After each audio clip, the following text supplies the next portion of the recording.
Without the people of America, Mexico, figuratively speaking, would be eating cat food out of a can and living in a tent behind an... Anda viviendo tiempo extra y anda de mitotero, viejillo chismoso, fufurufo argüendero. ¿A usted qué le importa lo que pasa en el planeta si le queda como una semana de vida, la neta? México se despertó, se puso buzo, caperuzo. No es el México de antes que permitía tanto abuso. Ya no hacen con nosotros lo que les dé la gana. Ya no son los tiempos de Antonio López de Santa Ana, el güey que vendió tanto territorio mexicano, donde hoy vive tanto ilegal latinoamericano. Por culpa de un vendido el territorio se ha perdido. Por eso otro vende patrias aquí no es bienvenido. Una cosa es ser socio comercial a nivel mundial y otra muy diferente que nos quieran tratar mal. Aquí es bienvenido de cualquier país algún turista, porque México es la riata y no soy nacionalista. Tan solo digo lo que es. Ya es muy tu pedo si la neta no lo ves. Dirían aquí en México botellita de Jerez. Todo lo que nos desean que se regrese al revés. Hablo por los mexicanos al decir que no rajamos, que sacamos la casta donde quiera que vamos, que si hay puros frijoles pues frijolitos tragamos, y si no tienes sillas en el piso nos sentamos. Mexicana es mi bandera. Mexicano hasta que me muera. Mis colores y mi tierra. Mexicano al grito de guerra. Arriba el tricolor, mi país es un amor. Disfruta su sabor, de su tierra el olor, de su gente el calor, de su sangre el dolor, por su patria el furor. México es un amor. Que viva la raza de bronce y que viva toda mi gente mexicana. Acuérdense que un mexicano va a nacer donde se le pegue la gana. Deben de estar orgullosos de haber nacido aquí en la tierra del maíz, y que chingue a su madre al que no quiera este país. México va para arriba, ya se dio cuenta el mundo. Vamos a ser primeros, ya no seremos segundos. Quieren invadir México, qué mal me huele. El litio es mexicano, carnal, y es lo que les duele. Acuérdense de mí, por favor, guarden la canción. En unos años México será una gran nación. Acuérdense de mí, por favor, guarden la canción. En unos años México será una gran nación. Mexicana es mi bandera. Mexicano hasta que me muera. Mis colores y mi tierra. Mexicano al grito de guerra. Que viva mi raza de bronce y que viva toda mi gente mexicana. Acuérdense que un mexicano va a nacer donde se le pegue la gana. Deben de estar orgullosos de haber nacido aquí, en la tierra del maíz, y que chingue a su madre al que no quiera este país. Y yo soy Siek.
testing. 1, 2, 3 testing. Okay, perfect. Needed to fix sound, family. Give me a second. Listen, I'm not gonna be doing the class. I'm just gonna play a video. I got work to do, but stick around. I will be here. All right, interesting stuff. And the first video I'm gonna show you is something that you guys need to know. Look, this was 9 months ago. Okay, now I didn't know what I know now. There's just something.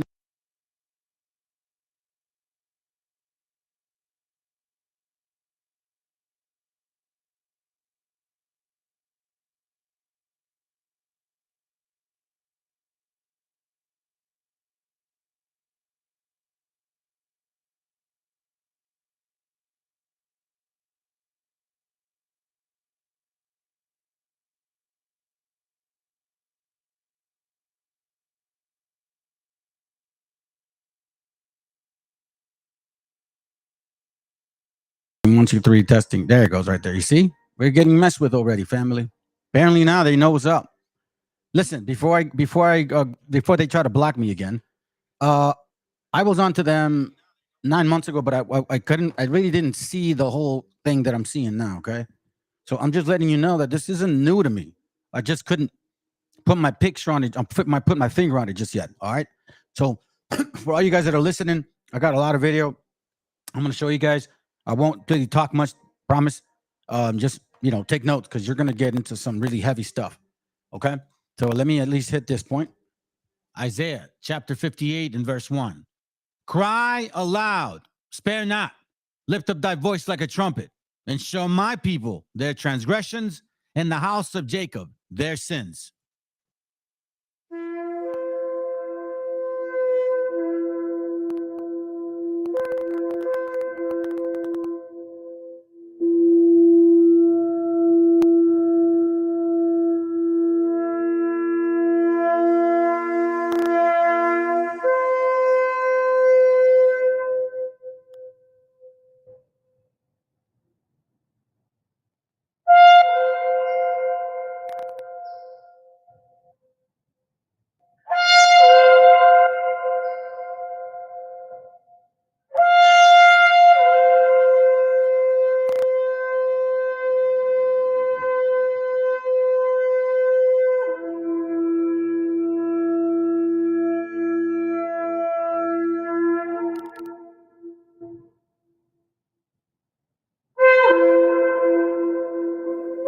Copyright disclaimer.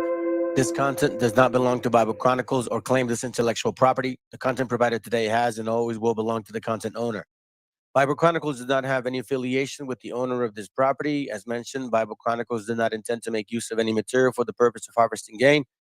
However, Title 17 of United States copyright law states material in use can only be done when it's for theological or general educational purposes, and thus Bible Chronicles believes that this principal material falls under fair use, which honors protection under Section 107 of the same U.S. copyright law.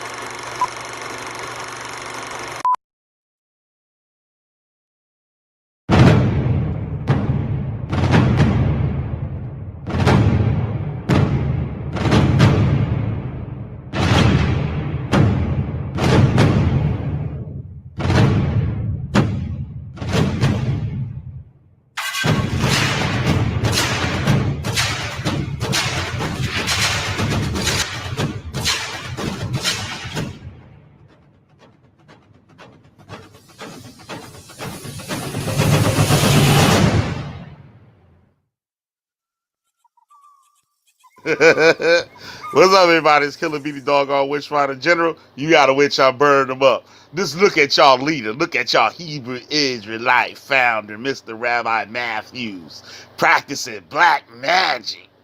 Putting that black magic on y'all. That's what got your heads all messed up, thinking y'all Israelite. Let me read this to y'all. Matthews' personal papers and the Sloanberg Library in New York includes 2 amulets of geometric design in Hebrew words borrowed in part from the 6th and 7th book of Moses. What's the 6th and 7th book of Moses? a book on witchcraft, how to perform black magic. These amulets offer a unparalleled, let me say this too, that book ain't written by no black people. That book was written in France by some white folk.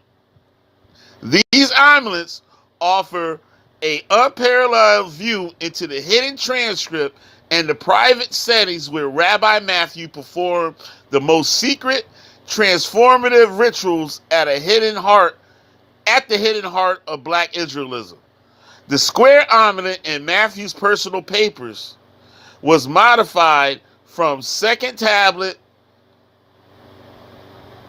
of the Spirit of Fire found on page 16 of the 6th and 7th book of Moses. What makes the derivation of Matthew's diagram from the Lawrence diagram indisputable is the fact that De Lawrence had reproduced a calligraphic error in the Hebrew that Matthew has repeated. So basically, Matthew's bit off the damn book, right? That he was known for doing shit like that, biting off of something and using it for their own. The word at the bottom, ha-kak,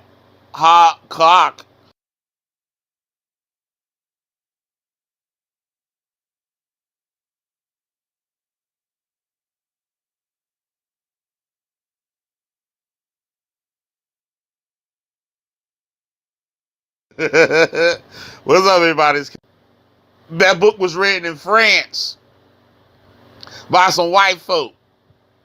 These amulets offer a unparalleled view into the hidden transcript and the private settings where Rabbi Matthew performed the most secret, transformative rituals at the hidden heart of black Israelism.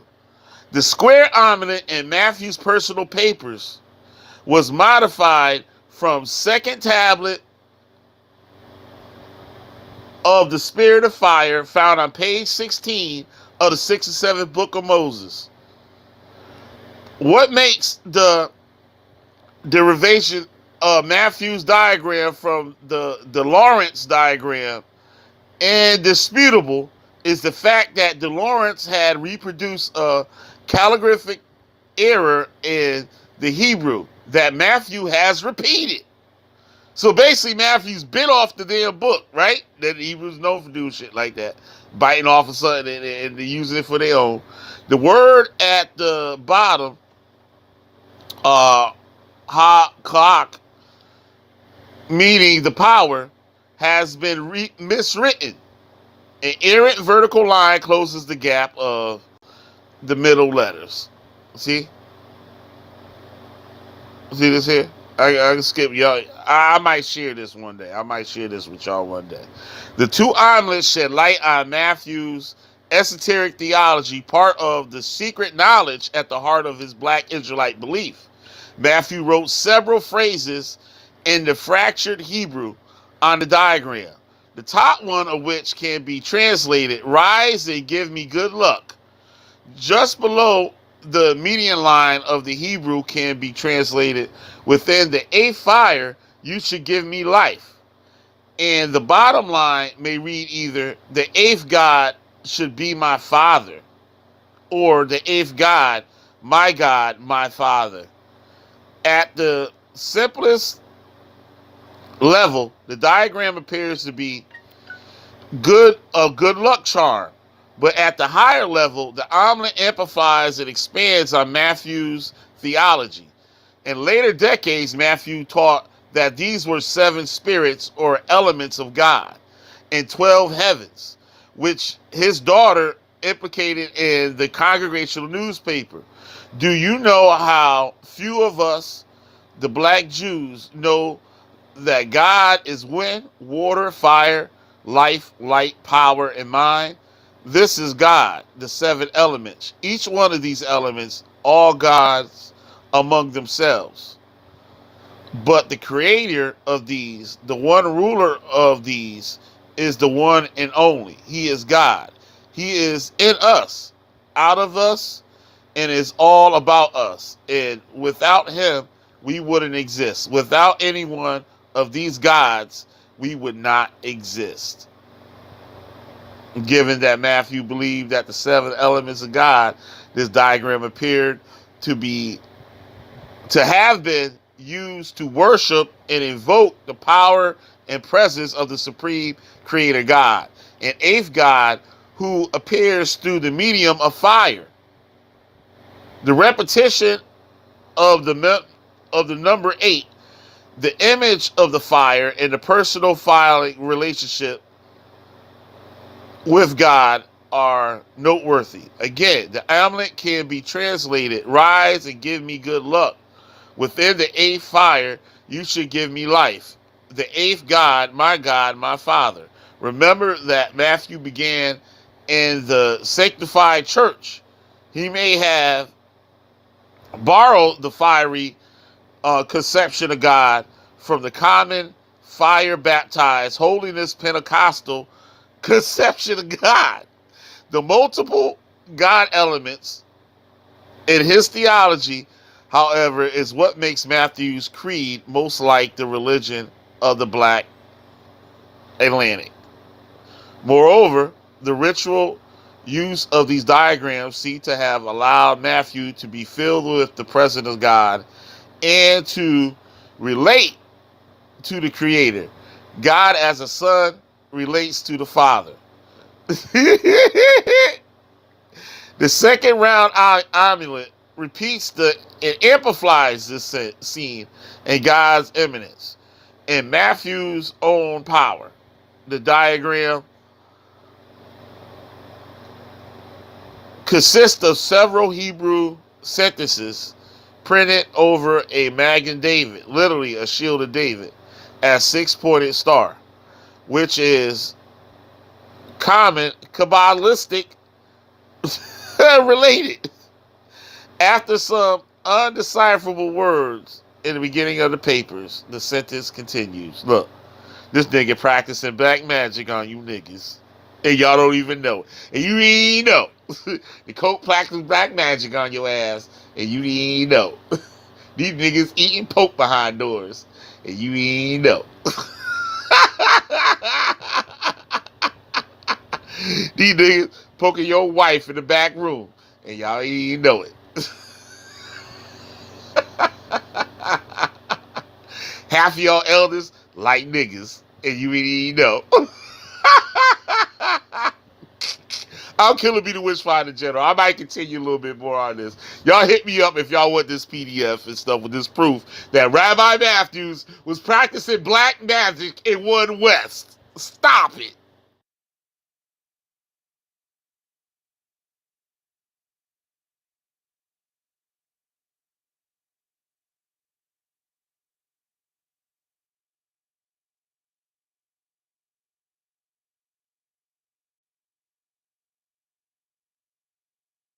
This content did not belong to Bible Chronicles or claim this intellectual property. The content provided today has and always will belong to content owner. Bible Chronicles does not have any affiliation with the owner of this property. As mentioned, Bible Chronicles does not intend to make use of any material for the purpose of harvesting gain.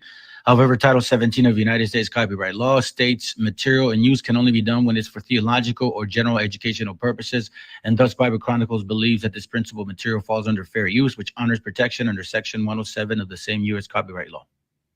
Copyright disclaimer. This content did not belong to Bible Chronicles or claim this. All right, so check it. I've been talking about this for some time. All right, I've been saying that there are some white elitists and black elitists that have been falsifying information, providing us, false history in order for it to make so-called prophecy. And now you got certain people going around carrying that doctrine, and now they don't even realize that they've been set up. And then to top it all off, you're telling me that these are our people? Excuse me, but I don't think so. Let's go. Now, I don't have much scriptures in this. This is something I found this morning, this morning. But I do have some stuff to say in between. So let's go get it, man. We need to find out exactly who they are, what they do, and why is it that, hold on, let me just make sure that I don't have the same one open. Give me a second. No, I don't need to hear that one.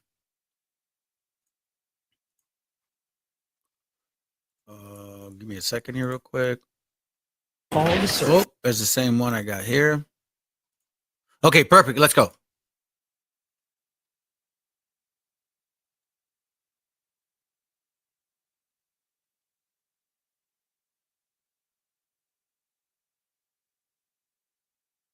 Listen, let's move on and talk about something else.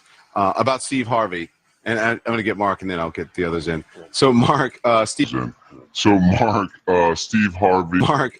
Harvey went to Trump Tower and is taking a lot of backlash for meeting with the president-elect. What do you make of this controversy? You know, I love Steve Harvey and I have respect for Steve Harvey, and I think his intentions were accurate or appropriate, rather. But my disagreement is the way in which he's being used by folk like Donald Trump. Again, his intention is just to have a seat at the table. But when you're at the table, you should have experts at the table. You should have people who can challenge the president at the table. I don't care if Steve's there, but if I'm Steve Harvey, I'm bringing Michelle Alexander. I'm bringing Cornel West. I'm bringing Amani Perry. I'm bringing Eddie Glaude. I'm bringing Michael Eric Dyson. I'm bringing some folk with me who can challenge the president and inform the conversation. Otherwise, you're just being Bruce, trumpeted why up are there. you saying, oh my God? So you were at the meeting. You heard and saw everything. I don't understand how anything I said would prompt that question. Listen.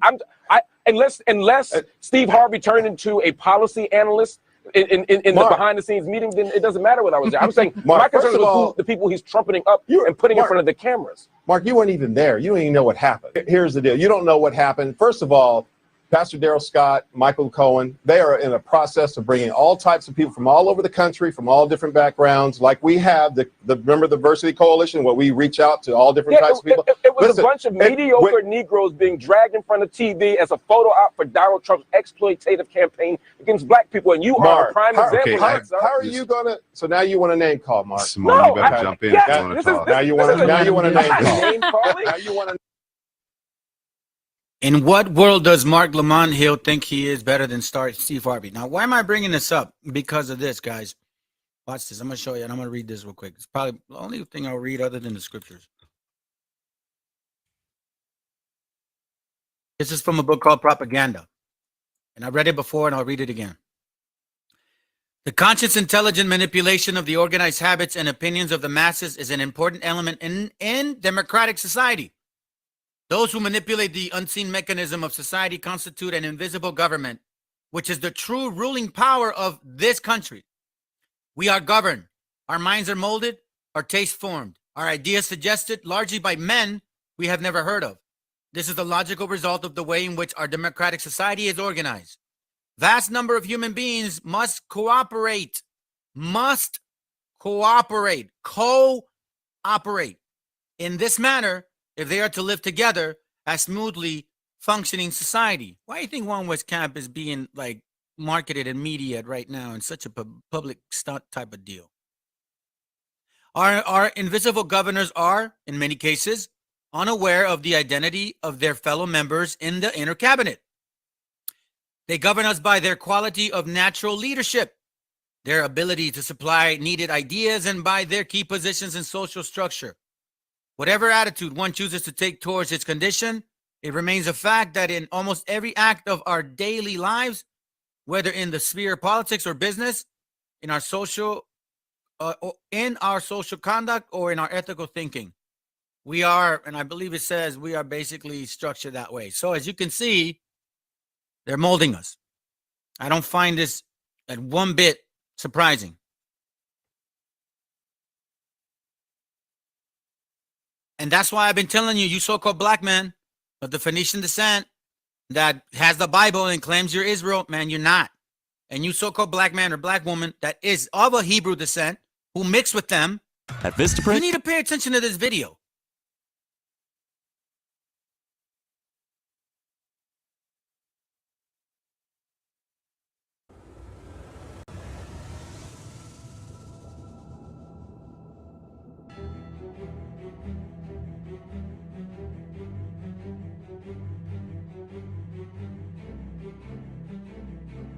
These black plagues that the Greeks formed modern day society and democracy, not the truth, that it was their own ancestors, centuries before slavery, who taught the caveman who would become the Roman and Greek everything they knew, including how to end up enslaving the same people who taught them. So as you can see, this person doesn't really know their own history. See how everybody's just against each other. They don't even realize what's going on. And this, my friends, is one of the real problems with black community faces. People like Mark Lamont Hill, he educates black youth. Morehouse. Remember the word more? It means black. That is not a slave name, black man. That is your last name. But swears allegiance to the people. Let's continue this. I don't need to see all that. All right, here we go.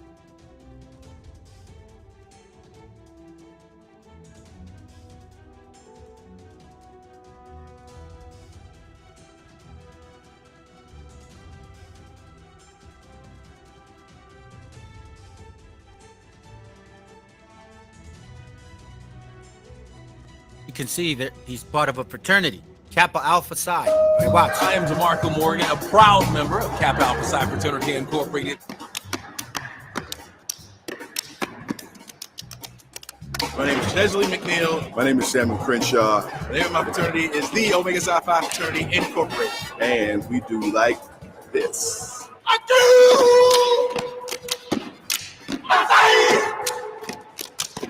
I'm Donna Lowry with Alpha Kappa Alpha Sorority Incorporated. So we decided on that day that McNeil. My name is Samuel Crenshaw. The name of my fraternity is the Omega Psi Phi Fraternity Incorporated. And we do like this. I do!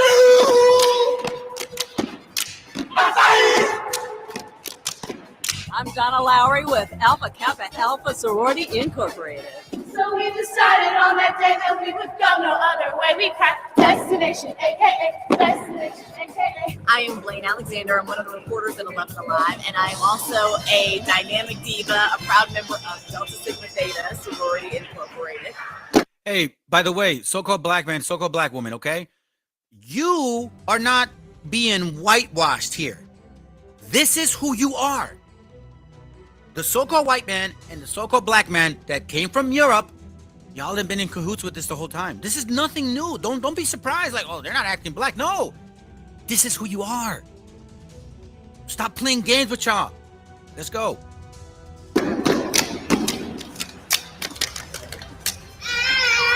I'm Karen Greer. We may belong to different houses, but we're all a part of the same trusted family. We may belong to different houses, but we're all a part of the same trusted family. The Boule. What a coincidence. Man. 11 Alive.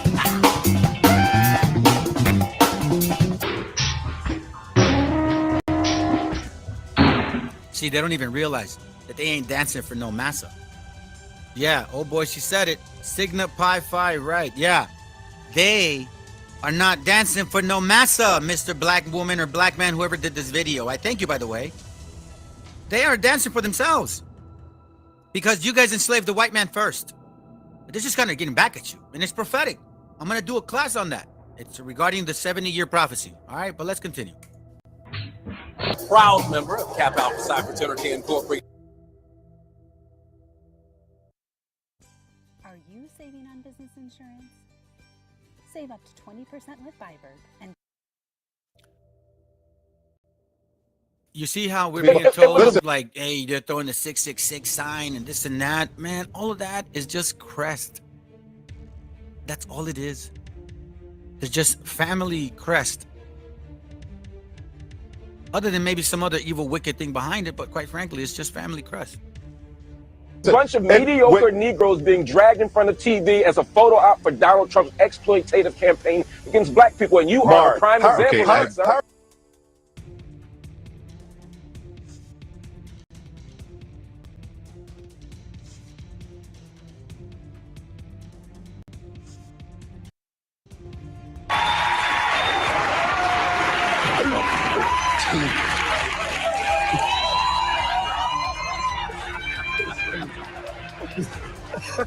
I'm sorry, we Omegas.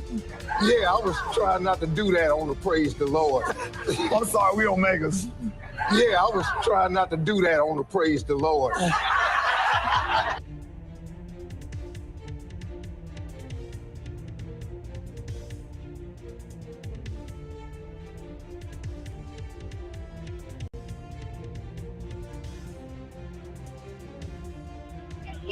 This is a lifestyle, and the legacy continues. All we do is teach and discipline. That is all, and that is it. All we do is teach and discipline. That is all, and that is it.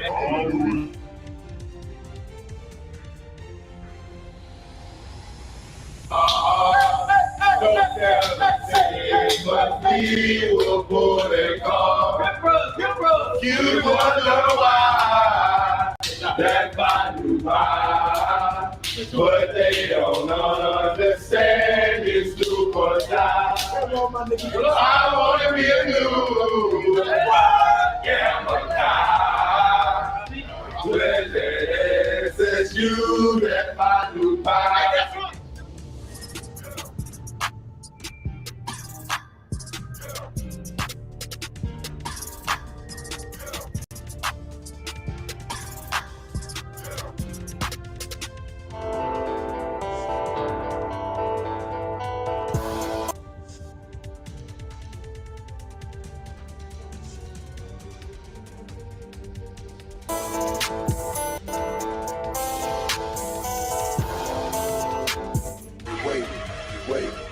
All right, so for example, the other person said, oh, dancing for massa. Do white people do this?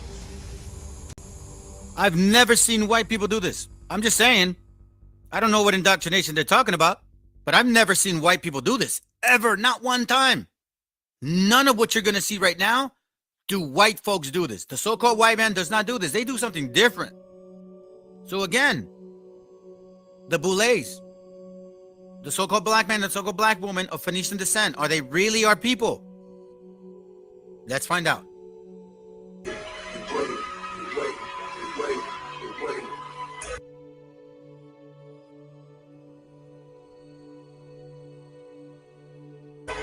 We need some motivation, so won't you come motivate me?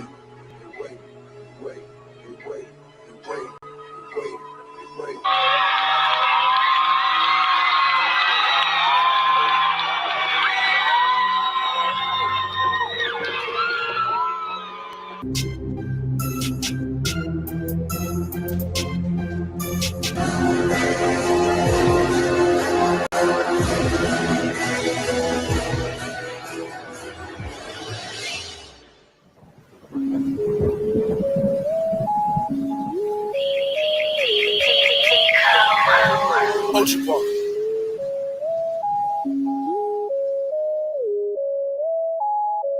Again, do white people do this?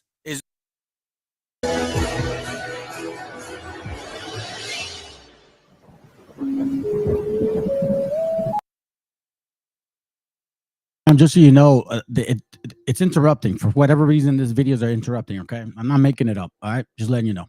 Let's pray that they continue.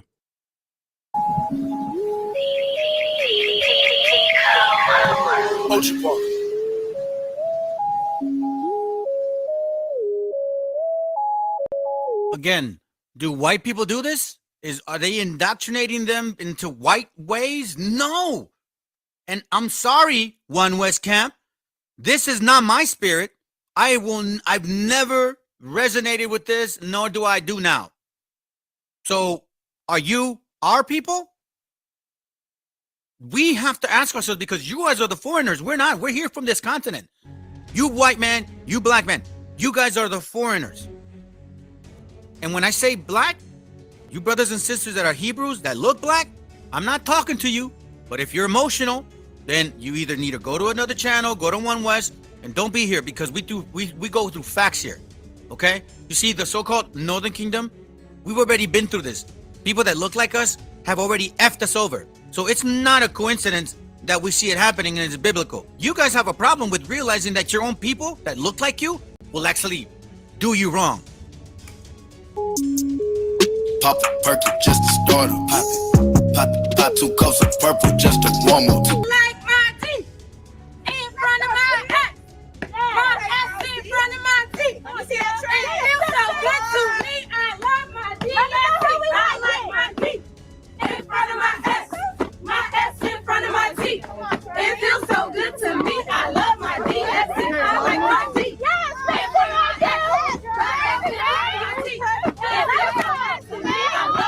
Yes, come on, Lele. Come on, Leah.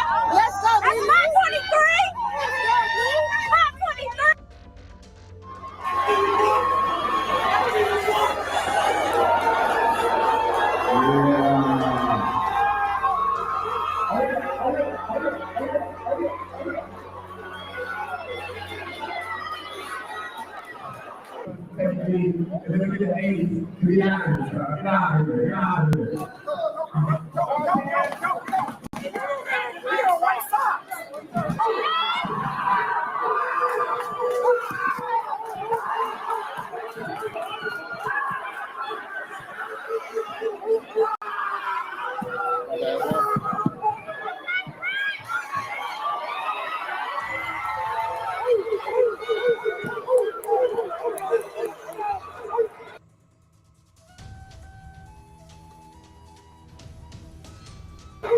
You see, the person that did this video cannot wrap their mind around the fact that y'all are Canaanites.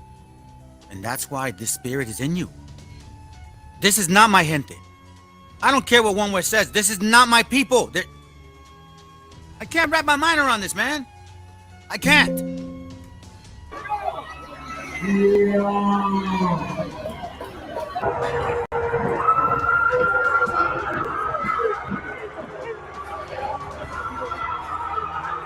Hey, you know what, sis? It's true because my wife had the same issue when we were going to these camps.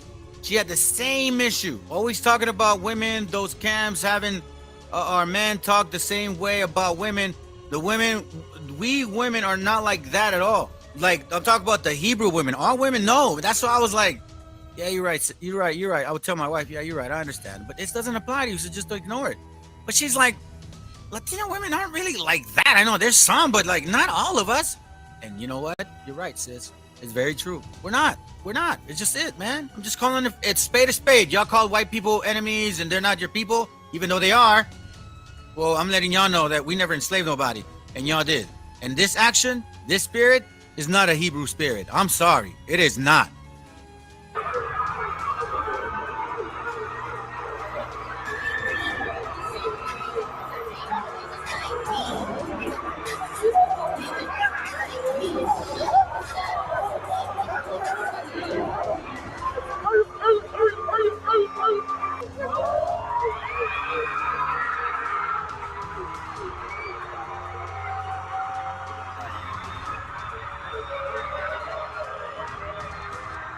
Hey, it's funny. You see the white guy, he's just like staring like, man, I gotta sit here. I don't know if he's security or what, but it's funny.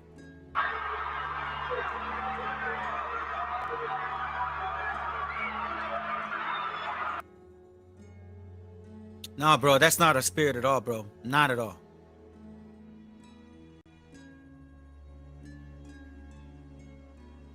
No, see, this is the silly doves in you guys, okay? You so-called Phoenicians.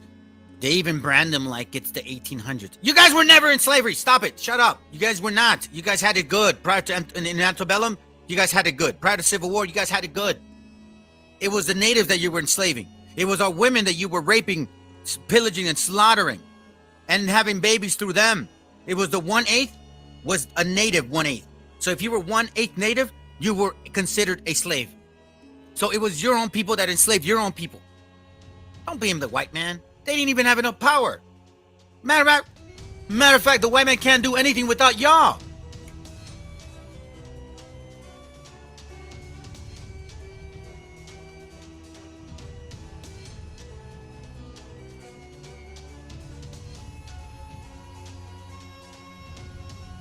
That is fraternity guys. No. What nation of people do y'all see there? Yep. What nation of people do y'all see there? Do you see anybody, our gente? Nah, man. They are in our continent playing their, novela, their soap opera, while we're sitting back just watching it. It's time to stop. We ain't watching this crap no more. We got our Bible back. Now it's time to speak up and step up. We ain't letting this no more. You are in our continent. This is our land, and it's our Bible. Yes. Ooh, nobody else. Please. Oh, stop it. Excuse me? Yeah, you played. Did you play? You got smacked in the wall. No, he didn't. I guarantee you don't. If he couldn't jump when he was 7'1", you think he played? You did in college at LSU. Stop it. Ask him about me. Yes. When you used to hit that after dunks? LSU. At dunks. Which fraternity? Omega. Nicholas High Five. Shoes dog. Is that what that was? So after dunks, right? That happened in college, yes. For Smitty now and Kerr now and me. I guarantee you can do a step right now. Yeah. You remember that. Do a step. Go. Go. Hiya! Wow! Get it! His knee hurt. His back. Yes. Okay. Maybe he did.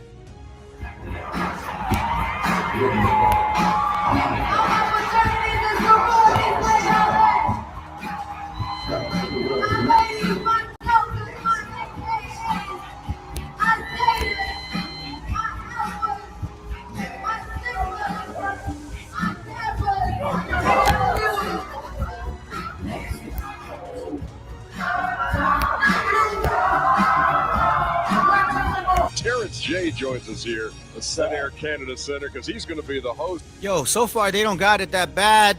They don't have it that bad. So, excuse me, I was about to cough. Hold up. They don't have it that bad so far. Of the Dunk King. That looks outstanding, man. How was it? Oh, man, the show was amazing. You know, we had guys from all over the world come to compete, and we found some of the best dunkers. We saw people jump over fire, saw people jump, over ladders. And Shaq actually owes me $5,000 right now for charity, and I just wanted to call you out on that. For doing what? What's your address? I gave you have my address to send me the money. No, I sent it. FedEx. You're not sending You better check with FedEx. I sent that money.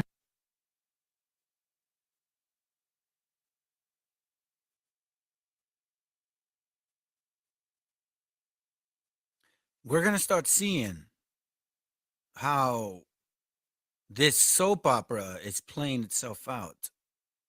You see, these people have been placing pawns for us to have sympathy, empathy, and lack thereof for our gente. Sympathy and empathy for them. Oh, poor black people. But when it comes to our gente, no. I was so indoctrinated by One West that sometimes I didn't even want to give my own gente a flyer because I thought they may not be our people. That's how corrupt my mind was. Exactly, brother. No humility, man. Watch. Let's continue. Let's see if you guys are our people.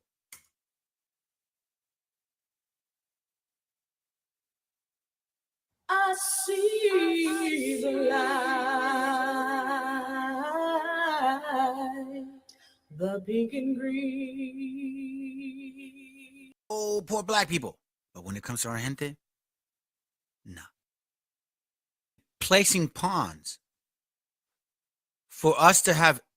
We found some of the best dunkers. We saw people jump over fire, saw people jump, over ladders. And Shaq actually owes me $5,000 right now for charity, and I just wanted to call you out on that. For doing what? What's your address? I gave you have my address to send me the money. No, I sent it. FedEx. You're not sending You better check with FedEx. I sent that money.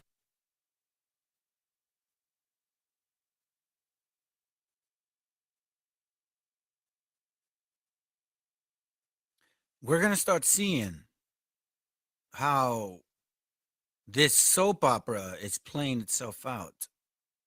You see, these people have been placing pawns for us to have sympathy, empathy, and lack thereof for our gente. Sympathy and empathy for them. Oh, poor black people. But when it comes to our gente, no. I was so indoctrinated by One West that sometimes I didn't even want to give my own gente a flyer because I thought they may not be our people. That's how corrupt my mind was. Exactly, brother. No humility, man. Watch. Let's continue. Let's see if you guys are our people.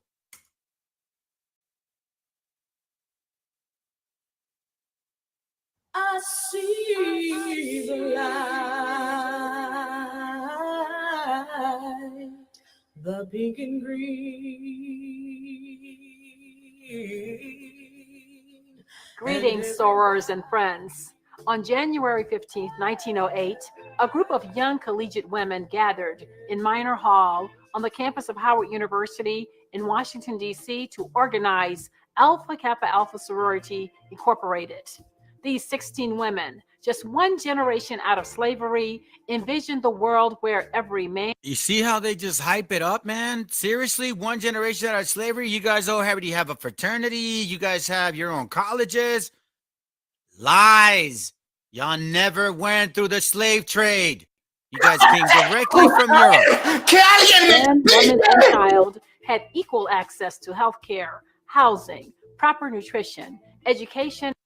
Hey, sister, it is witchcraft. Honestly, it's sincere witchcraft, man. Bruh. This is none but pure witchcraft from Europe. Yeah, Canaanite spirit. You're gonna see even Kaepernick is involved. Man, that's how crazy this gets. And civil rights for more than a century. Alpha Kappa Alpha women have been at the forefront of every major social, civic, and humanitarian movement in this. That's a lie, because you know what? The sister that actually was the one that went anti-fumigation when they were doing fumigation baths or gente, she was the first one that said, no, I'm not doing it anymore. She got that from there. Rosa Parks, this was all planned. Rosa Parks was planned. The first woman that stepped up was our sister. You see what I'm saying? And all of these here, all of y'all are Phoenicians. Every single one of you guys. You guys are not full black. You guys are white and black. So some of y'all are black and some of y'all are white. So stop yelling at the white man because you're yelling at your actual brother. And I don't mean it biblically. I'm talking about carnally. This nation.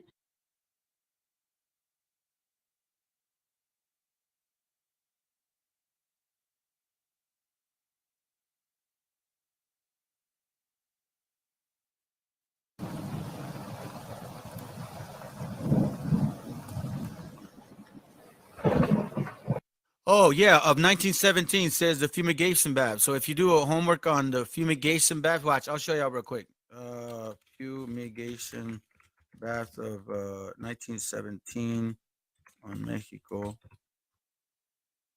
This right here says. So what they did is, like the fumigation, the DDT that they use over there, the cyanide over there in Europe, they actually implemented that here first. So they would bathe our gente because supposedly typhus or lice. They would spray them with DDT and like quarantine them and spray them with a bunch of stuff. Yeah, you guys got to do it here. Matter of fact, let me put the link up. You guys can do the homework on it. It's a very unfortunate history of ours. But you know what? Where's One West saying any of it? No, of course not, man. They don't give a damn.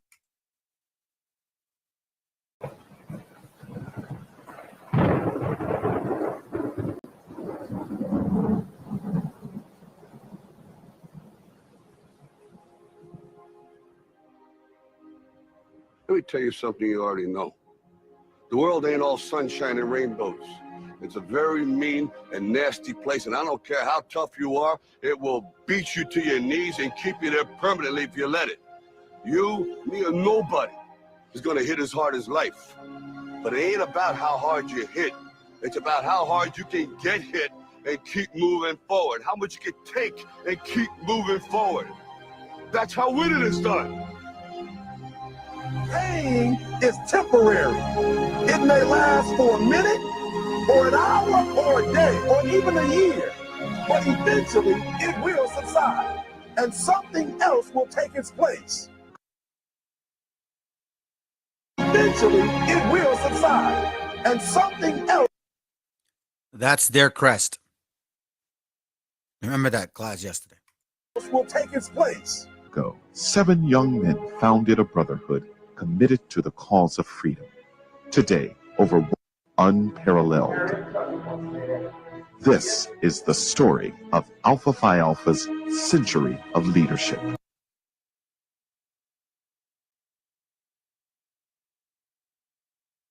When most of us think of fraternities, these images come to mind. But there's much more. They develop leaders, promote brotherhood, academic excellence, and a call to service. This is true of Alpha Phi Alpha Fraternity Incorporated and one man in particular, Dr. Martin Luther King Jr.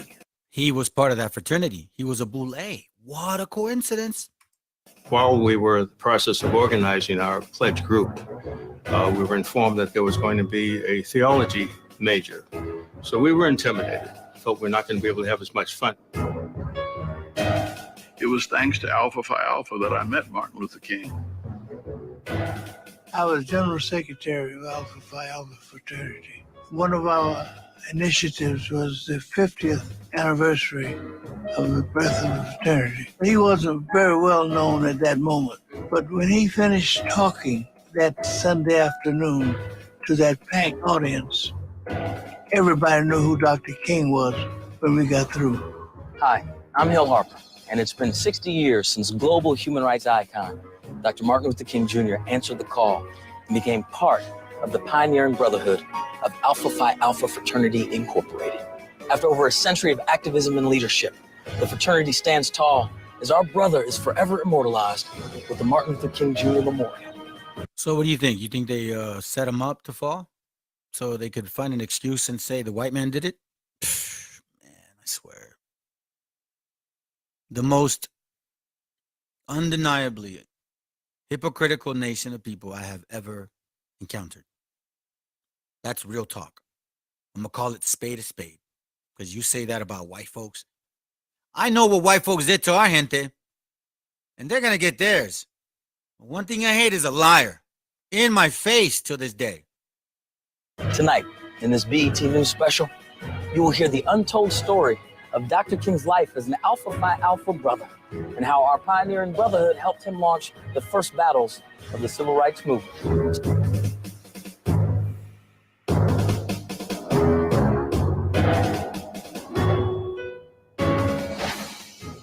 Hey, what's up, everyone? It's Lauren with the BobbyPin.com, and we're here with the one and only Mr. Roland Martin. How are you today? I'm doing good. Great. I see you're here at Howard, the Mecca, rocking your Alpha Phi Alpha That's apparel. right. I'm here. The president invited me out, so I'm glad to hang out with him and see lots of friends out here. So having a good time. Absolutely. I overheard you talking a little trash. What makes Alpha the #1 fraternity? Easy. We were the first, and we are the first Black collegiate Greek letter organization. Everybody come after us. They're number of imitators. And so, as I tell them, Alpha.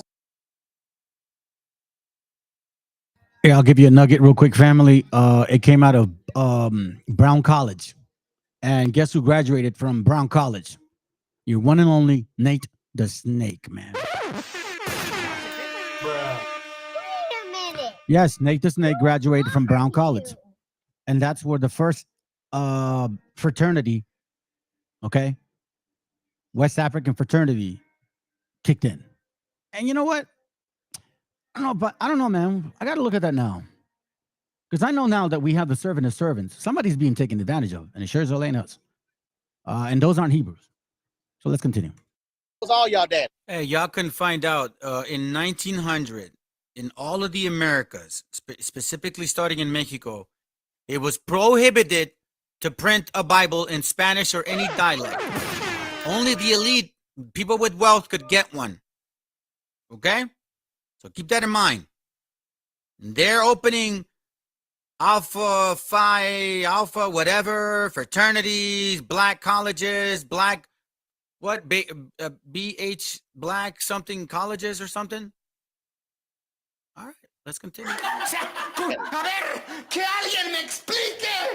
Yeah, wake up, black people of America. You enslave the white man. And you have elitists that don't give a damn about you. And you're over here making fun of me, calling me a racist. Look at this. I'm just bringing out facts. And again, because we come from a society of people that look like us, that have been doing this to us, for us, it's really easy to accept. For you guys, you think, oh, black, there's no way. Yes, dummies, there is a way. They may just not like y'all because you're 1/8 native.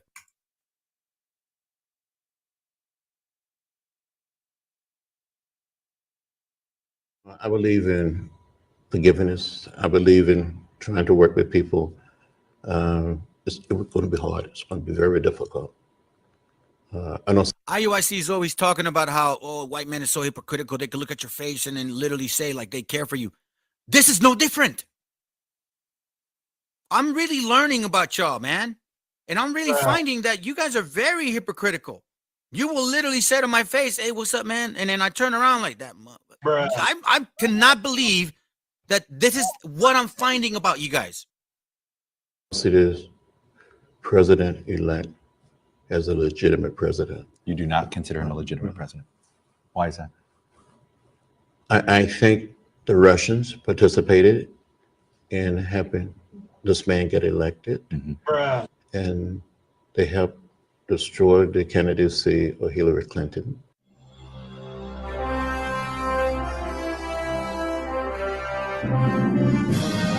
Troopers, and we continue to walk. Page 38 of the history book. In the building of the organizational plan. See, what was the niggas thinking about?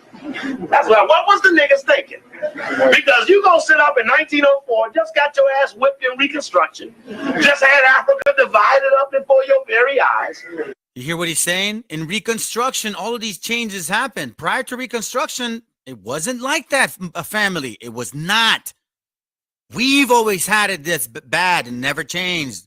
Now we're seeing that we've been lied to, not only by the white man. Colonialized up the butt just after the fake emancipation, Civil War, slavery, some still in slavery. You can't pee in a white toilet. You can't eat in a white restaurant. This is fucking 54 years before Rosa Parks. You understand what period we in? We talking about you got to lean way over. Yeah, I think I know what you mean, man. They Jake. They're not Canaanites. They Jake, right? But for us, oh no, man, y'all are spics, y'all are conquistadors. But it go Greek. That's right. There ain't even no radio or TV yet, so somebody had to tell you about them. You couldn't even read about them. You couldn't see nothing about them and hear nothing about them. There was no TV and no radio in 1904. So when you talking about you gonna set yourself up like tenants of Skull and Bones at Yale, you better believe somebody in around this boule, and we checking on this history of Minton, may have been a Skull and Bones at Yale as damn self. Right. Passing for what? Passing for what? In the building of the organization plan, reliance was placed upon Greek history and traditions. And they're gonna tell you, to ask them niggas in that. I say, now look, hey, in the fraternity and sorority thing, hey, y'all really Greek or y'all like African on the slide? They say, no, brother, it's really African. Organizational plan, reliance was placed on Greek history. So when you confront them, they gonna swear it ain't a Greek thing. And you gonna tell them, say, well, I seen your thing. And before preseason game in San Diego. Defiant. Now we're gonna see Kaepernick. This was all planned for sympathy and empathy. Poor black people. Watch. It's not racist talk, man. This is real talk. Because when you guys started saying the white man, everybody was fine. They enslaved us. Yeah, you're right. But now I'm like, wait a minute. The black man did it. Oh, no. You're teaching hate. Uncompromising, compassionate. Phi Beta Sigma fraternity at its Centennial Gala celebration is proud to present Reverend Al Sharpton, the Founders Day Service Award.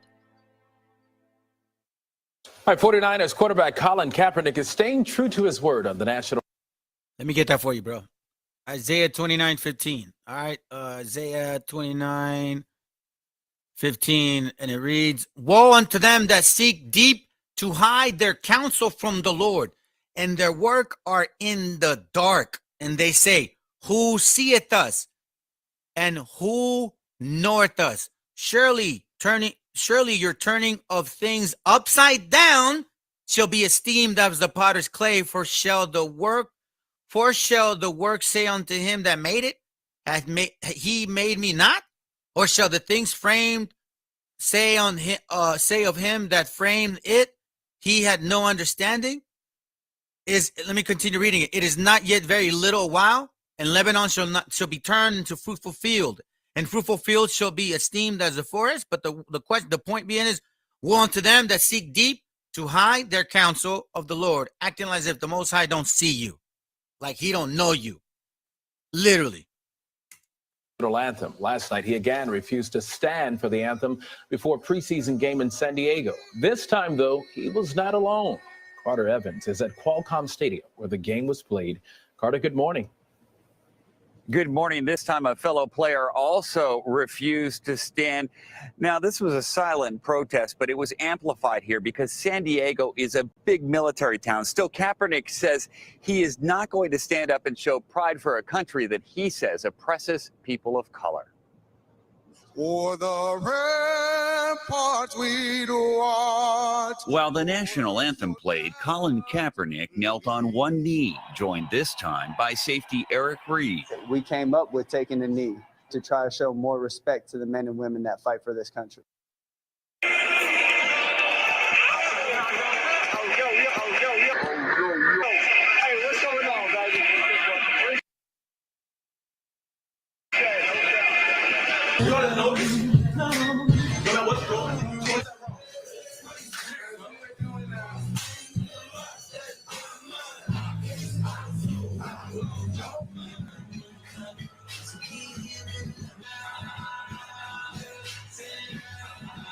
Hey, man, I don't know about y'all, bro, but that's very effeminate. Sorry to tell y'all. To me, it is. We don't buy no drinks at the bar. Pop champagne because we got that dough. Let me hear you say, What are you going to do against it? I think Listen to this. those are very valid points, and Kaepernick has to play extremely well in order for San Francisco to win. You know, he's played lousy. It's been awful. Yeah. But, you know, he's a member of Kappa Alpha Psi. Yeah. Hey, man, that's a great point, bro. Listen, fam, as I told you, man, I'm letting this whole video play, okay? I'm doing work on the side, so I'm watching it at the same time I'm doing work. I can do it at this time because there's, you know, I can do it now, all right? But anyways, man, that's an excellent point, bro. When are they going to realize? You know, there is a nation of people that is not at the bottom of the barrel, and they're not getting salvation. And maybe you did rule at one point, clearly, but that's it. You're done. Just move on. Just live with it. We lived with it for 500 plus years. You're trying to steal our salvation, our heritage, on our land. The audacity. Let's continue. Remember the spirit of femininity, okay? Because this is not just one point. This week, they're going to get it. Let's go. Right. I'm just saying. You get the pass with you. Right. I'm just saying. You get the pass with you. Right. I'm just saying. You get the pass with you. You see that? It's almost over. You will see that we have in fact cracked a riddle that has contained our people. Our people have been contained by an organized element of secret people who have used riddles, mysteries, and secret societies to jam us. And what we are doing is we are unlocking or decodifying the mystery, because once decodified and exposed, those who are secret in the light will not be as effective. Isaiah 29:15. All praises, Eastside. Yo, check it out. I'm going to show y'all something. And this is, again, I ain't targeting. I know it sounds like it, but I am bringing out what I see. I don't care what school you're from.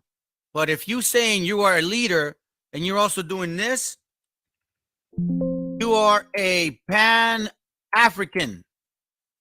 A Pan-Africanist. That's what he is. What is a Pan-Africanist? You are a Pan-African. A Pan-Africanist. That's what he is.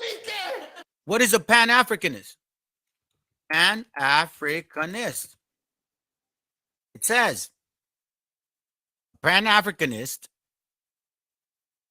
is the belief that people of African descent have common interests and should be unified. Historically, Pan-Africanism has often taken the shape of political and cultural movement. There are many varieties of Pan-Africanism. It is the narrowest interpretation of Pan-Africanists envision a unified African nation where all people of African diaspora can live. In more general terms, Pan-Africanism is the sentiment that people of African descent have a great deal of common, in fact, that deserves notice, even celebration. You see that?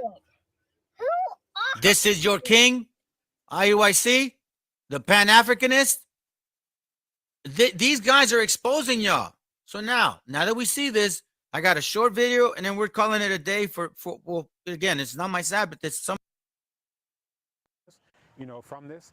So, from this.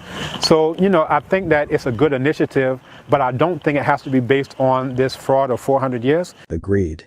This 400 years, 1619, prophecy hype is a fallacy. Many things in this so-called awakening are highly suspect. For example, dates always changing, yet revised and marketed to suit a narrative. For 400 years after slave ships made their first journey from Africa to the American colonies, our next guests are putting a spotlight on the consequences that still resonate to this very day, and was celebrating the unsung contributions of Black Americans and talking about ways to correct a really shameful history. Please welcome the creator of the New York Times Magazine's 1619 Project, Nicole Hannah-Jones, and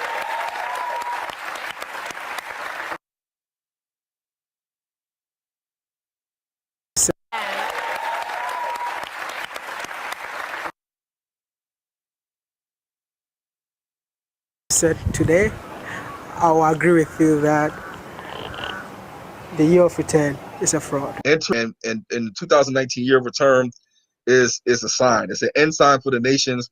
And it just so happens that right around 2019, the Panafest and all these Black people going to Ghana visiting, and it created all this money flowing into Ghana, Bruh.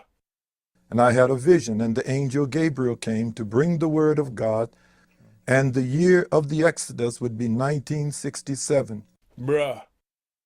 So first he's talking about a 2,000-year-old Ethiopian prophecy that can be related to any goddamn body. Now he's saying that this prophecy is actually about us current day Americans, because he ties it to the civil rights movement, which was a Freemasonic movement. Please do your research. Please. For goodness sake. God is going to send his decree in these last days, and that is to totally annihilate America. America will be blown off the face of the earth by the year 2000. Bruh. Said today, I will agree with you that the year of return is a fraud. Let's talk about African Americans repatriating back home. They don't have visa free. Let me read it real quick. Deuteronomy 18:20. It says, "But the prophet which shall presume to speak in a word in my name, which I have not commanded to him." Let me read it again. Deuteronomy 18:20. "But the prophet which shall presume to speak a word in my name, which I have not commanded him to speak, or shall speak in the name of other gods, even that prophet shall die." So whether you come in the name of the Lord, the Most High, our Creator, or Satan himself, Hashatan, or that spirit, guess what's going to happen? You're going to die. You guys are a walking corpse. Verse 22, "When a prophet speaketh the name of the Lord, or speaketh in the name of the Lord, if the thing follow not, nor come to pass, that is the thing which the Lord has not spoken. But the prophet had spoken it presumptuously. Thou shalt not be afraid of him." It's very clear, fam. It's very clear. Let's go back real quick. Start it again so you can see the actual picture. From this. So, I think that it's a good initiative, but I don't think it has to be based on this fraud of 400 years. Agreed. This 400 years, 1619, prophecy hype is a fallacy. Many things in this so-called awakening are highly suspect. For example, dates always changing, yet revised and marketed to suit a narrative.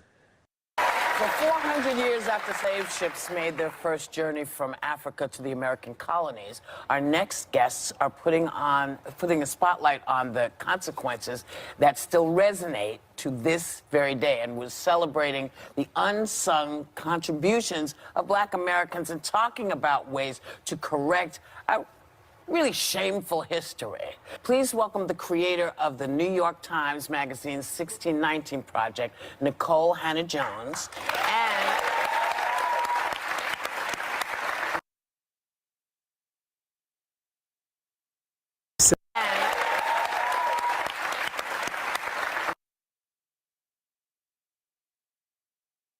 Said today, I will agree with you that the year of return is a fraud. And the 2019 year of return is a sign. It's an end sign for the nations. And it just so happens that right around 2019, the Panafest and all these black people going to Ghana visiting, and it created all this money flowing into Ghana, Bruh. And I had a vision, and the angel Gabriel came to bring the word of God, and the year of the Exodus would be 1967. Bruh. So first he's talking about a 2,000-year-old Ethiopian prophecy that can be related to any goddamn body. Now he's saying that this prophecy is actually about us current day Americans because he ties it to the civil rights movement, which was a Freemasonic movement. Please do your research. Please. Goodness sake. God is going to send his decree in these last days, and that is to totally annihilate America. America will be blown off the face of the earth by the year 2000. Bruh. Said today, I will agree with you that the year of return is a fraud. Let's talk about African Americans repatriating back home. They don't have visa free. They have to pay for visa. If you really want them to come back home, you don't think they have to get visa free if it's really the year of return? You don't think so? I had tears going to sleep, and I woke up this morning telling my husband about it, and I said, everyone needs to learn. She's been saying, we got to go to Ghana. I know. We gotta go to Ghana. Ghana's beautiful from the video I watched. Why did you want to do that? And what was the New York Times reaction when you said, not just a page, I want the entire magazine to be this? Every black person living should go to Ghana and see them slave castles so you can see what they did to us. You got to see what they did to us. Slave, including people of color. The way people talk about slavery these days, you'd think it was a uniquely American thing that we invented in 1619.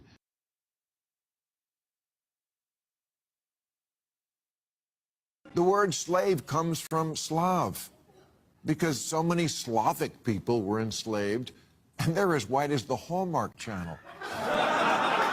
Who do you think gathered the slaves from the interior of Africa to sell to slave traders? She's continuing her 3-day visit here to... We have pastors in church who are Freemasons, pastors in church who are Illuminatis. There are many men of God in quotes. There are many of them. I have the list. I'm going to provide you the list. Those who have gone to Ghana, those who have gone to Nigeria, those who have gone to Sierra Leone, those who have gone to South Africa, Tanzania, all over. So, to seek powers. Men of God in quotes. They sacrifice people, and there is they are given. I say a special akwaba to our visitors from outside Ghana, and with the hope that you will always cherish fond memories of this visit in coming years. Anniversaries are occasions for celebrations. It is also a time for reflection on achievements and shortfalls over the period, and to determine the way forward for improved performance and aspirations.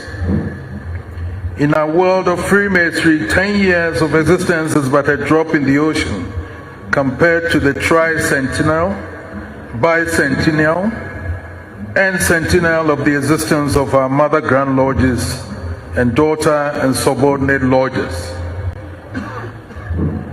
In our own Grand Lodge, all the subordinate lodges except one are older than the Grand Lodge. We are therefore a babe in arms.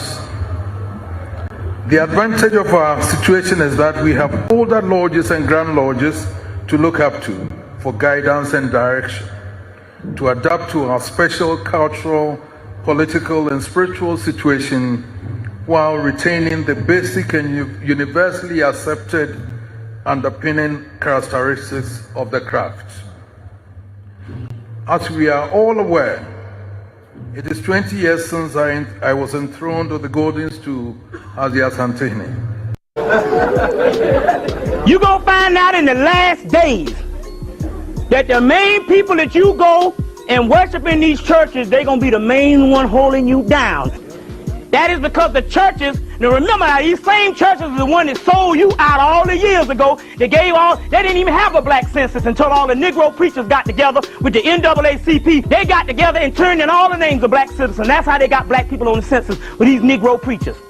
Check. Now, this is the reason why when things go down, you saying my minister ain't saying it. Well, first of all, your minister is ignorant. Members. Now the Jesuits, The history of the Jesuits. are the ones who behind the scenes control many things. They were founded on the 15th of August 1534 by Ignatius Loyola and were sanctioned by the Pope on the 27th of September 1540. So they were created, as it were, to stand against the Reformation. They were designed to destroy the Reformation. Loyola wanted the order to be champions of Catholic unity, and of course submission to Christ's vicar, the Pope, was absolutely essential. Here you have the institution of Loyola's organization by the Pope on this particular day, and there are some interesting analogies which we will find here. Here, for example, there is considerable analogy between Masonic and Jesuitic degrees. And the Jesuits also tread down the shoe and bear the knee because Ignatius Loyola thus presented himself at Rome and asked for the confirmation of the order. Now, who existed first? Freemasons or the Jesuits? The Jesuits existed first, of course. They were to obey as a corpse, a cadaver. The reconstitutions repeat 500 times that one must see Christ in the person of the general, and even if God gave you a dog, you must obey him as though he were Jesus Christ himself.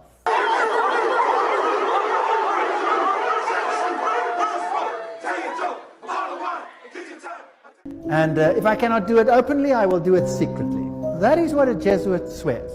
This is the famous Pontifical Gregorian University in Rome, the most prestigious Catholic university in the world. The Jesuits, in all their enclaves, have their figures in caves. Now, in paganism, all the deities come out of the cave, and they have the letters IHS, which actually stand for Isis, Horus, Set, which is the Egyptian Trinity. They, of course, they'll say it means Iesus hominum salvator, Jesus the Savior of men, but it doesn't. It means IHS, Isis, Horus, Set. They have the symbol of the triangle with the eye in a circle, which is also the symbol used in the New Age movement. And we saw that Gary Carr says that Freemasonry controls the New Age movement and the Jesuits control the Freemasonry, or created it. The founder of the Jesuits was a man called Don Inigo Lopez, who was born into an extremely wealthy family in the Basque region of Spain in 1491. He later changed his name to Ignatius Loyola. As a young man, Loyola was said by police records to be proud, violent, vindictive, and dangerous. His great life's ambition was to become a powerful military commander, which was going well until one particular battle where a cannonball broke one of his legs and heavily wounded. The tax exempt law. Now what's that law? See something, 50136. C6. 501c3, ain't it? It says 501c3, which is the tax exempt. All your black churches and your black colleges, all started by the Freedmen's Bureau, you see, at the same time, to give you a false sense of you gotta get, I want to die and I want to see the Lord and all this kind of thing here, and everybody, and we shall overcome. To give you this foolishness because they can control how far you go with what religion that they done messed up of yours and gave back to you, and what education they gave back to you, and you done had 140 years of both the black church and black colleges, and yes, you in the worst shape. You see what I'm saying? Now the key to that is because them being under the tax exempt law, the major churches, your AME churches, and your United Methodists, which would be your two big black churches, they cannot open the door not unless you see a American flag with a gold strip down the side. That American flag and the gold strip down the side is the Illuminati flag, which means that these churches are owned, operated, and controlled. Hear me. We got more preachers in the pulpit that have pledged their allegiance to Omega Psi Phi, to Alpha Kappa Alpha. They can step, they ain't spiritual. They got all the moves, can't cast out a devil. How you got a brand on your back and you can't worship God? These the same folks that be stepping the moment God come in the building. While they're stepping go. You look at Islam, they got spiritual leaders. You look at Buddhism, they got spiritual leaders. And then you look at Christianity, we got celebrities. There's gonna be a change in leadership. You will no longer be led by carnal leaders. You will no longer be led by fleshly leaders. God is raising up spiritual, I don't care, spiritual leaders. Not unless you see an American flag with a gold strip down the side. That American flag and the gold strip down the side is the Illuminati flag, which means that these churches are owned, operated, and controlled. That means that the black colleges are under the same law, just being run by the Illuminati. See what I'm saying? Now, on the other hand, do you know, even some of the Prince Hall Masons don't know this. Don't you know that Prince Hall Masonry, who is in accord with the church, got to sign a petition by the government every year that they don't bear arms against the government? You see what I'm saying? You see? Now, we know these particular things because, are you a 33rd degree Mason? 32nd degree Mason. Tell me, does black Masonry, because you're a Prince Hall, that ain't nothing but a doggone social club, drinking liquor and driving cabs and singing Negro spirituals in the church, and a few grips and passwords. And if you was really a doggone Mason, the white Masons got doggone women in their Mason. Annie Besant, 33rd degree Mason. You see what I'm saying? Over 100 years ago. Blavatsky, 33rd degree Mason. They got women in the Masonry. If you really was down, you'd put the women in the Masonry. And I ain't talking about no Eastern Star either. All on nothing. The Masons, the black Masons is no more than the AKAs and the Deltas or the doggone Buffalo Lodge, the doggone Flintstones. Politicians now. I'm talking about, we're going Mason, right? We're going Freemason, we're going the Illuminati thing. Because I believe that in a world where we are the richest people, why would we let people do their own thing? Sure. Like we wouldn't. So we need our elite, our ruling class, not the politicians, not our ruling class, to create a vision that no matter who takes office, South Africa's moving forward. They have a chain of command similar to militia groups, use code words, and have insignia bearing the favorite weapon of the cult, along with its color. Members are promised protection from rival gangs, but it is mostly about power and popularity. These secret societies are banned in Nigeria, and hundreds of members have been arrested and prosecuted over the years. To be Masons, why were you being asked to do two opposite things? What people don't realize is that the Catholic Church helped start the Masons. And that, for example, the Scottish Rite, most of the degrees in the Scottish Rite were written by Jesuits. So even though there is this apparent antipathy between the Masons and the Catholics, to the point that up until John Paul II's reign, if you became a Mason, you were Roman Catholic, you were de facto excommunicated, just like that. But actually it's all a sham, because most of the high level of people in the Vatican are all Freemasons, and many of the people that are Freemasons are Catholics.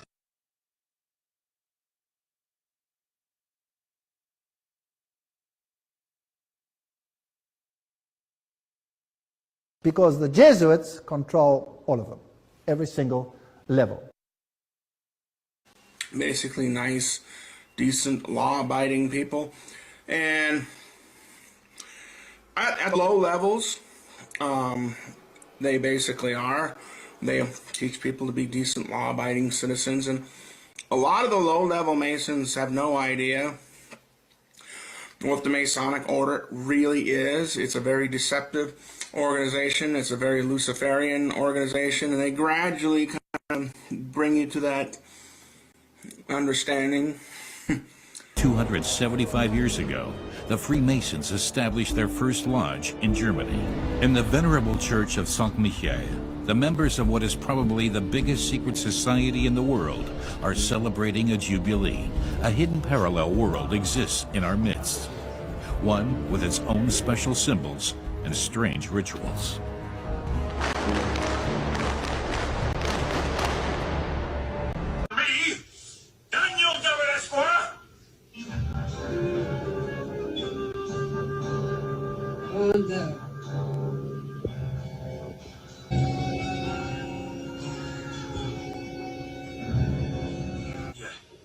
He saw that, and he dropped like he was poleaxed. They're masons. By the square, by the level, by the plumb, by the compasses, by the all-seeing eye. Nelson Mandela So was if we a go Freemason, to co-masonry, particularly this a is the Prince symbol Hall of, Freemason. Co-masonry are the symbols, words, and other Masonic expressions also found within the occult? Yes, they are. They are also used in the Golden Dawn and other societies. As we say, here is the Order of the Eastern Star. Here is their main center, the international headquarters, also known as the International Temple. That is where it is, in Washington, D.C. This is Prince Hall Freemasonry. This is Black Freemasonry. And very often the Masons themselves, here is their main center, the international headquarters, also known as the International Temple. That is where it is, in Washington, D.C. This is Prince Hall Freemasonry. This is Black Freemasonry. And very often the Masons themselves do not know about all these sub-organizations. So if you go up the ranks of Prince Hall Freemasonry, then you will find Knights Templars up there, for example. Knight Templar, well, that tells you something, right? So they really use these names. These are this is their own page, so this is not something that has been thought up. And the very, very highest individuals in the black world, for example, are Prince Hall Freemasons. Might I mention a name, Nelson Mandela, if you're interested? This is what they look like. So there's no such thing as it just being a white brotherhood, although each one of the groups is individually often non-informed. This is the levels. These are the levels in Freemasonry, and we can fill them in. The actual levels vary according to the source. You can see right now we're actually in the worship hall of a Prince Hall Freemason Lodge. Right now, this is in Brooklyn, New York.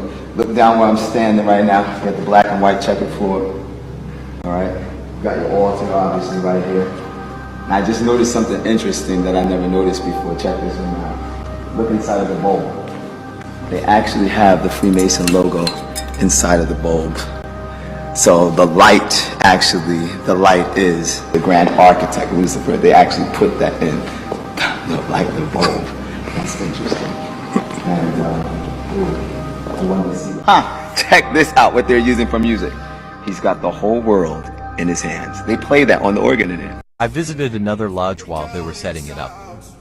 If Freemasons worship the devil, why is this lodge inside a Baptist church? Look, a holy Bible.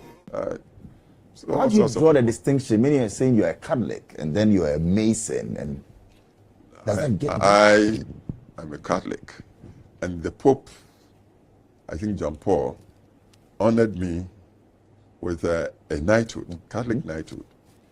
They came here to this very room from Centenary House to interview me, because before the Pope would confer such an honor on a person, they would want to know that he would be a worthy recipient. And they asked me, are you a Mason? I told them yes. Oh. Well, we went away. They came back, and I told them again. But the Pope, in spite of that, said, go ahead. It's an open-minded thing.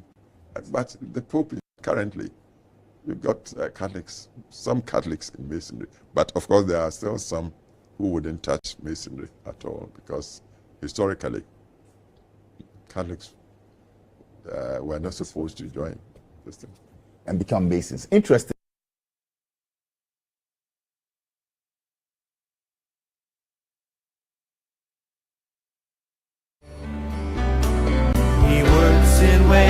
That's something I respected. I woke up, first thing I wanted to see was him. before I went to bed at night, the last thing I wanted to see was him. I love him. In a sense, Mark had been turned out by his own boy. He fell in love with Mindy, and in prison that made him vulnerable. And David Mendenhall, he worked on radios, and he'd fix my radio and everything. We got to talking, eating together, you know, drinking together. We'd do a little drugs together, and we became friends. I had never turned a boy out or had a boy or anything, and that wasn't my objective. You know, I was just supposed to pull him away from the other people he was kicking it with and to kick it with us. They never threatened me, and basically they give me anything I wanted. You know, watches, clothes, boots, shoes, anything I wanted I could get. His family had cut him off. Mail calls came with no letters from home and no money on the books. Survival was looking him in his ass. It was more than that. You know what I'm saying? I cared deeply about him. And we was there for each other through this, you know, whatever situation. So that caused me to have feelings about him. I didn't really kick it with nobody else for a little over 2 years. Mindy was not the only one to join Mark's makeshift clan. There was Hips, a forger. He began as a prison wife. It's really not just a sex thing. It's about having a companion. Somebody that you know is your friend. I got Hips through a partner of mine. Hips went to the street and come back to prison. When he got to the camp, he owed out like $300-400 worth of shit. When he first got there, from before when he was in prison. And we were business partners. Okay, when I left and he left, we met up again here at Limestone in 2000. Okay, and it was the same scenario. Mark had a boy, David Mendenhall, okay, and I run tattoos, run a store, and hustled, all right? So me and Mark started running a store again together, hustling, trying to make more money and more money and more money and more money, and before you know it, I ended up with 2 boys, and he ended up with 2 boys, and we called it a family, and when he wasn't around, I watched all of them, and when I wasn't around, he watched all of them. A challenge. It made my dick hard to chase him, to see if I could get him before anyone else. I met Mark on the chain gang. I would say it was in '98. I wouldn't talk to him for the first couple of days because I was too scared. But then after that, I kind of loosened up a little bit, and I got high with him. He was running a store, and I had a person I was looking out for as far as loaning him stuff. So I'd go to Mark and get stuff and loan it out for a money order or whatever, and just pay Mark off. So that's how we got acquainted, was just through business. He came to me, he came to me and requested to be with me, you know what I'm saying? Which was rather strange because this was like the first guy that ever pulled up on me and said, hey man, can I be with you? You know, so. The coke practice black magic on your ass, and you didn't know. These niggas eating poke behind doors, and you didn't know. These niggas poking your wife in the back room, and y'all didn't know it. Half of y'all elders like niggas, and you didn't know. I'll kill him, be the witch finder general. I might continue. It was rather shocking. So we ended up doing a business transaction on some money, and he asked me if I would do something for him. And I told him yeah. Of course, at the time I said that I didn't have that in mind, but that's what it ended up being. So, you know, from that point on, I didn't really kick it with nobody else for.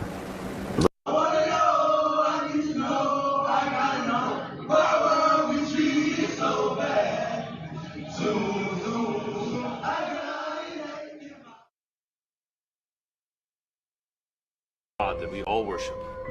Okay.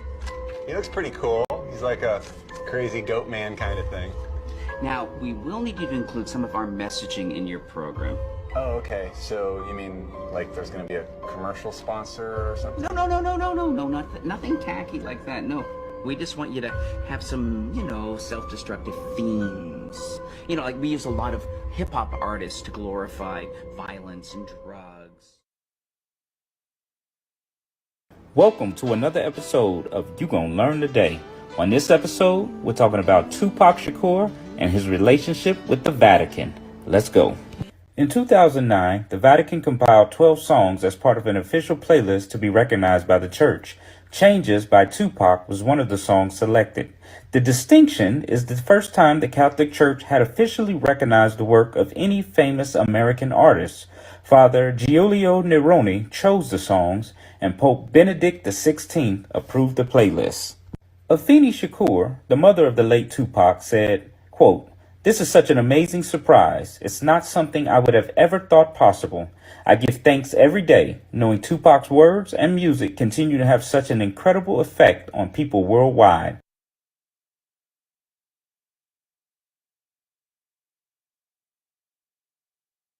It used to be a secret fraternity of the elite. And so occasionally by divination, they see through the vistas of time and they handpick potential people across music, across the arts and entertainment, across business. And so they come to you with a proposal to manipulate things according to their will. You become a benefactor when you sell your soul to the devil. Friendly dude. See, I told you, see, all this is giving me all that. Oh man, he took care of me, man. He gave me this shirt, you know, these jeans and the 10 balls. I'm looking fly out here, right? Giving me all this, giving me all that. I said, look, man, you getting groomed. Sebo ain't no friendly dude. See, I told you, Sebo like white boys. And he like, man, you tripping, dog. You tripping. I said, listen, I've been here for 3 years. You just got here. I'm trying to look out for you. He like, man, I got this. Right? 3 days, maybe 3 days later, right? I ain't see the white boy for 3 days. He ain't come out of cell for 3 days. Damn, 3 days. I'm like, that's odd. Wonder what's going on with him. Bed rest. He finally come out on the 4th day. He wearing his shirt all tied down there. Oh no. He already had hair like came to like right here. It was dyed red. Got Jolly Ranchers and dipped them in like a mop bucket thing in water and made like a coloring of red Jolly Ranchers and put it on his head. Not the damn Jolly Ranchers. When Sebo walked out of that cell, the white boy was holding his back pocket. He would not look up. He was looking at the ground. He was not allowed to look at another man in that pod. Oh, man. I'm trying to bring awareness to people. So check this out. I'm not telling y'all this story to scare nobody. Actually, I am. Because if this video can reach somebody from doing something stupid and ending up in prison, and this could happen to you, and it can happen to you. Yeah, it can. This is a warning. Don't do nothing stupid out here in the world so you don't have to get locked up.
Tell you something, black man, you gotta watch these stinking Africans, man. Right. And they know you not the same people. So where does all this anti-African rhetoric come from. Because their forefathers identified themselves as Ethiopian Hebrews. 1936 letter. So here's a 1936 letterhead, the Royal Order of Ethiopian Hebrews. So let's go to the next slide. They can't say I'm making it up. So here we see is a membership card of the Royal Order of Ethiopian Hebrews, SNDOC, 30 West 129th Street, Rabbi W.A. Matthew. Because this is the guy who's the father of this community that we see today. Very important stuff that you're going to research. Don't find out who these people are. Let's go to the next slide. Wow, here we go with a death certificate. When this man died, the father of the Hebrew groups that say they are anti-African, God doesn't love Africans, where on the death certificate does it tell us that the creator of this doctrine came from? Stinky old African. He comes from Lagos, Nigeria. Let's look at it. Rabbi, right? This is his death certificate. Whitworth, Matthews. This is the guy. This is your creator of your Israelite movement that hates Africans, who was part of the Ethiopian Hebrews. But they hate Africans, though. Wow. How do you hate Africans and the man that created your doctrine is from Nigeria, Africa? This is his death certificate. The creator of their doctrine was born in Nigeria. So let's go to the next slide. That thing we saw earlier when it was Ethiopian Hebrews, it's an Ethiopian Hebrew lodge. Masons under white folks. Wow. This is not my mail, this is his. So we go to the next slide. This is very interesting because the whole time we thought it was a Hebrew temple, it was a Masonic lodge, and he got raised by a pale white man. And now we see their new symbol today looks mighty like the compass and square. And we see two swords going through it, which is symbolic of the Royal Ark in Freemasonry.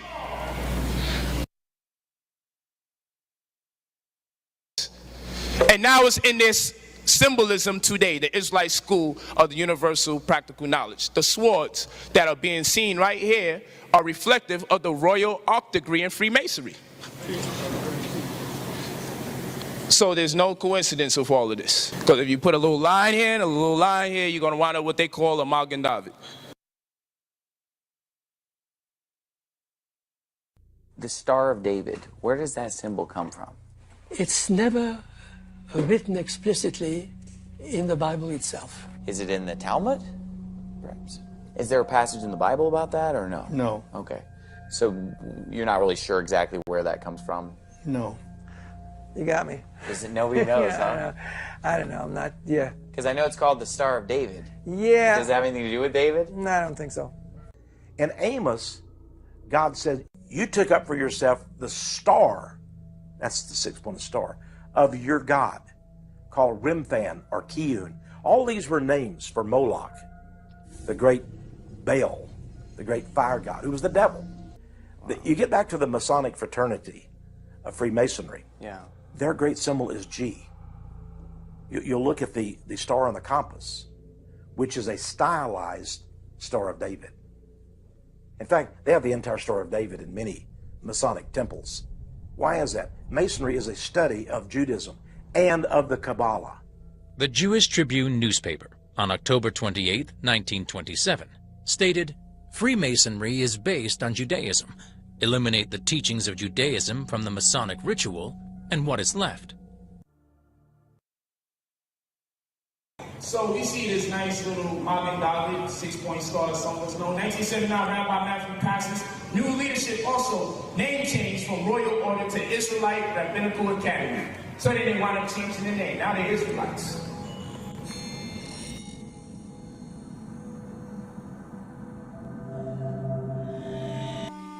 Those who turn to Jewish traditions to augment their spiritual lives, in actuality are turning to Pharisaism. Jewish scholars admit the fact that modern Judaism is Pharisaism. Pharisaism became Talmudism.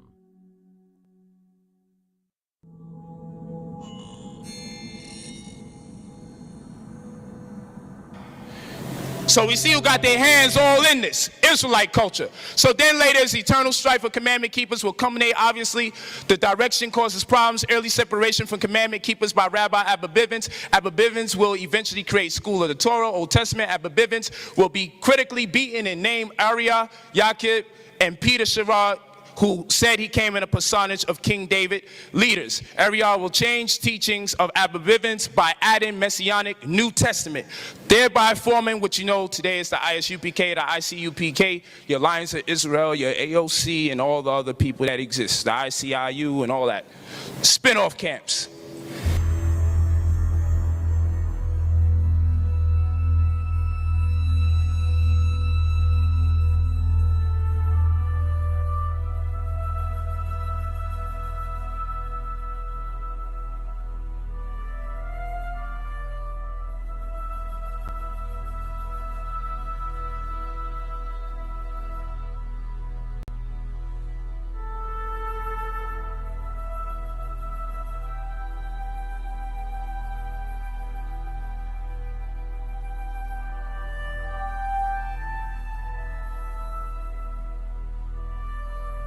Numbers 15.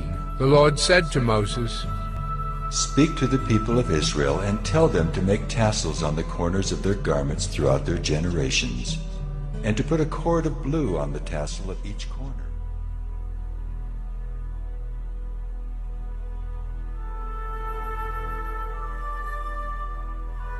Deuteronomy 22. It says, "You shall make tassels on the four corners of the clothing." This word for tassels is different. It's not tzitzit, it's gedalim. And it means twisted threads. And so it's in the sense of twisting.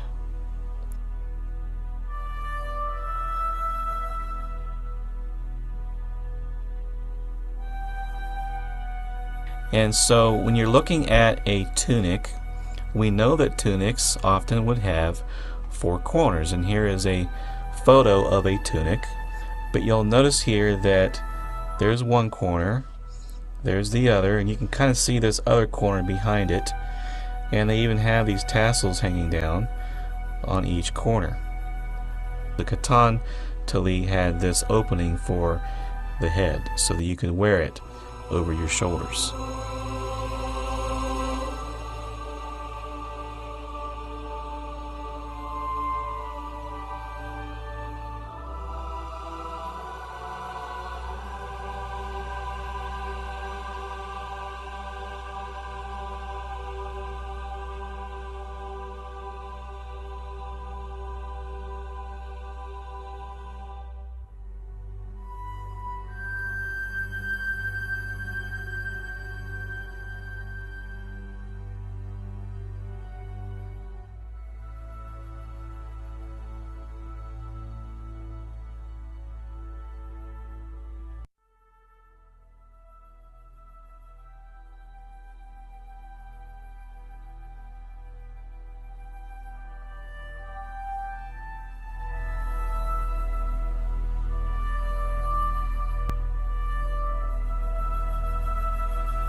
A lot of the founding of America was based on Moorish science.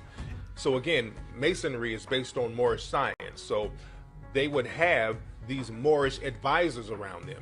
If you look at old paintings of George Washington, you will see George Washington standing next to a black man with a turban. And remember, when you see the black man with the turban, that's a Moor, that's not a slave. See, people automatically assume that black is slave, but slaves didn't wear no turbans. Because remember, slaves weren't allowed to practice no Islam or any other kind of religion except Christianity. Moorish Science Temple of America. founded in Newark, New Jersey, in 1913 by Timothy Drew, known to followers as Noble Drew Ali and also as the Prophet. Drew Ali thought that all blacks were of Moorish origins but had their Muslim identity taken away from them through slavery and racial segregation. Noble Drew Ali wrote, "Black Americans were actually Asiatics who descended from the Moabites." Teachings of Noble Drew Ali from the Moorish Questionnaire, better known as the Moorish 101.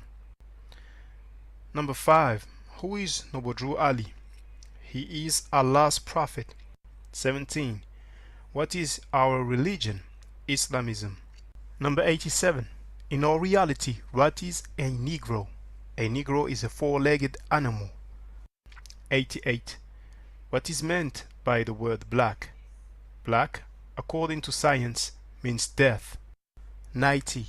What does Ethiopia mean? Ethiopia means something divided. 91. Can a man be a Negro, black, colored, or Ethiopian? No. 94. Will you define the word white? White means purity. Purity means God, and God means the ruler of the land. The Nation of Islam grew out of the contested succession to Drew Ali and became a separate organization in Detroit in 1932. In addition to the main body of Freemasonry derived from the British tradition, there are now a number of appendant groups which draw their membership from the higher degrees of Freemasonry.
So, these Native American scholars, the Latinos, and the Egyptians and Amazigh people are being censored from having discussions because Afrocentrics don't want them a part of their own discussions in their countries. They don't want people to know that we have been wrong and we have been rabid racists, stealing other people's culture and insulting them and disrespecting them in the process of attempting to usurp another people's culture. I told you when at the end of 2020, I said 2021 is going to be the year of big feelings. And guess what? Everybody's in their feelings right now. This Nubia and Egypt thing, this ancient Egypt, who were they thing, is coming to a head. Just like the Native American thing came to a head and we stopped fucking around. Just like the Moorish thing came to a head and we stopped claiming that. It's time for Egypt now. It's time for you listening to me to evolve. That is not black people's ancient history. West Central Africa is your history. You guys need to come on back home. Leave these people's shit alone and come on back home to West Africa. Right about now, after I make this video later on over the next few days, the Hotep hustle is over. I'm about to drop some serious information that I've been learning from people who actually are in the culture and who actually speak the language. You guys got to stop stealing other people's culture and be proud West Central Africans. And worry about your own shit. You're black Americans now. You're African Americans now. But you're distant descendants of West Central African peoples. That's your bloodline. Focus on your shit a little more. And get out of everybody else's shit. Because on the world stage of academia, y'all making black folk look bad, destitute, thirsty, unhappy. Centric scholars. Message to you black Afrocentric scholars and fans and wannabes and all you people in the conscious community who claim to study black history or history. This is a repeated thing that's going on right now. I remember a time several years ago where a lot of people in the conscious community was claiming to be the Native Americans. And in the process of claiming to be Native Americans, they were disrespecting real Native Americans. They were calling them fake-ass $5 Indians. They was telling them, you ain't no Native American, you an implant. Just think if somebody done that to you. I mean, just think about it. And white folk, can anybody touch your culture, your history? Or you guys got upset. Okay, so you guys are doing the same thing. You guys just reversed it. Y'all was caught, you guys was insulting so many Latino, Mexican, and Native American, disrespecting their culture, trying to claim their culture, trying to steal their culture. And at one point, I'm going to tell you how that went down. How many years ago was this? 3.5 years ago. Somebody asked me a question one time and said, hey, what do you think about Africans coming to America before Columbus? I said, you know what, I think maybe a ship or two may have got lost and people landed there and stuff like that. And then culture was born there. But it's just not a small amount of the population. Maybe, there's some groups of Africans in America.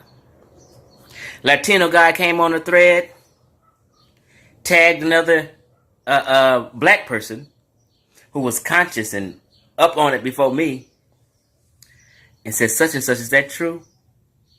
And he said, nope. And this was a black guy I respected. At one time, I called him one of the smartest brothers on my page.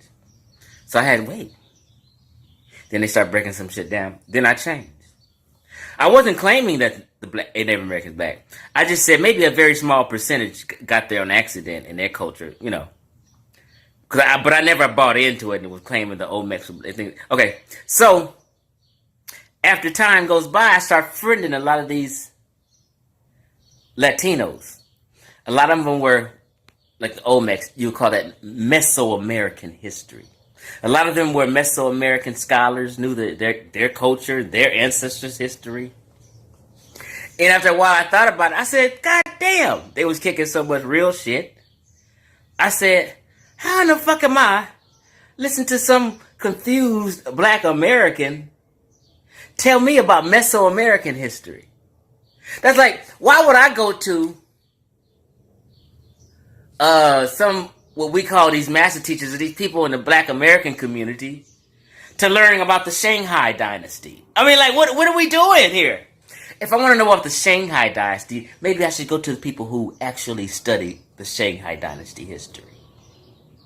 Maybe if I want to learn about Chinese culture, maybe I should learn it from a Chinese scholar.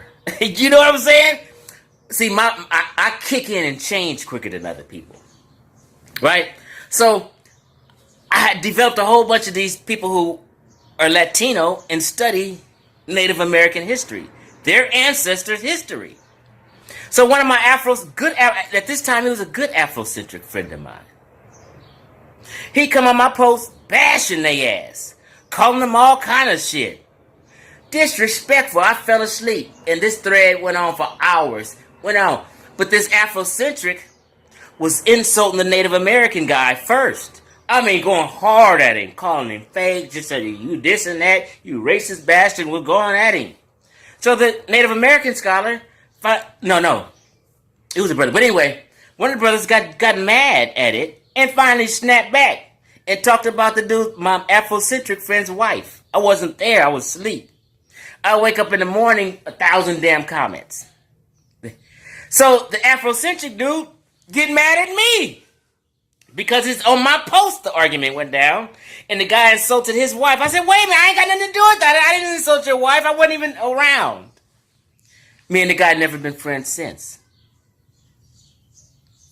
But it was a case of he was berating the Native American people, guys, and the Latinos, just bashing them. And when they snap back, all of a sudden now you guys are crying foul. They had, in my opinion, if some foreigners are talking about Samoans' culture, a Samoan has every fucking right to defend his history and his culture and his ancestors, by all means. Just like I have every right to defend some African culture, Ghanaian culture. So it's the same thing that has come around now with the Egyptians. I got some friends who are Egyptian now and Berber, like Amazigh people, like for real, and live there and understand the information great. They understand what Afrocentrics is doing. They're mad at Afrocentrics because Afrocentrics are calling them fake. They're immigrants to Egypt. They're not the original people. Them ain't your ancestors. And black folk in the conscious community is bashing these Arabs and bashing these Berbers, these Amazigh people, insulting them, racial, they're all. And when they snap back, all of a sudden they're the Amazigh people and the Berber people, and them scholars are racist. But you've been sitting here bashing their culture and trying to steal their culture and taking on their names and all kind of shit. How you got the audacity? It's the same thing recirculated. You guys got to stop stealing people's culture and taking on their names and then getting mad when they want to defend their own culture. Shelter Project, Freemasonry. I think that a lot of people hear the term Freemasonry or see someone that they may think they have a Freemasonry ring on or a symbol or something that they see in their background. And then they, especially in this community, oh, that person's got to be evil because they have a compass behind them, or you know what I mean. People who are at the highest level who really understand the Masonry and have some of these quote unquote secret societies that take it serious, not the ones that are just utilizing it for social gatherings. They understand the true, real power in it. You have some or Negro people, how all interrelates and interconnects to the people that the Bible is about, which is the Hebrew Israelites, the children of Israel. So I tell people, you don't have to believe in the New Testament in Christ. At the end of the day, you cannot deny your ancestry and your lineage.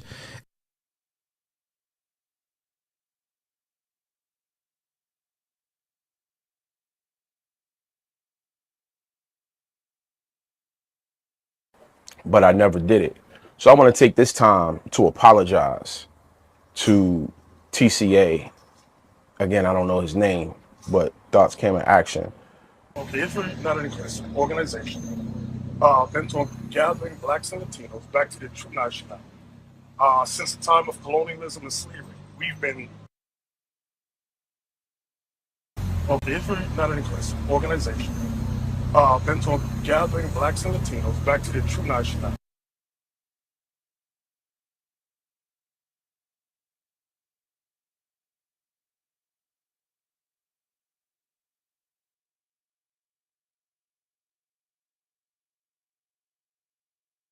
Like, it's open dialogue. Yeah, you want me to keep talking about it? By all means, we can talk about anything. But it's like, and then I don't know if you've had this, but I've had people throw millions of dollars in my face to do something I didn't want to do.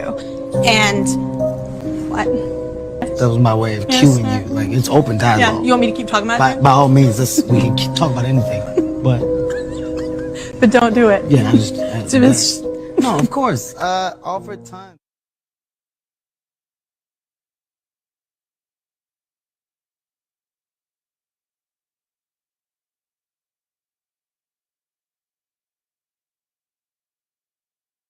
The world is truly a stage. Well, we're in 5 countries in Africa. We have about 50 congregations in the United States and other places. Yeah. So when Christ came, Taken. This is the sign you do upon entering and exiting the ritual room while facing the Grand Master. It stands for throat slit, and it goes like this. A continual reminder of where you are and what awaits you if you have a change of heart or rebellious spirit. And here you have the illustrations of the secret handshakes. Look familiar? And this is the sign of the Master of the Second Veil. See? Purely Masonic. You don't pick this stuff up off the street. Now this is how it's generally executed in the public arena.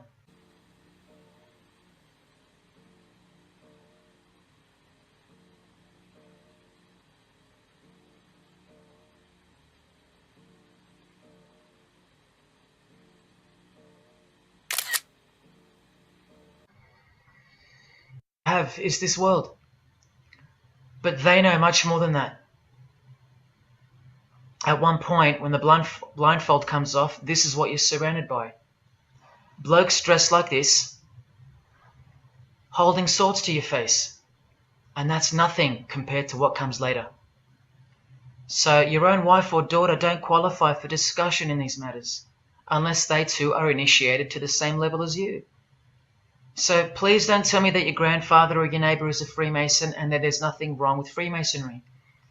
How would you know when they're under oath never to reveal anything to anyone? The men of God, in quotes, they sacrifice people, and there is they are given like now we have this kind of Illuminatis, we have these Freemasons, we have pastors in church who are Freemasons, pastors in church who are Illuminatis, we have the Gazas, we have the Mungikes, and all those are altars. It was something I had planned on doing years ago. It's been on my vision board for years, and this was the time I was coming for some other business and things to make a deeper footprint over here.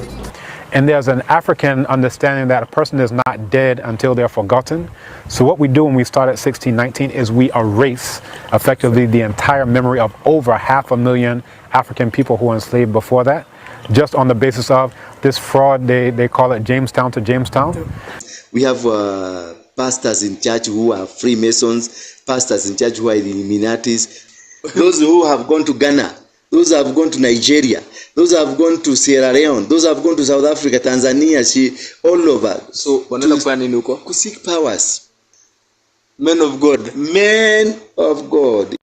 In the country of Ghana. Involving politicians and members of the Bull Fraternity. Every black person living should go to Ghana and see them slave castles so you can see what they did to us. You got to see what they did to us. Prophecy dates appear to undergo reinterpretation with each passing generation. And I had a vision, and the angel Gabriel came to bring the word of God And the year of the Exodus would be 1967. And the 2019 year of return is a sign. It's an end sign for the nations. And it just so happens that right around 2019, the Panafest and all these black people going to Ghana visiting, and it created all this money flowing into Ghana. You know, some of the critiques have been that it's based on just tourism. You're saying year of return as opposed to year of and prominent historical leaders were a part of the Purple Hand Signaling Club. Nigerian Christmas, you must come out of these false churches, return as the Israelites.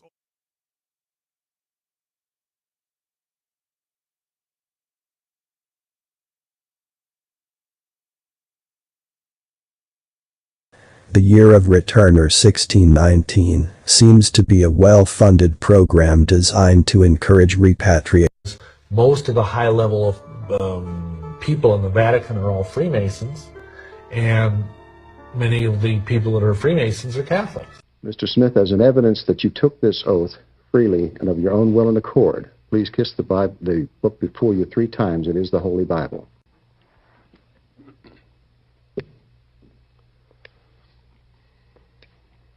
The Illuminati was also invented by a German Catholic Jesuit priest. The world. In this season of rebirth, may you feel your faith renewed and your heart made anew. They believe that Christians here need what they call a reawakening. So how do you draw the distinction? Meaning you're saying you're a Catholic and then you're a Mason, and does that get I am a Catholic, and the Pope, I think John Paul, honored me with a knighthood, Catholic knighthood. They came here to this very room from Centenary House to interview me, because before the Pope would confer such an honor on a person, they would want to know that he would be a worthy recipient.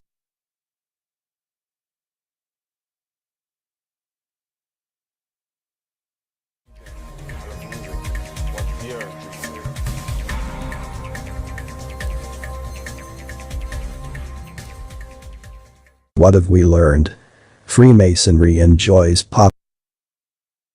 It's not an inclusive organization. Bent on gathering blacks and Latinos back to the true nationality. See, if I had come through man, then I could have only been raised 33 degrees.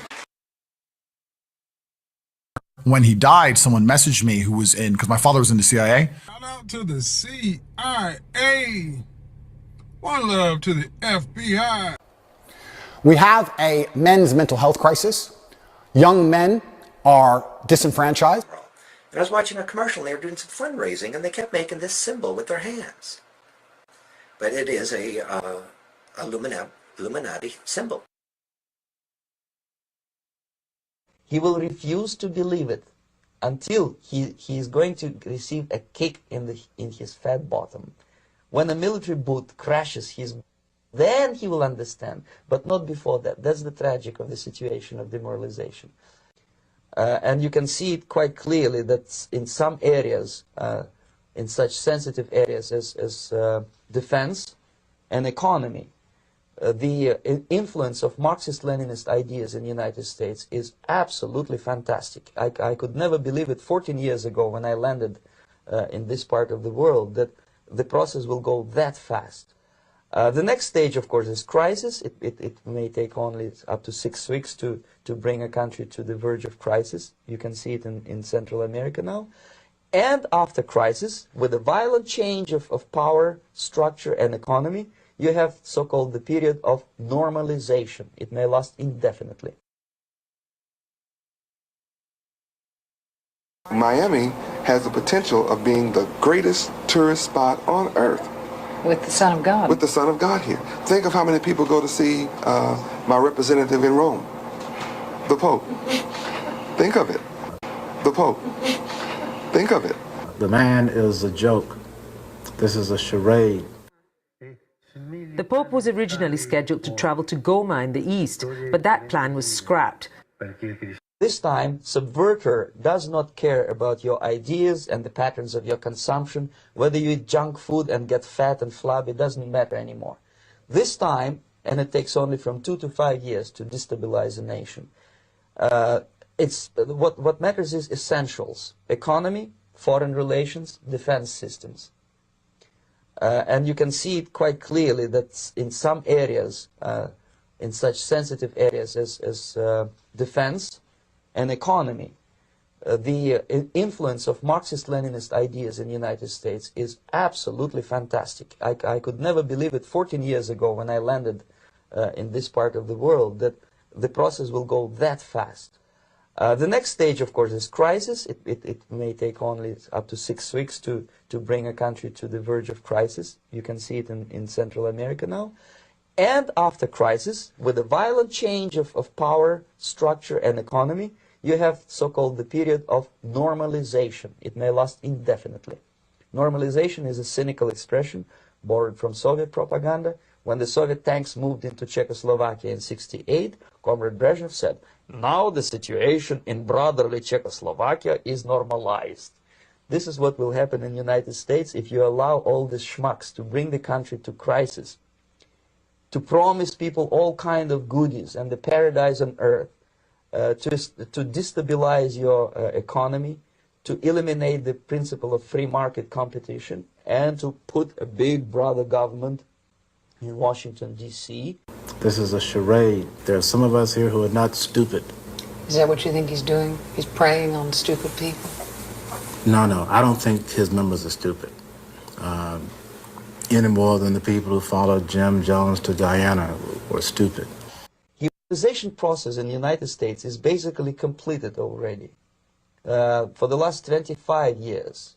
Actually, it's overfulfilled because demoralization now reaches such areas where previously not even Comrade Andropov and all his experts would even dream of such a tremendous success. Most of it is done by Americans to Americans, thanks to lack of moral standards. As I mentioned before, exposure to true information does not matter anymore.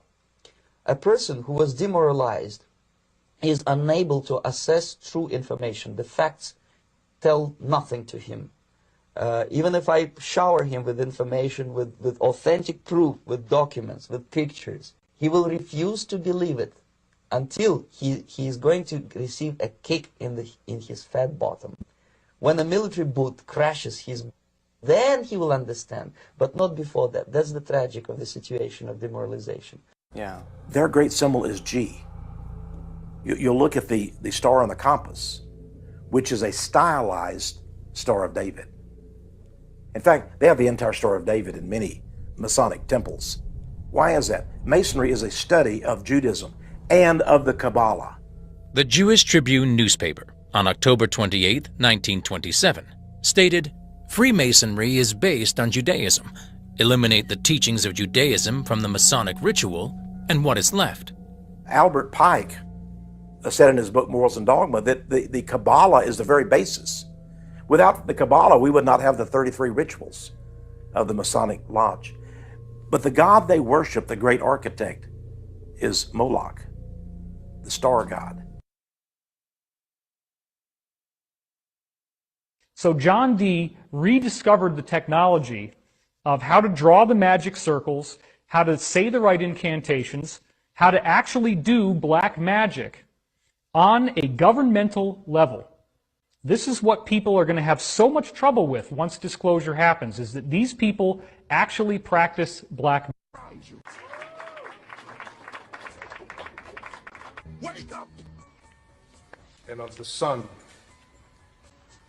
and of the Holy Spirit. Wake up! Wake up!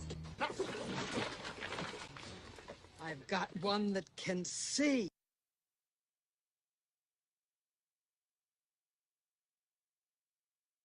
I've heard that the FBI and the CIA are hiring and have hired and do have content creators that get information. Look at this man's podcast and who C-Mac is the #1 nigga that go on his podcast. I was a former special agent of Homeland Security Investigations, and I like it.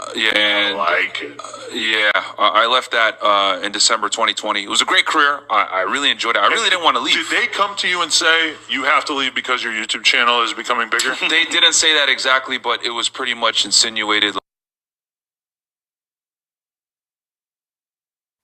We've gone into this before, but we're gonna go into. Cause I mean, people like every day. I don't know what anti-Semitic Christians y'all been listening to.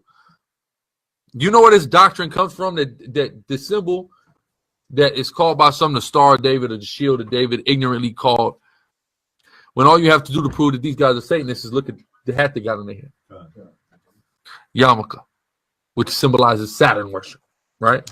And the same cracker Christians that are accusing them are equally demonic, right? So, I mean, and this is who you're going to as an information source. Ridiculous. And then, another thing, man.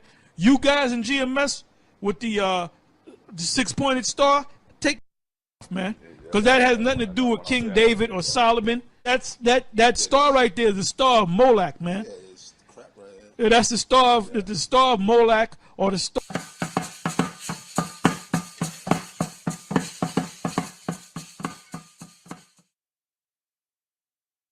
The demoralization process in the United States is basically completed already. For the last 25 years. Actually, it's overfulfilled because demoralization now reaches such areas where previously not even Comrade Andropov and all his experts would even dream of such a tremendous success.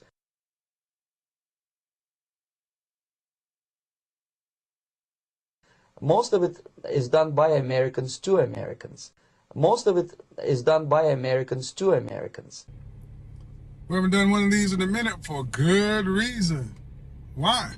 The shows are Monday through... Now, you see, I'm not going to go into detail, but he did a gesture with his hands and with his sunglasses, okay, I know what this means, but, yeah, Kevin Samuels basically sold out his people, all right? So, yeah, when it's all said and done...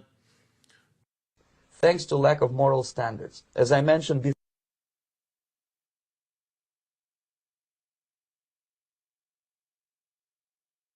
My pleasure. The Nation of Islam, because you know, we can't be out here just willy-nilly. Every time I go somewhere, I do have security. And I've been so blessed that the Nation of Islam always gives my security. Even in the US, my security was provided by the Nation of Islam in LA, in Atlanta, in Houston. It's a big blessing. Praise I give thanks. Praise God. So in 2003, I'm running up ahead now, I established Israel United in Christ. I was in the Kemetic community for a short time. Went to the Nation of Islam for a short time, and I met a brother named Black who gave me a flyer regarding the Holy Bible. And he showed me that in the Bible, our race is in the Bible. The CIA gangs, man. We know that these gangs been planted in the so-called community. Yes. That's why I said the CIA Right. government. You know, this is It was interesting that Are the gangs labeled now as terrorists, brother? yes, it's interesting here because a couple of years, about 6 or 7 years back, I said, you know, it's amazing how you could have people with these can't even function well in society, but they're nice people. Not just in the LA, but were in all the Crips and Bloods was scattered throughout the United States. Crips and Bloods in New Orleans. Tulsa, Oklahoma, Omaha, Nebraska. You see what I'm saying? Atlanta, Georgia. They're all over. And I'm like, well, how can the people be so damn organized? You see what I'm saying? That's because it was a government system. Now, even Dick Gregory even did the Freedom of Information Act. We find out also, and I told him, I said, those people are put together by the government. I told him this in '96. Left, right. Left, right. Left, right. Fear, favor, or affection, Left, right. reward or the hope thereof, We have brothers in our congregation who are officers, high staff officers. So again, not just one, but a few.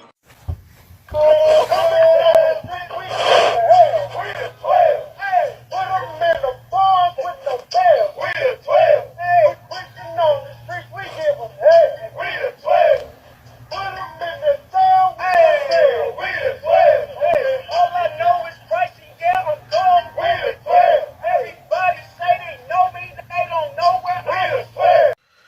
time I try to make this one short.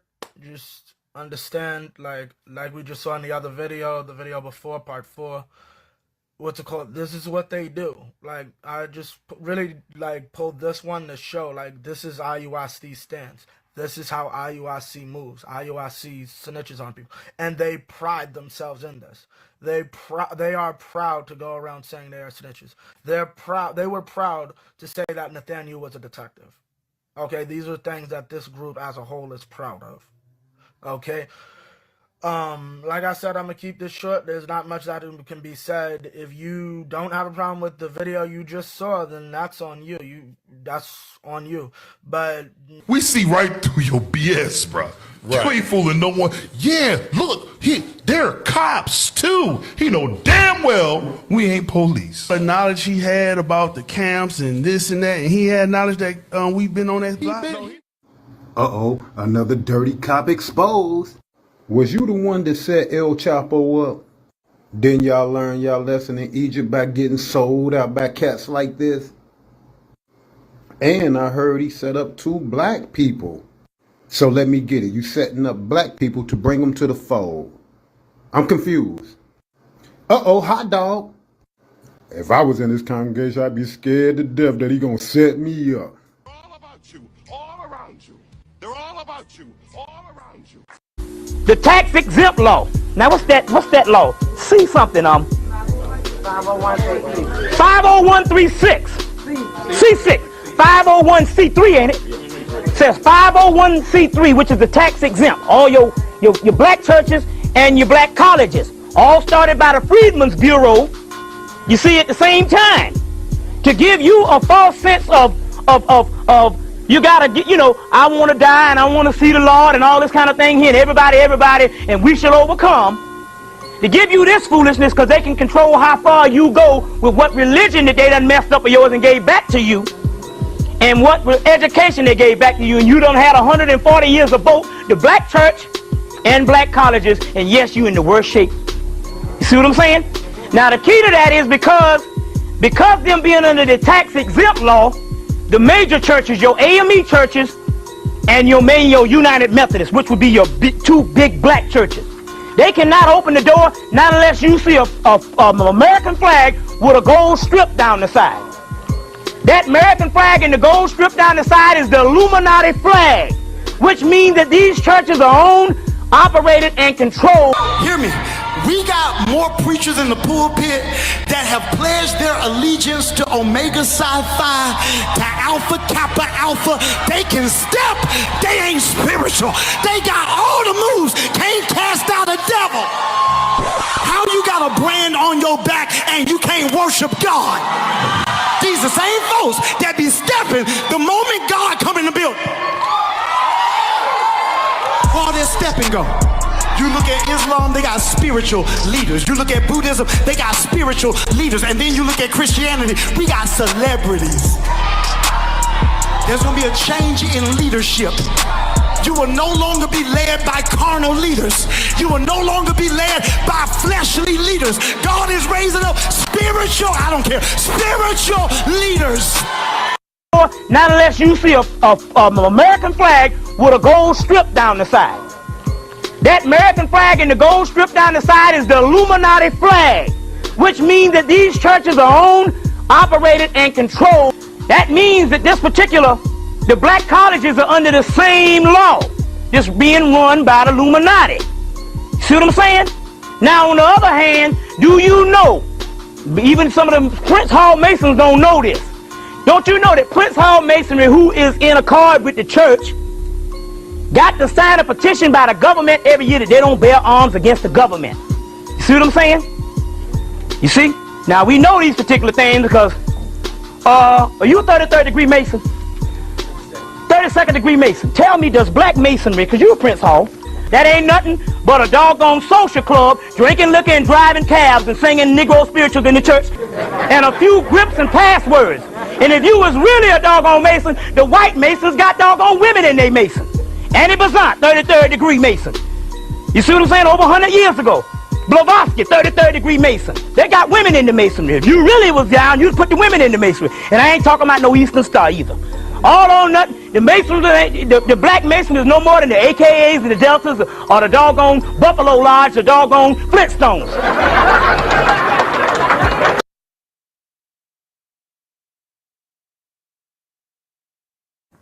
I'm at the Elmina Castle now, and as you can see behind me, I'm right in front of one of the dungeons where our forefathers were kept before they were sent outside to the New World.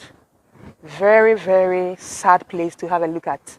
But I'll let you see a bit of the inner part of it if you've not come here before. So let's go inside now. Perched on the rocky fringes of the beach in Elmina town, 12 kilometers from Cape Coast, the castle was originally built in 1482 as a trading post. Local history says the quest for more gold and ivory, as well as the spread of Christianity, inspired Don Diego da Zambuja, a Portuguese explorer, to lead more than 200 soldiers and masons to build the castle. It was then christened St. George's Castle. Here, the Portuguese felt safe from any external or local aggression. Then, as the old years peeled away to reveal a newer one, the lure of gold paled away into insignificance, while the prospect of capturing stronger Africans to work the fields in the Americas became more exhilarating. Along with this prospect were bigger profits. Gradually, St. George's Castle metamorphosed into Elmina Castle, shedding its old name and innocence. But what I'm driving at is all of these different cases are long before 1619. And there's an African understanding that a person is not dead until they're forgotten. So what we do when we start at 1619 is we erase effectively the entire memory of over 500,000 African people who were enslaved.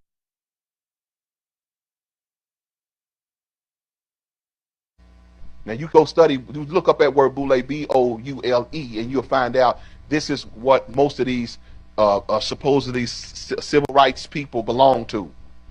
And when I give you this understanding, you will know why we never get anything accomplished.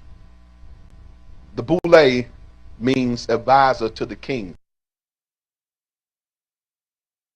These are the books that that was used when I went through the Freemasons when I was 20 years old overseas. And thank the Most High for me not being part of that anymore. I was young, just like all of us. We made decisions, and I'm not going to keep I'll keep harping on that because, hey, it's in the past. Their use.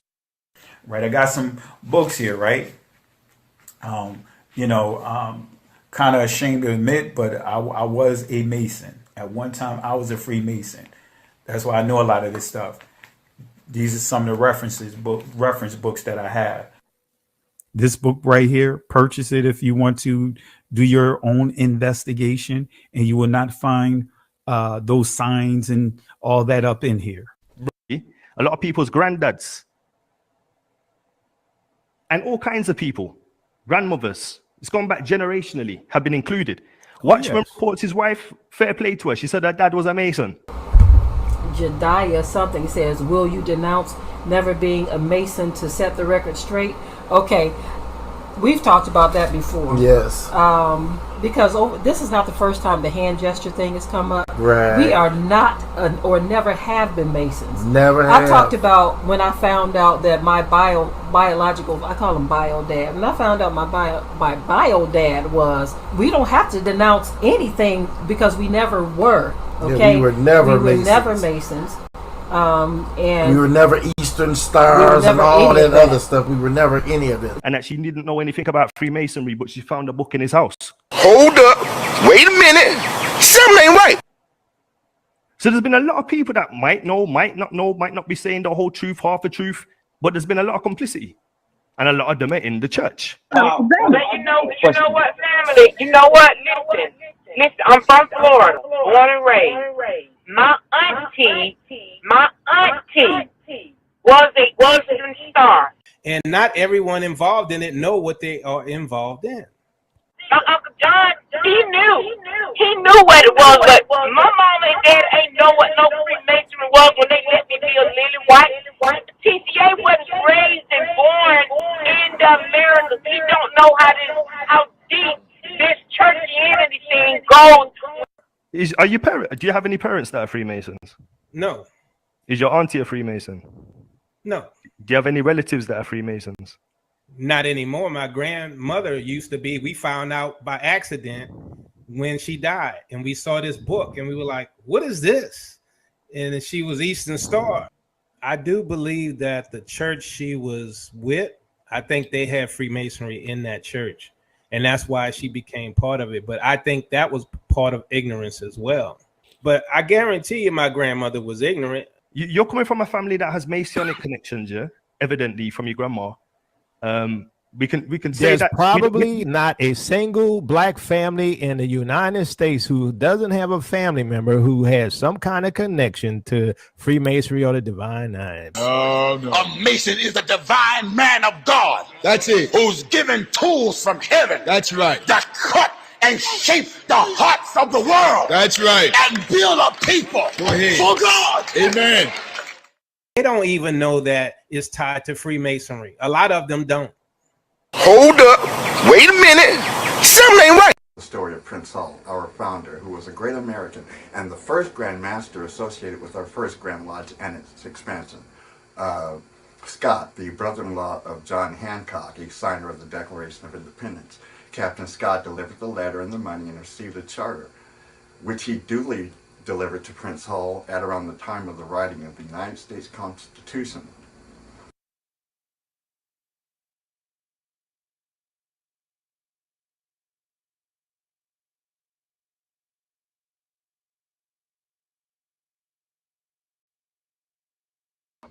Wake up! I've got one that can see. The world is truly a stage. Well, we're in 5 countries in Africa. We have about 50 congregations in the United States and other places. Yeah. So when Christ came and he said, "Go ye therefore and teach all nations." And a whole host of other things. What are they doing with all this power besides hoarding it for themselves? Y'all tell me. Spiritual babies on milk, beloveds. I've said too much without saying enough, beloveds. But may those who have ears hear. The Freemasons, there's also the female side, which a lot of people don't talk about, the Eastern Star, which I won't even get too deep in. All right, so we're going to get final comments. We're going to start with Sister Betty. To me was as brown as I am. But who caused the problems in the camp? Usually the mixed multitude. Because they're not even Israel. And I'll land my plane there. All right, so we're going to get final comments. He's not moving in love and kindness. He's just not. And I'm second guessing what I'm saying now but I'm gonna say it again. Those guys grew up in the UK somewhere. They really don't understand what we're talking about. That's why the second brother came on. He's still asking the same kind of TCA questions, moving in the same TCA type of manner. They didn't grow up here, so they did not even hear what I said. We grew up under different times than they did in the UK. They don't understand how you can get into a thing and really not know what the thing is that you're getting into until you get to be older and learn these things. Because we all throw up the peace sign, the okay sign. When my son hit threes in his game, he hold up the 3 fingers and all that. You think my boy was thinking about, oh, he's doing a Masonic sign all over the gymnasiums, all over the country? No, he didn't. He just bragging about he made a 3. See, this stuff in that TCA and the other brother, they don't understand all of American culture. He feels like he can go and they feel like they can go and do a little top service research. Okay, we all know what the Divine Nine is. We all know that there's fraternities all over the country and out of the country that have brothers to pledge. My first husband, he pledged Sigma Phi Beta. Yes, he did. But is he a Freemason? Did he stay in that? No, he did not. It was a thing to do, either to get girls or to get into the drinking club. It was not us pledging our allegiance to Satan. They don't understand that. So you're just going to run off what you don't understand without any real serious proof. Brother Tayu kept asking him, what else do you have besides a few clips of Eshan? He could not answer. Anyway, I mean, I understand you want to point out that there's a ingrained problem that might be a viral problem in the world, right? Which is called Freemasonry, and it is a way that a lot of these people rise to power. We agree with you. Okay, so as you can see, I mean, look, I don't know, but I mean, what do you think, bro? Like, I'm trying to like think about wrapping my mind on it. It's like, wait, your stance towards them is a little like not as aggressive as your stance towards Christianity. You know what I'm saying? Yeah, bro. That's what the brother's saying right there. He's saying, hey, man, if I was saying this about vocab or anybody else, you'd be like, oh, yeah. But since you're talking about one of these Israelite bros or, you know, all of a sudden you're opposed. You know, bro, that's what he's saying. It's like, why is Nathaniel not saying that he used to be a cop? You know, just say that, bro. Why you hiding that? You tell your story all the time, but you always keep that, like, you know what I mean, omit it. You always exclude that. You know what I mean, bro? Why? If you know, Reza, they were playing checkers while we were playing chess. Hands. So why would you go after these people with no evidence other than the fact that you see some hand signs? All right, let's deal with what you just said. Can you hear me? Yeah. Yep. Yes. 1, 2. All right. So you said there's no evidences. Then you've also used the word that's quite inferring. You said go after. Now, my question is this: if this was me going after John Hagee, Israelite communities wouldn't say a word. If this was me going after Cab Malone, Hebrew Israelite communities wouldn't say anything. If this was me going after the ridiculous 12 tribes chart, Hey, Shalom, Vladimir. Hey, put yourself on mute so I don't have to do it. So when you want to say something, anything. Now it just came to my attention by looking into things and researching things, because you said at the beginning of this whole conversation that, I don't know if it was a blandishment, but you said I'm known for doing excellent research, but glory to the Most High. Now, with that being said, I've looked into things and it scared the socks off me how complicit is at the top of the pyramid, per se. Now, why am I saying all of this? As I said again, it knocked me for 6. How nobody knows each other, but everybody can do the same sign at the same time. In front of cameras, people move their hands. They speak with their hands. So why would you go after these people?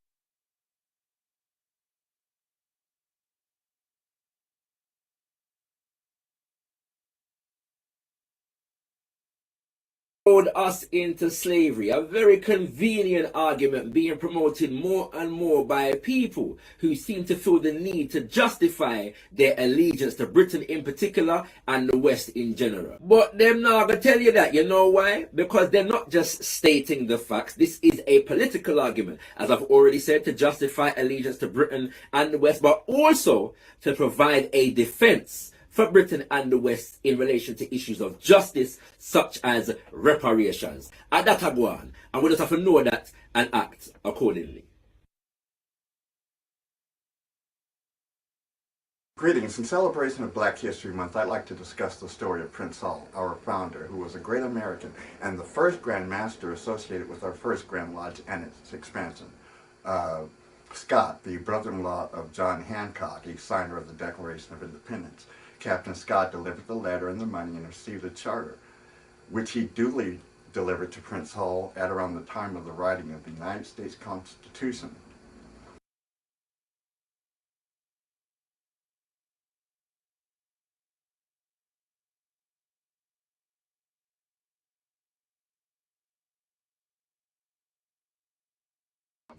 Wake up! I've got one that can see.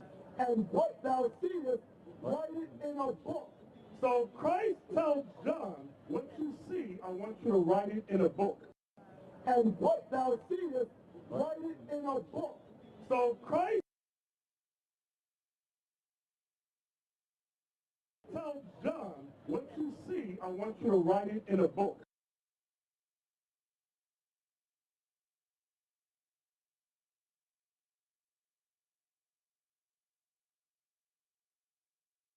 The world is truly a stage.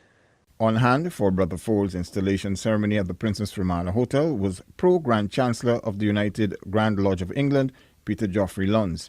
He shared his view on the significance of the installation of Ghana's youngest ever district grandmaster.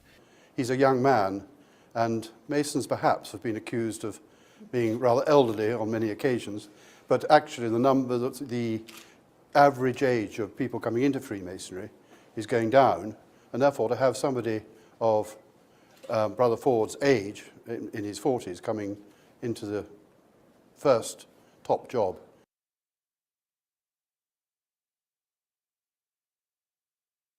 They say we lost a great brother. They say even though he wasn't with the fraternity that long, to dismiss the $550 million civil lawsuit in Nichols' death, which was filed in April by his family and civil rights attorney Benjamin Crump.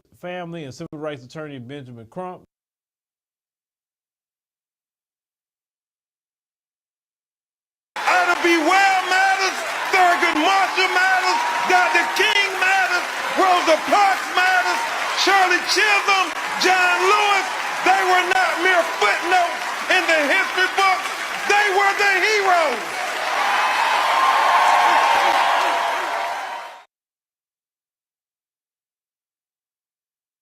It doesn't only mean that people actually come and saying they're actually Christ. It don't only mean that, but it also mean that people come and preaching in the name of Christ. That's right. Using Christ's name That's to right. represent Christ. They use the name of Jesus Christ in a form of represent, or they misrepresent him. That's right. They use it as a cloak to manipulate the simple. And I pray for each of you, God's blessings, God's presence, his anointing, his discernment.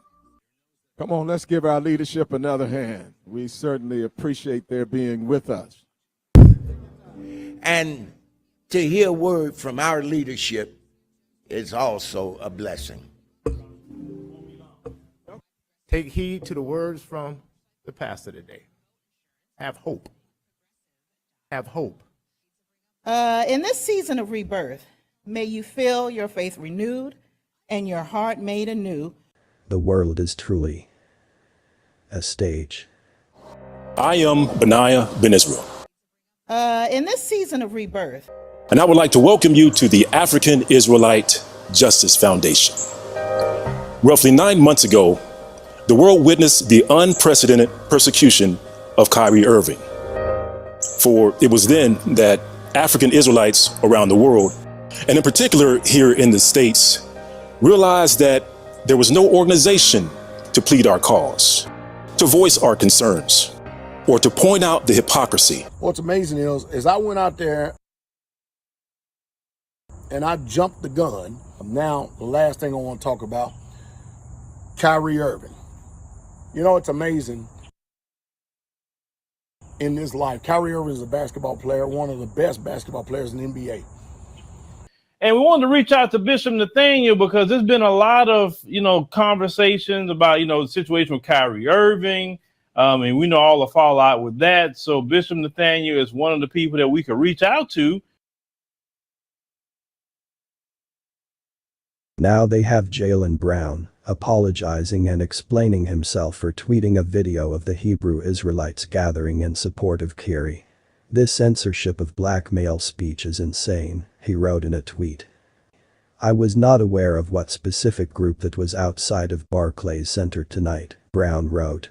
I was celebrating the unification of our people, welcoming the return of Kyrie to the court. First glance I thought it was a known fraternity, the CKs, Omega Psi Phi, Stephen, showing support. The world is truly a stage.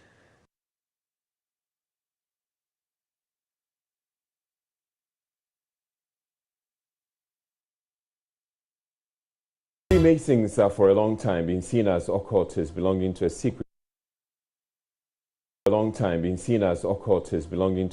Society. This has spawned hundreds of myths about their doctrines and practices. Kamala Harris has been calling on world leaders to work together to make the world a safer place. She's also been touching on the future. Grand Sheik Sovereign General Grand Inspector. I'm showing you the highest degree of Freemasonry. It's nothing higher than this. She prayed and asked the Most High for strength on how to take our enemies down. These organizations have gone back to like the 1800s. So essentially, a lot of people's granddads and all kinds of people, grandmothers, it's gone back generationally, have been included. Watchman reports his wife, fair play to her. She said her dad was a Mason. Jediah something says, will you denounce never being a Mason to set the record straight? Okay, we've talked about that before. Yes. Because this is not the first time the hand gesture thing has come up. Right. We are not or never have been Masons. Never have. I talked about when I found out that my biological, I call him bio dad. When I found out my bio dad was, we don't have to denounce anything because we never were. Okay, yeah, we were never Masons. And we were never Eastern Stars and all that other stuff. We were never any of it. And that she didn't know anything about Freemasonry, but she found a book in his house. Hold up. Wait a minute. Something ain't right. So there's been a lot of people that might know, might not be saying the whole truth, half the truth, but there's been a lot of complicity. And a lot of them are in the church. But you know what, family? You know what? Listen, I'm from Florida, born and raised. My auntie was a Eastern Star. And not everyone involved in it know what they are involved in. My Uncle John, he knew what it was, but my mom and dad ain't know what no Freemasonry was when they let me be a lily white. TCA was raised and born in the Americas. He don't know how deep this churchianity thing goes. Do you have any parents that are Freemasons? No. Is your auntie a Freemason? No. Do you have any relatives that are Freemasons?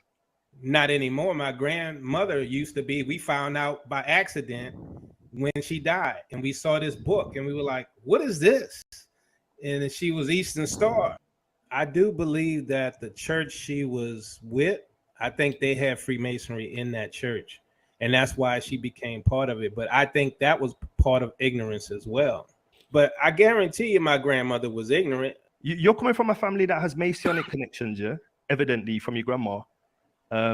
We can say There's that probably not a single black family in the United States who doesn't have a family member who has some kind of connection to Freemasonry or the Divine Nine. Oh, no. A Mason is a divine man of God. That's it. Who's given tools from heaven. That's right. That cut and shape the hearts of the world. That's right. And build a people for God. Amen.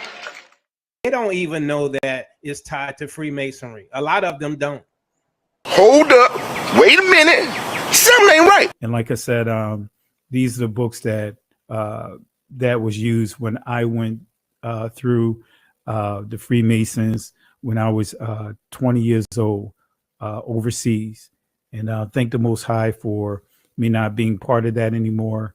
I was young, just like all of us. We made decisions, and I'm not going to I'll keep harping on that because, hey, it's in the past. Their use. Right, I got some books here, right?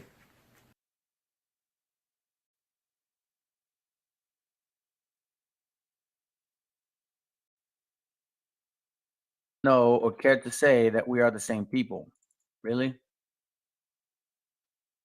Watch what he says. This is from a analytical and chronological table of the history of Ireland. The Phoenicians ran that place, and they went there because of this. Watch what it says. At how early a period this remarkable period people began to spread themselves over the globe. The inscription legible for many ages, and the two pillars near the front of Maggie. And it says, "We fly from the face of Joshua the robber, bore striking testimony." This is from Phoenician Ireland. Watch what he reads.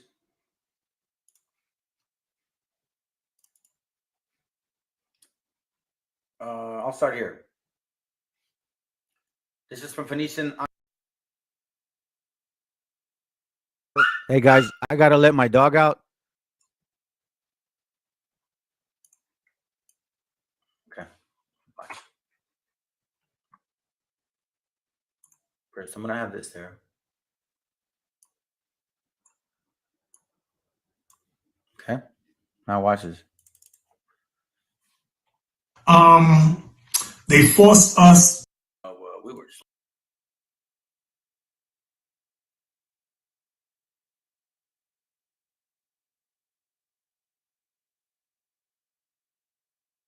Yes, a dead human hand.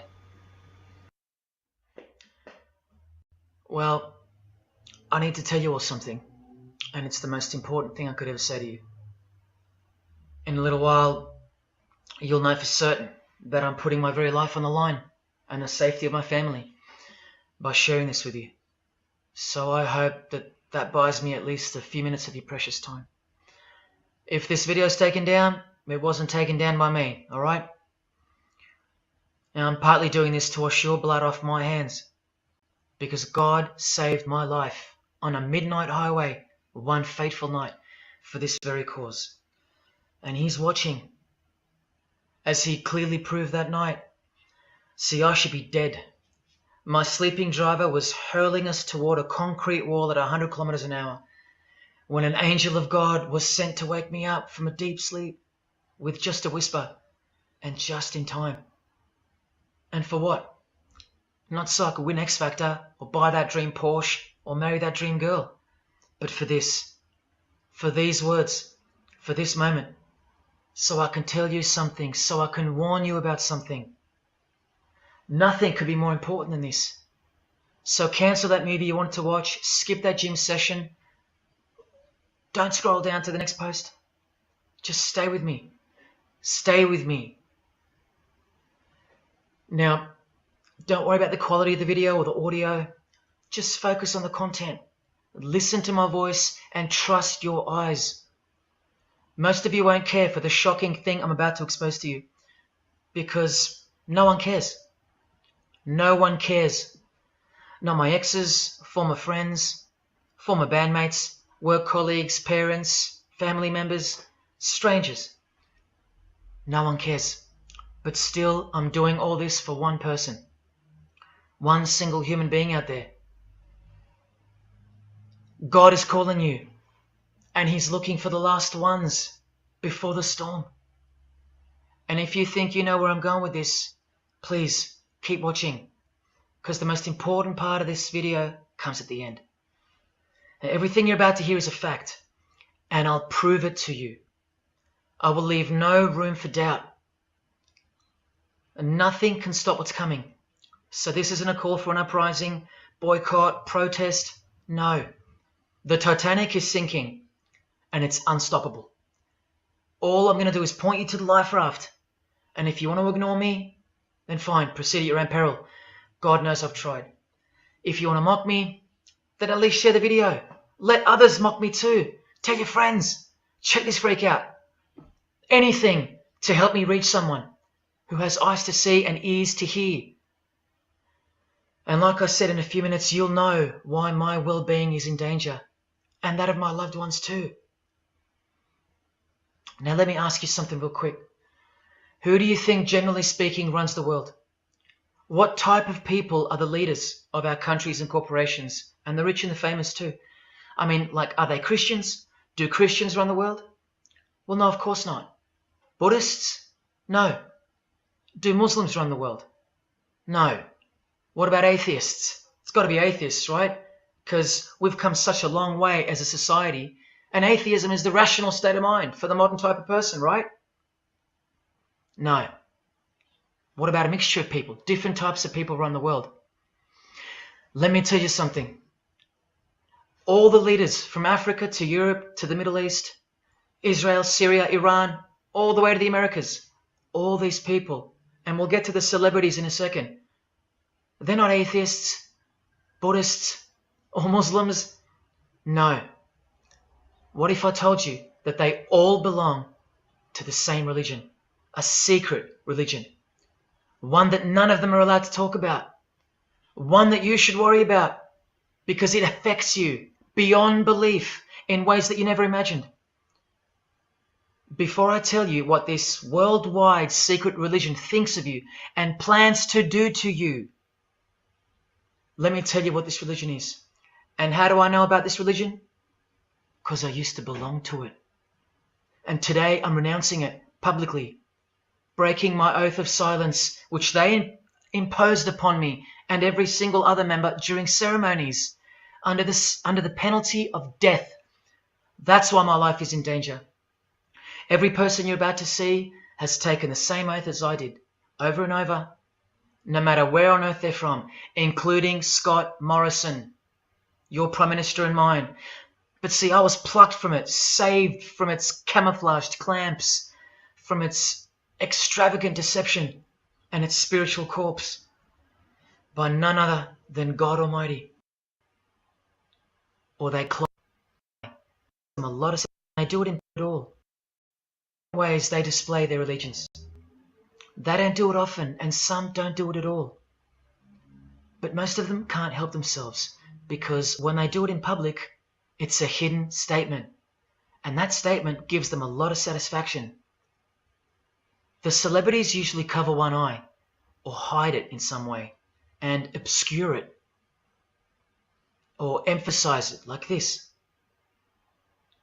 Or they close one eye, or peek through it, through this hand gesture, all to highlight one single eye. It's called the all-seeing eye. Other times they'll just display a drawn eye somewhere, or a tattoo of it. The other method they use is what's commonly known as the hidden hand. Here, for example, River Phoenix is doing both, the hidden hand and the all-seeing eye, so you can see the direct connection between the two.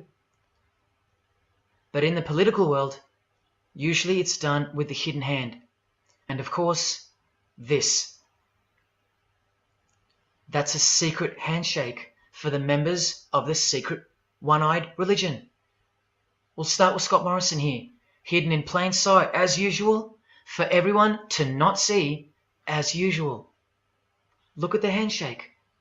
I was taught this very handshake, or grip as they call it, during my time in this great school of deception. Here's a picture of a normal handshake, and here's the secret handshake. Normal, secret. Now here's Scott Morrison with Daniel Andrews. Normal handshake, secret handshake. All of them are sworn to secrecy under the penalty of death. And remember, I'll prove it to you very soon.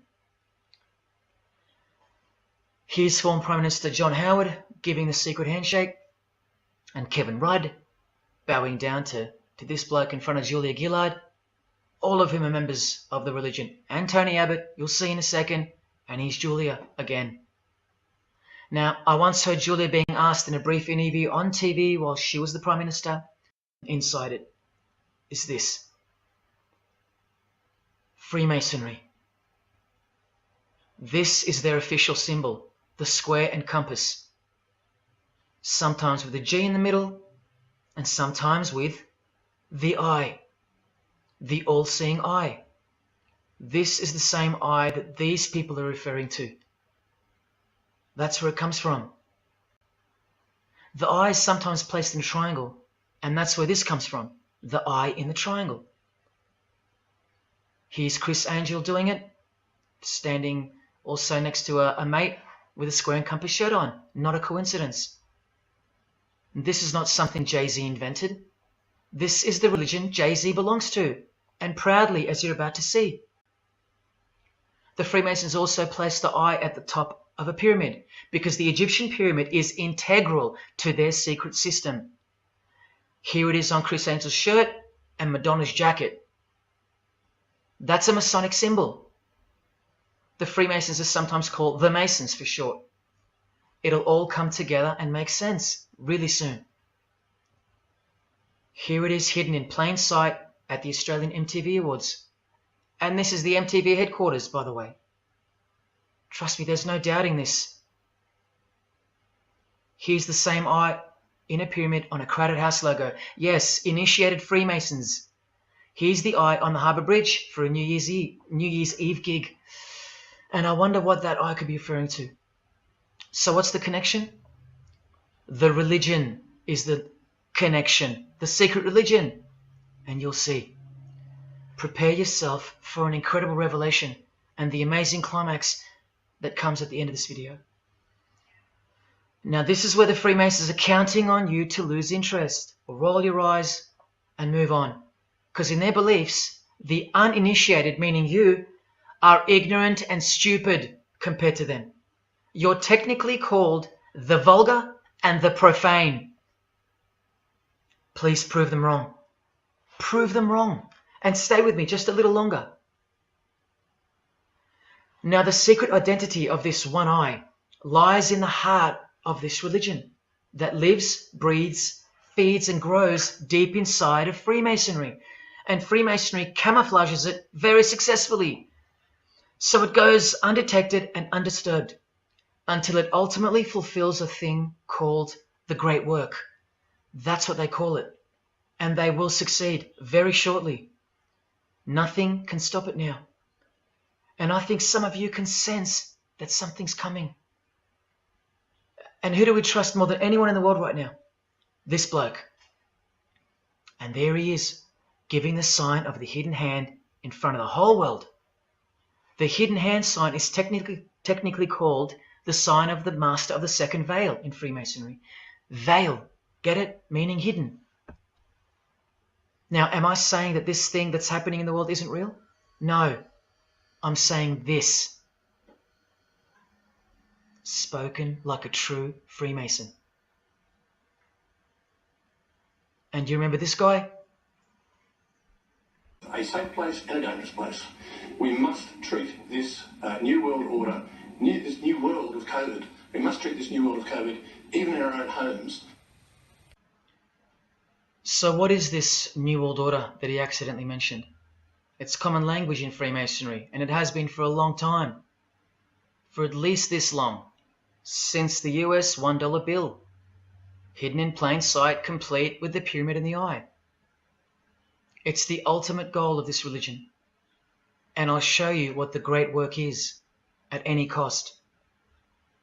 And Australia, like every other country, is now up to its neck in this pyramidal, one-eyed occult religion. You think there's nothing hidden on our own money?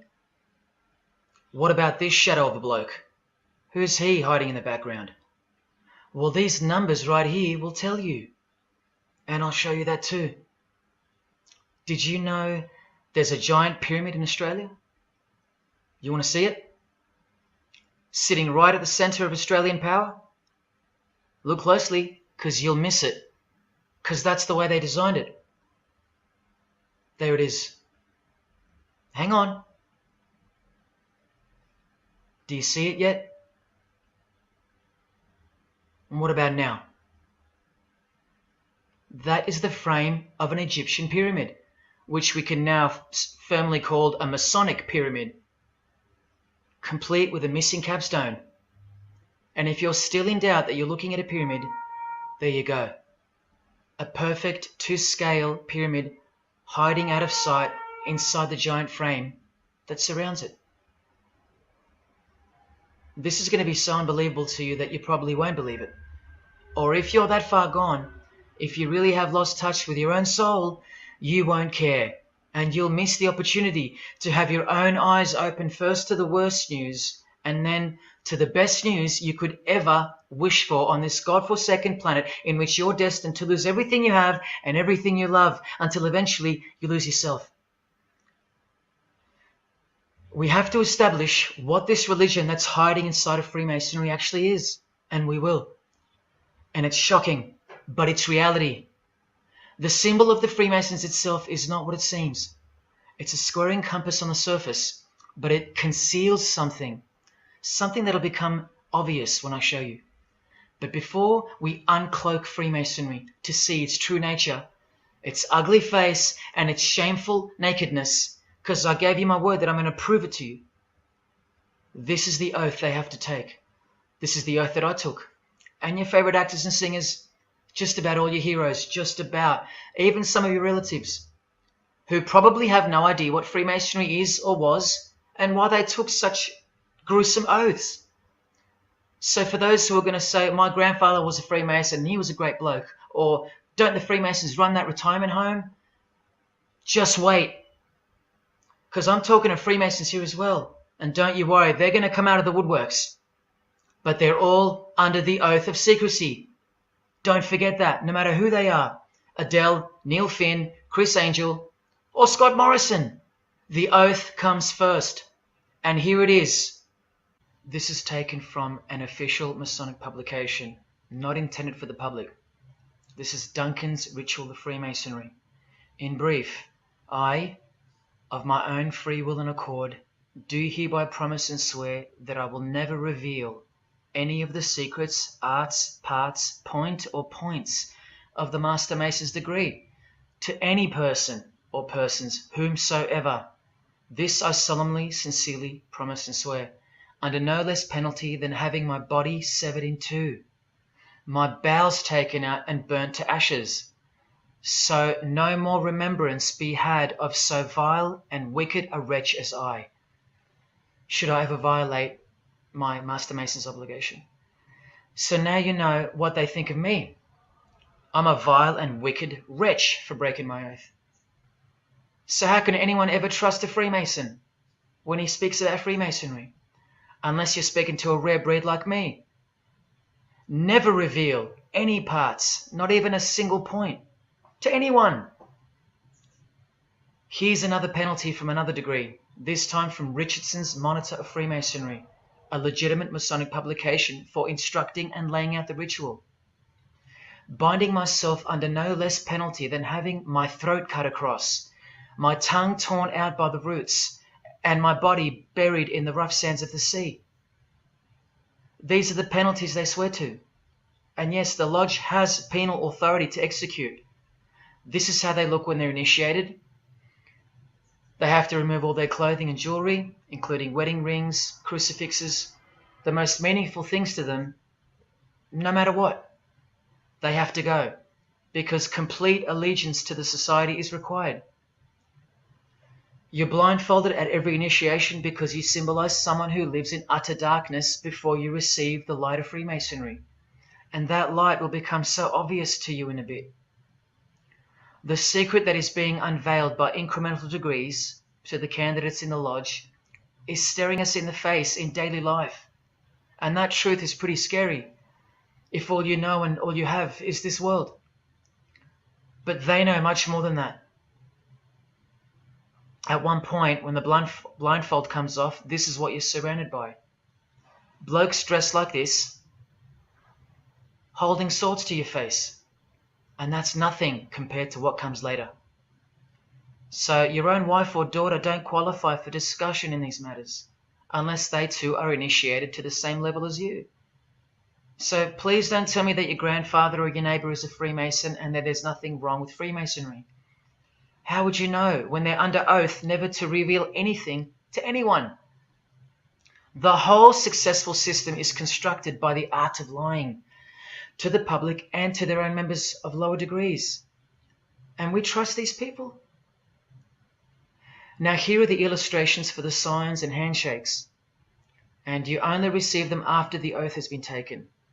This is the sign you do upon entering and exiting the ritual room while facing the Grand Master. It stands for throat slit, and it goes like this. A continual reminder of where you are and what awaits you if you have a change of heart or rebellious spirit. And here you have the illustrations of the secret handshakes. Look familiar?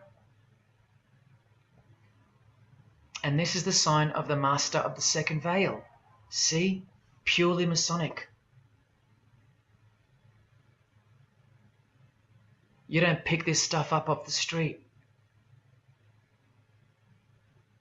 Now this is how it's generally executed in the public arena.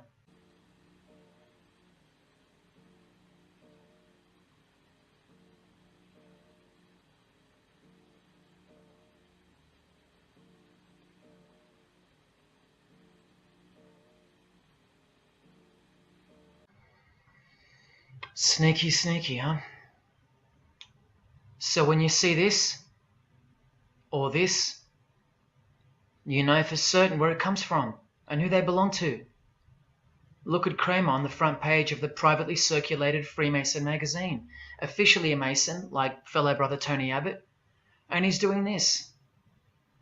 That's a direct link to the mysterious all-seeing eye of Freemasonry. There it is on the walls of the inside of a lodge room. So there's no reason to doubt that those who do this belong to this. This is another sign they do quite prominently. It's the sign of silence. This is from Richardson's Monitor of Freemasonry again, a finger over the lips. Now these signs are slightly morphed over time, so covering the mouth in a variety of ways is the expression of being bound to secrecy and silence. Silence or death, as Little Wayne here is portraying. Here's the oath of a second-degree Freemason on page 21 of Richardson's Monitor of Freemasonry. Binding myself under no less penalty than having my left breast torn open and my heart and vitals taken out, thrown over my left shoulder, should I wilfully transgress any part of this my solemn oath. In this degree, the penalty is to have your whole body dissected, bowels removed and heart cut into pieces and thrown into a field where you are eaten by animals, all to protect the secret religion of the rich, powerful and famous. In the Knights Templar degree, the penalty is to have your head cut off. Listen to this penalty, and this one has happened throughout history more than any other, because it works so well without having to resort to death or the threat of death, and it's easier to execute. Now this applies to all areas of industry. It's done through the ruining of your reputation by fellow Freemasons, pointing him out to the world as an unworthy vagabond, by opposing his interests, making life very hard for you, by deranging his business, by transferring his character wherever he may go, and by exposing him to the contempt of the whole fraternity, the secret society, and the world. Wow. How many people do you think they've threatened, ruined, framed, cheated, and utterly destroyed to protect their secret religion? And in case you think the Masonic Lodge hasn't got the authority over the initiates, especially the ones in the high degrees, this is from the Encyclopedia of Freemasonry. Under mandate, the orders and decrees of the Grand Master or of a Grand Lodge are called mandates, and implicit obedience to them is a Masonic obligation. And in Sickles' Monitor of Freemasonry, you plainly see they have a right to kill. A lodge has a right to exercise penal authority over its members, exercise the penalties. So don't let a Mason tell you, oh no, that's just symbolic, the oath. Their laws are above the law of the land, and the proof are the oaths themselves. Because in normal society, you can't ask someone to accept having their throat slit as a penalty in order to be a member of any club or workplace. Unheard of. But not in Freemasonry, not in the secret society world. I told you, you don't know who you're dealing with and what's coming for us all. Here's what they think of the public. Here in speaking to the candidate, it's stated, but have a care not to defile the sanctuary by a spirit of curiosity, meaning don't try to join us just for fun. And take care not to increase the number of the vulgar and profane, meaning don't invite too many outsiders to join because they're vulgar and they're profane. This is more or less an invitation-only fraternity. Here from the Encyclopedia of Freemasonry again, written for Masons only and written by 33rd degree Masonic legend Albert Mackey, stating the same thing. Masonic definition of profane. One who is ignorant of the sacred rites of Freemasonry. One who is not allowed to enter the temple and behold the mysteries. And here, being uninitiated. That's the world at large. And here, from this old ritual book written by the same legendary author, in the 33rd degree initiation, the Mason drinks wine from a human skull, which has been the cause for a few to leave Masonry, because they wonder, whose skull is this? In the 30th degree, part of the ritual involves stabbing skulls. Illustrated right here. The process of submitting the member further and further involves things like this. See, the candidate who's seeking admission into the next degree to receive more light has to be humiliated and intimidated. This guy here has his foot on the candidate's head. This is what our celebrities and politicians and the most prominent members of our society have done and continue to do. No one is exempt from this.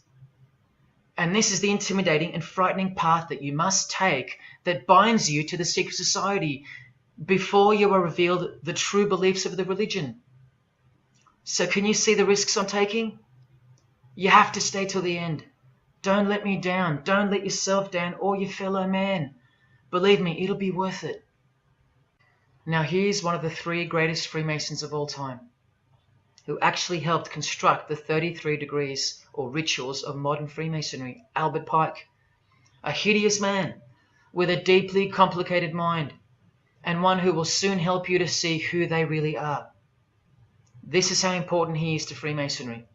He's buried here, in the House of the Temple, a Washington Masonic Lodge, just around the corner from the White House. He was called the Grand Commander, Sovereign Pontiff of Universal Freemasonry, a giant of this secret society, the only Confederate general who has his own statue. And who were the Confederates? The dudes that fought for slavery, not against it, defeated by Abraham Lincoln, who was surrounded by these Freemasons, and who was assassinated by this one, John Wilkes Booth, doing the same sign of the Master of the Second Veil. A Freemason assassinated Abraham Lincoln, undisputable when you have the eyes to see. Now, Albert Pike writes in his colossal work, which some refer to as the Bible of Freemasonry, called Morals and Dogma, and on page 113 he says, "What can there be in common between the vile multitudes and the sublime wisdom?" That's what Freemasons possess, sublime wisdom. That's what their secret is. It's sublime. The secret I'll reveal to you. Now, just quickly, here's Freemason Kanye West. Here he's giving the Masonic grip to his brother Mason Jay-Z. Look at the lapel he's wearing in this picture. It's the same double-headed eagle as on the front cover of the so-called Bible of Freemasonry, Morals and Dogma, written by the Grand Commander, Sovereign Pontiff of the religion that Kanye and Jay-Z have been sworn into, and thus granted access to international success. His Christian conversion isn't what it seems, and you'll soon see what job he has to do. Now look at what else Freemasonry thinks of the uninitiated, from the words of the Grand Commander himself. The truth must be kept secret, and the masses need a teaching proportioned to their imperfect reason. I hope you're listening, because we're about to get going here. These truths were covered from the common people as with a veil. There's that veil again. And the mysteries were carried into every country. Freemasonry was secretly imported from the East into the whole world to weave its web in the darkness to increase and advance its agenda. The sages, meaning the enlightened ones, always had an esoteric creed, unknown to the vulgar. And here he says, to the end that the vulgar heard, seeing might not see anything, and hearing might comprehend nothing. Are they right? Am I wasting my time, laying it all down for nothing? Because they know you so well? Your favorite celebrity and politician's secret religion is beyond the reach of the vulgar. Vulgar is what you are to them. He won't tell you. She won't tell you. And they won't tell you.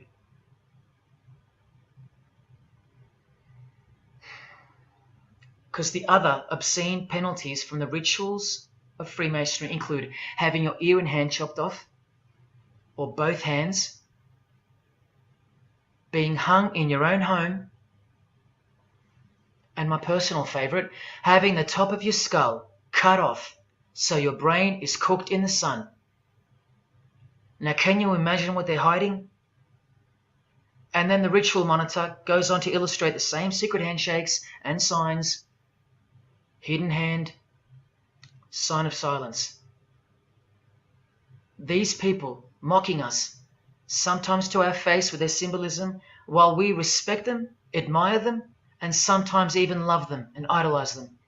All of them partaking in the same initiation rituals, to belong to the secret society, a prerequisite for success, to belong to the religion that gives you everything you want, everything your heart desires. While the Gospels teach accurately that the heart is wicked.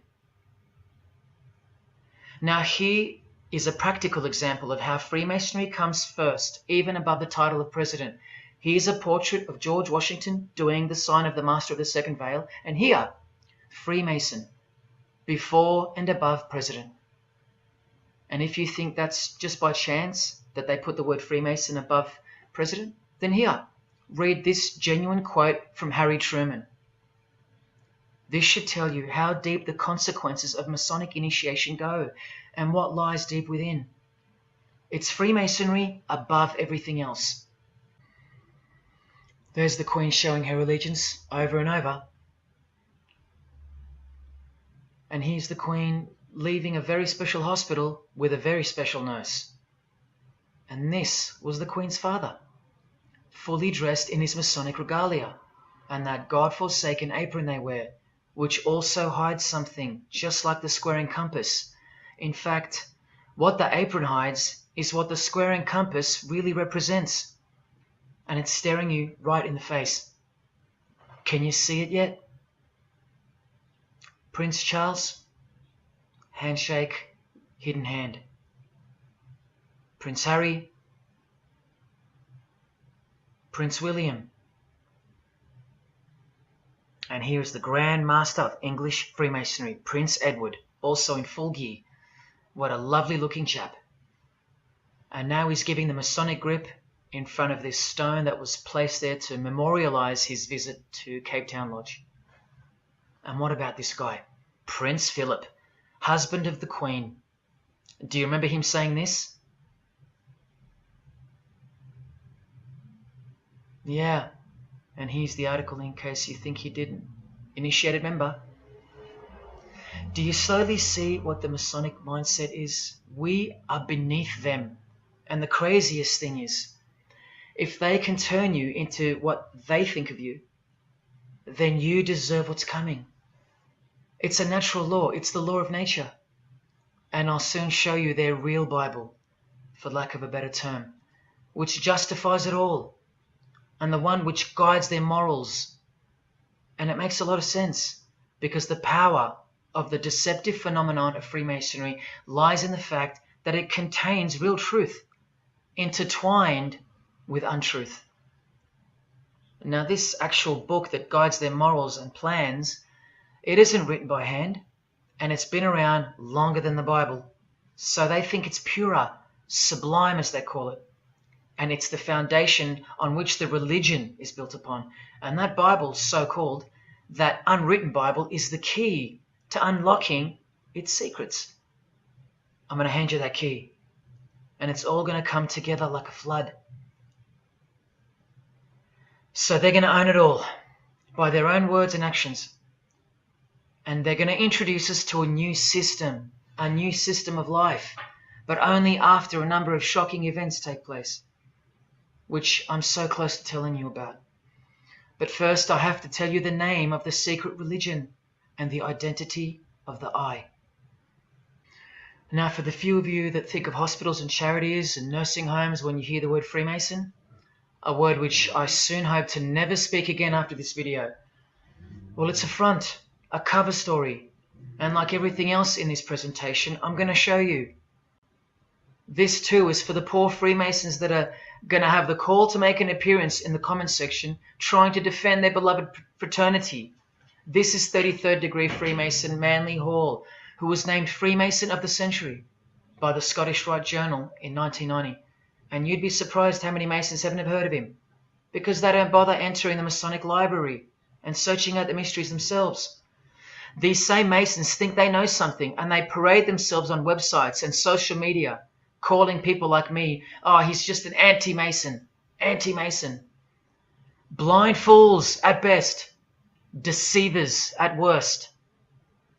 Well, the Freemason of the Century wrote in this book, and in this chapter, Freemasonry is a fraternity within a fraternity, an outer organization, concealing an inner brotherhood of the elect, one visible and the other invisible. The visible society is a splendid camaraderie of free and accepted men and women, enjoined to devote themselves to ethical, educational, fraternal, patriotic, and humanitarian causes. and concerns like hospitals and charities.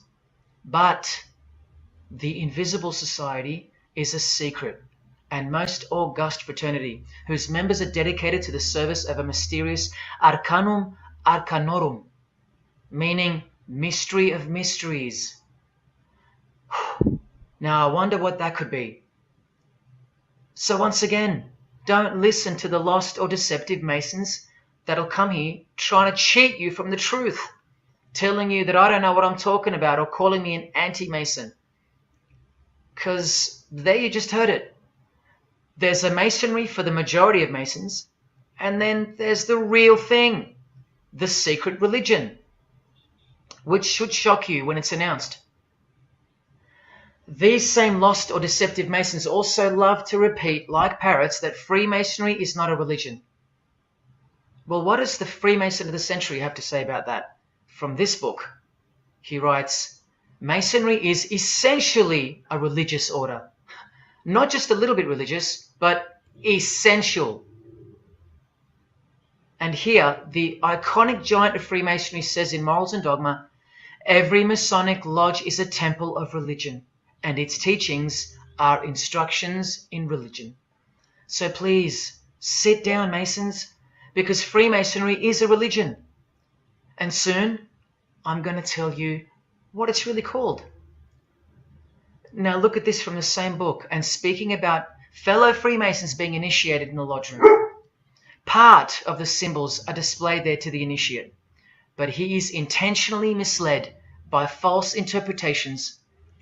Their true explication is reserved for the princes of Freemasonry. The whole body of the royal art, which you'll know all about soon, was hidden so carefully in the higher degrees. So you see, the whole thing is built on lies. And the ultimate liar lives inside the triangle, above the pyramid, so that even the highest Masons are living a monstrous lie. Wake up, Masons. Even you are deceived, just as the public is. Unless, of course, you're hungry enough to want to acquire all the power and climb up that pyramid closer to the eye that sees all. In that case, close your mouth, go back to your lodge, and good luck to you. Or, of course, grow some kahunas and be honest. But then you can't, right? Because you'd be breaking your oath. Sad. Oh, it's good to be free, under the wing of the true master. Stick around if you're interested, and you'll get to see some wonder.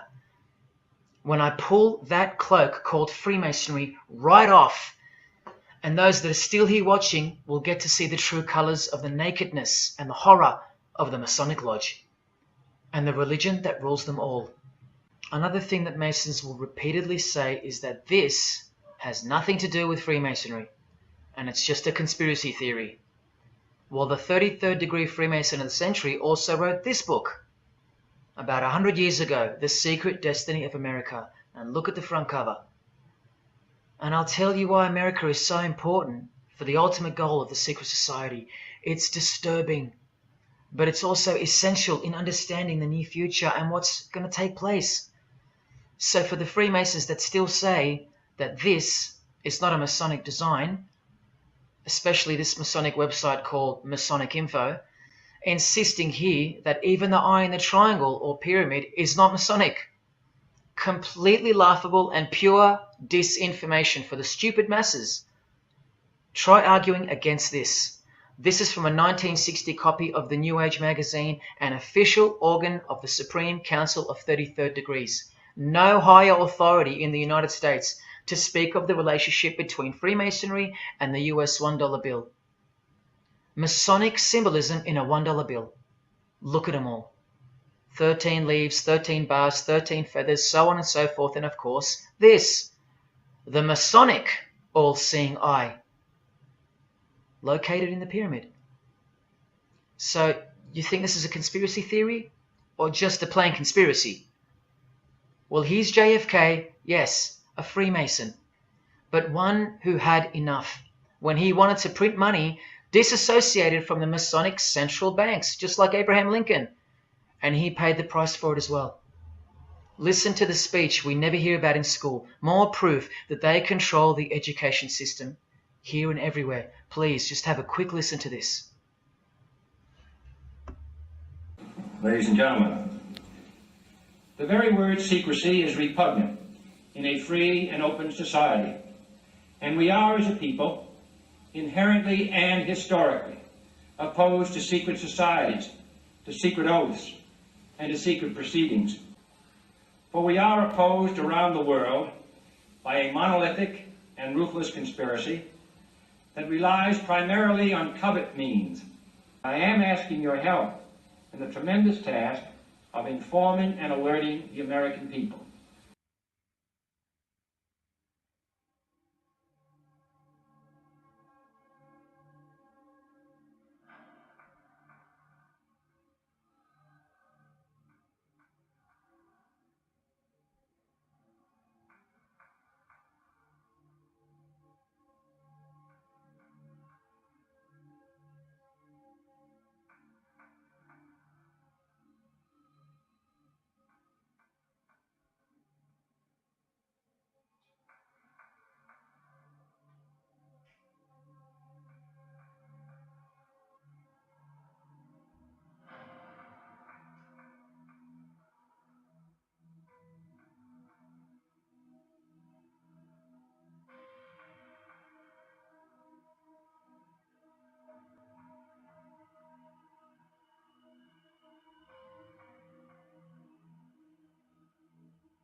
As I said in the beginning, you're just seeing the tip of the iceberg peeking out from the ocean top.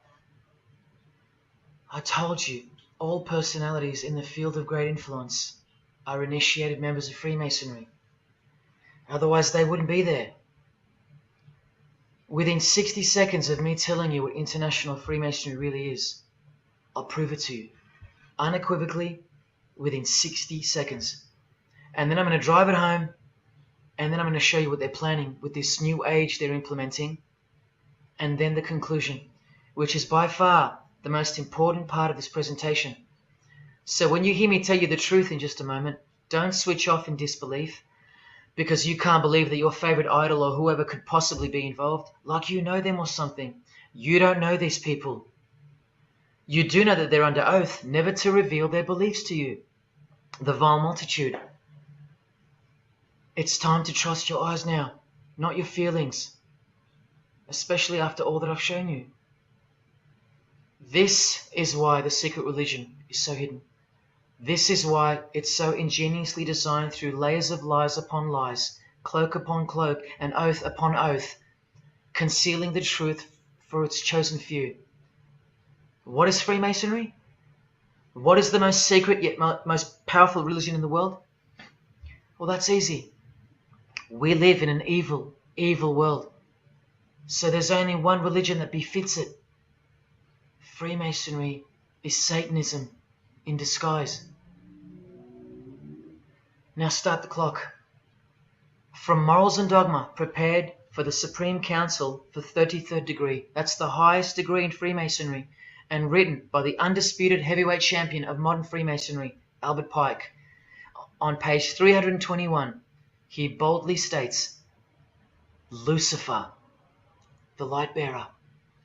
Strange and mysterious name to give to the spirit of darkness. Lucifer, son of the morning. Is it he who bears the light? Doubt it not. Did you hear that? Lucifer is God, and do not doubt it. Come on now, stay with me. Here from the Encyclopedia of Freemasonry, written by 33rd degree Freemason, a beloved member of the craft, Albert Mackey. He tells us whose name represents the good principle in Freemasonry's secret worldview. Writing under the Masonic meaning of the word pentagram, he says that the pentagram, depending on its position, represents good or evil. See how he puts the positive aspect in the first position? Good first, evil second.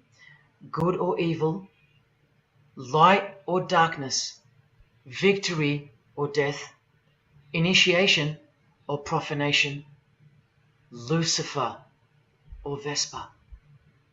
Lucifer is good. Lucifer is light. Lucifer is victory. And Lucifer is true initiation. See, if you're not initiated, you're profane. If you haven't figured out that God is Lucifer, you're vulgar and profane. You're stupid, in their own words. That's the beginning of their big secret. God is the devil, and we're already in hell right now. Now from the Freemason of the Century, Manly Hall, and this will make it 3 out of 3 legends of Freemasonry stating the same thing. In The Lost Keys of Freemasonry on page 76, when the Mason learns that the key to the warrior on the block is the proper application of the dynamo of living power, he has learned the mystery of his craft. The seething, surging energies of Lucifer are in his hands. Do you see? The world's hidden religion, with its universal one-eye symbolism, who was revealed slowly and by degrees only to its dedicated members, is Satanism, or Luciferianism as they prefer to call it. Now all the oaths make sense, don't they? Now all the rituals make sense. Now all the penalties make sense.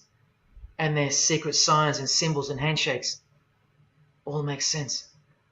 While the bulk of Freemasons make the external image of the fraternity and know nothing of who rules over them and who or what they're protecting.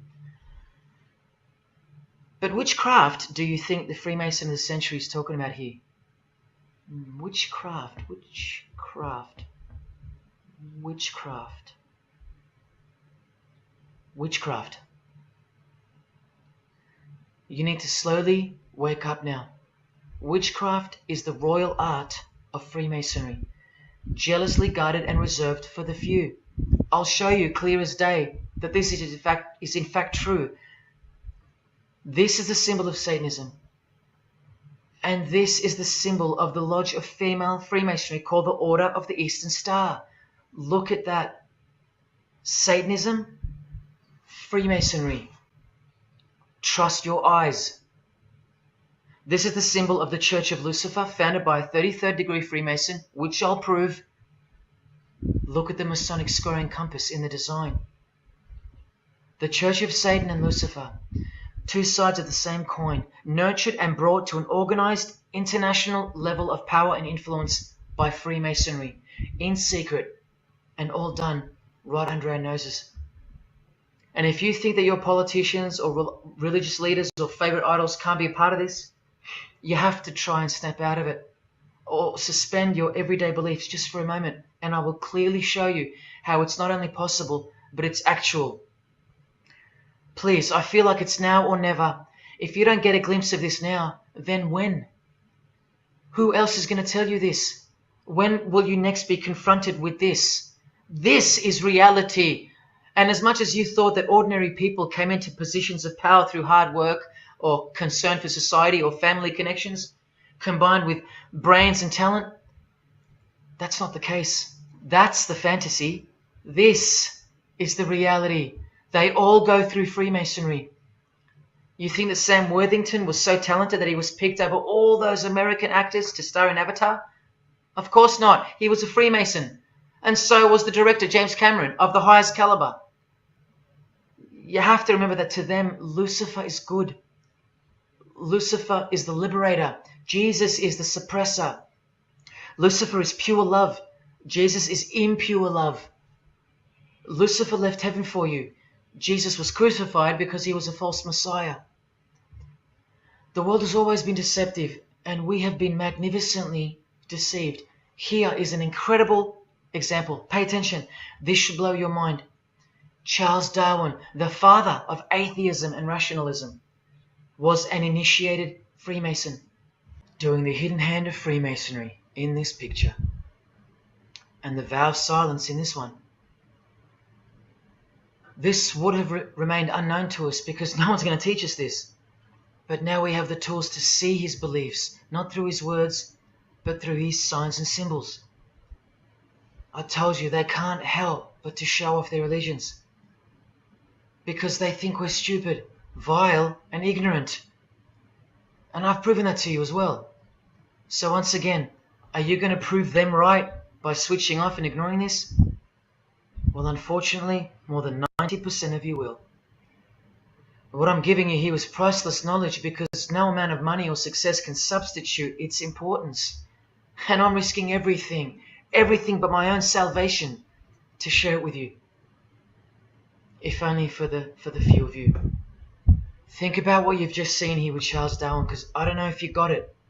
You cannot be accepted as a candidate of Freemasonry unless you believe in a supreme being, as exemplified here with Phil Collins, speculated by some to be an atheist, but this seems impossible because being a Freemason, he has to believe in a higher power, or more accurately, supreme being, and I can personally vouch for that. And look here in the Masonic Oath itself. The candidate says, I will not aid or be present at the initiation of an atheist, a madman, or a fool. Freemasonry believes that to be an atheist is to be the equivalent of a madman. And they're right. Yet while they propagate atheism around the world, in universities and schools, Charles Darwin himself was a believer in an intelligent designer, a supreme being. He had to be because he's a Freemason. And that intelligent designer that gave birth to us is named Lucifer in the highest degrees of Freemasonry. See? Never tell. He lied to you because that's what Freemasons do. The whole thing is a giant lie that was carefully constructed by mutilating the truth, because mutilated truths make the most successful lies. This is the secret to their success, a lying tongue and a lying spirit from the 1st degree to the 33rd degree, to each other and to us. I've proven that as well. And what did Jesus, how did he describe their God? The father of lies. How accurate. The one who comes to cheat, kill, and destroy. How accurate again when I tell you their plans. Look here, Charles Darwin is noted as an influential figure by the Satanic Temple. And proof for them, apart from the intelligent design that is all around us, that Lucifer is real and that he's the god of this realm, is the power of witchcraft or magic. Magic works because there's a hierarchy or a pyramidal power structure in the spirit realm, a realm devoid of any love for you. And these spirits can be conjured up and summoned by the practitioners of the royal art of Freemasonry. They ask for something in return, however. Listen to Bob Dylan, a Freemason. Hidden hand, one eye symbolism. Out here doing these songs, you know, you're still on tour. I do, but I don't take it for granted. Why do you still do it? Why are you still out here? Well, it goes back to the destiny thing. You know, I made a bargain with it, you know, a long time ago, and I'm holding up my hand. What was your bargain? To get where I am now. Should I ask who you made the bargain with? with the chief commander. On this earth? And in this earth, and then in a world we can't see. How does one communicate with Bob Dylan's chief commander, Lucifer? By the jealously guarded royal art of Freemasonry, witchcraft. This is from the Encyclopedia of American Religions. Secrecy is bolstered by a system of initiations and degrees, the Freemasonic system. The material which is kept secret is the magical knowledge of the group. This knowledge may consist of rituals and powerful magical formulas. Do you think J.K. Rowling isn't a Luciferian? In this article, J.K. Rowling reveals the inspiration behind the Deathly Hallows symbol. And what is it? The Masonic scoring compass, with the one eye that all the celebrities mimic. That's the inspiration. They're all members of the secret society. If you think that doesn't prove anything, here she is with her new tattoo. It says Solve Coagula. Also a song title by fellow Freemason Marilyn Manson. And where does it come from? Here, the Baphomet. The image of Lucifer as conceptualized by another Freemason, Eliphas Levi, in his book, The Doctrine of Transcendental Magic. This horrid thing, with breasts, a penis, and a goat's head with two horns, has these words written on its arms, Solve Coagula. The impact of the meaning of these two words should disturb you to soberness when I tell you about them. Because apart from other things, they involve the process in which the new system will be implemented at unbelievable cost to you and I.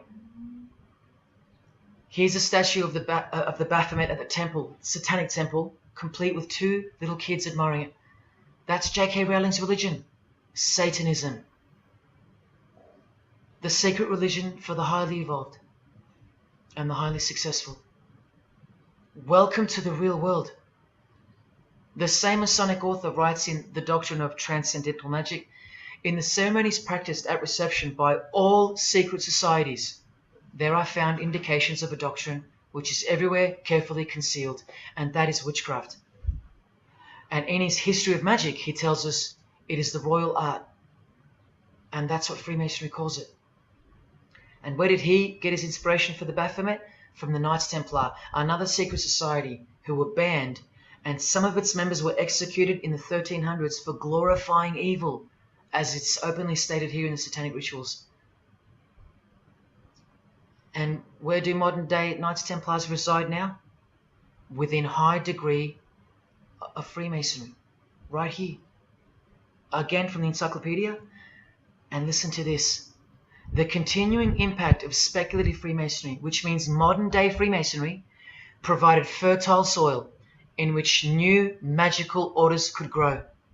Magical orders, meaning other branches of secret societies, of which Freemasonry is the umbrella. Because Freemasonry is the king of secret societies. Just like JFK tried to tell us, it's the prestigious channel that one must go through. And it is the reason that the oldest religion in the world has made a colossal comeback and is now on the brink of success. Which, as I said, nothing can stop now. And again from the encyclopedia, the groups wear ritual garb and meet in magical lodges. And where do Masons meet? In the Masonic Lodge. Like here with a magical pentagram on their checkered floorboard. Are you believing your eyes? Or are you making excuses? Here's another statue of the Baphomet at a satanic temple doing the sign of the horned god Lucifer. The hand sign mimicking the horns on his head. And of course, the upside down cross. And here's Barack Obama doing the same sign. And the sign of silence with a twist. Who do you think he's mocking here? You and I. But mainly Christians. Because Christianity is the one force that has stood between you and the inconceivable horror that is awaiting us and is on its way. Here's an article on Barack Obama, and that's his hands adjusting his presidential seal. And there's his Masonic ring and the sign of the devil's horns, over and over. Freemasonry and Satanism are intertwined. Look at these Masonic politicians throwing up the devil's horns. George W. Bush. Look how sneaky and sinister the look on his face is here, and the manner in which he's delivering the sign in front of the whole world. Is he a fan of rock music? Is he saying I love you in sign language for the deaf, like some people like to say? This is his fraternal order called Skull and Bones, also known as the Order of Death, where you lie naked in a coffin with what's called a temple prostitute during initiation. Clearly a Masonic order, with this guy displaying the hidden hand of Freemasonry. In Stanley Kubrick's last movie before his death, he's telling you that all prominent members of industry, including politics, as the movie goes on to show, are members of a satanic secret society. In it, he shows the members engage in an orgy and feast after the ceremony of dedication to their horned god. To identify which secret society he's referring to, he leaves the clues in the artwork. Not once, not twice, but 3 times. The One-Eyed Religion. And who do you think the title of the movie is dedicated to? None other than the stupid, ignorant, and uninitiated masses watching the movie. And you know it now. He knew that when we'd leave the cinema, we'd be commenting on the performance of Tom Cruise, or giggling about the orgy scene, or just being disappointed because the movie went too long, or some other meaningless critique, with eyes wide shut. Look at the cover of his other movie, A Clockwork Orange. The eye on top of the pyramid. And on his shirt, the word devil in Italian. Let me take it up a notch, in case this isn't registering. Listen to the founder of the Satanic Church, Anton LaVey, tell us in his book, The Satanic Rituals, which is a companion to the Satanic Bible, Masonic orders have contained the most influential men in many governments, and virtually every occult order has many Masonic roots. This is back in 1972 he said this. Now 40 years later it should read all governments, not many.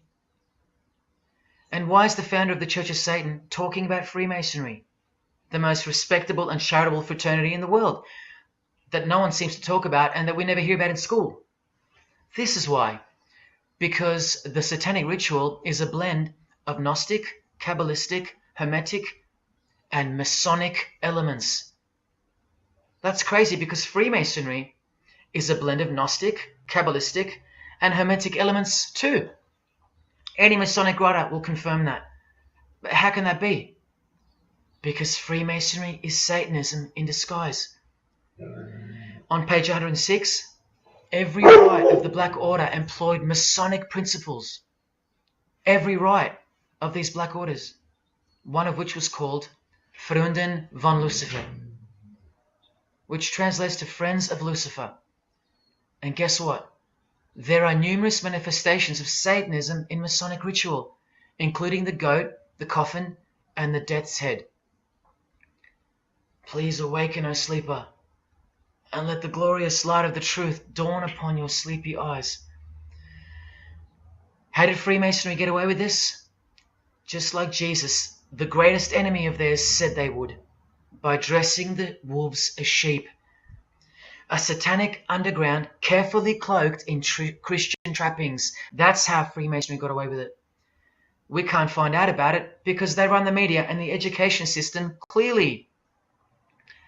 John F. Kennedy was brutally assassinated after he attempted to inform us that we are opposed around the world by a monolithic conspiracy.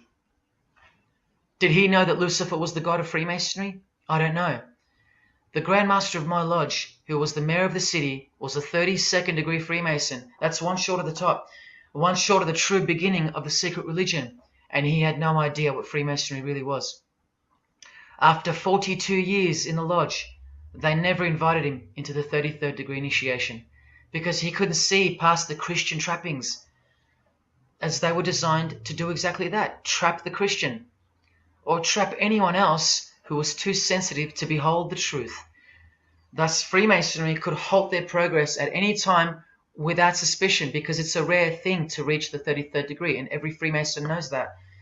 So that there are no rude awakenings that take place with those that aren't ready to embrace Lucifer as the true God of Freemasonry and the world. This is an ingenious system, birthed by what must have been demonic inspiration.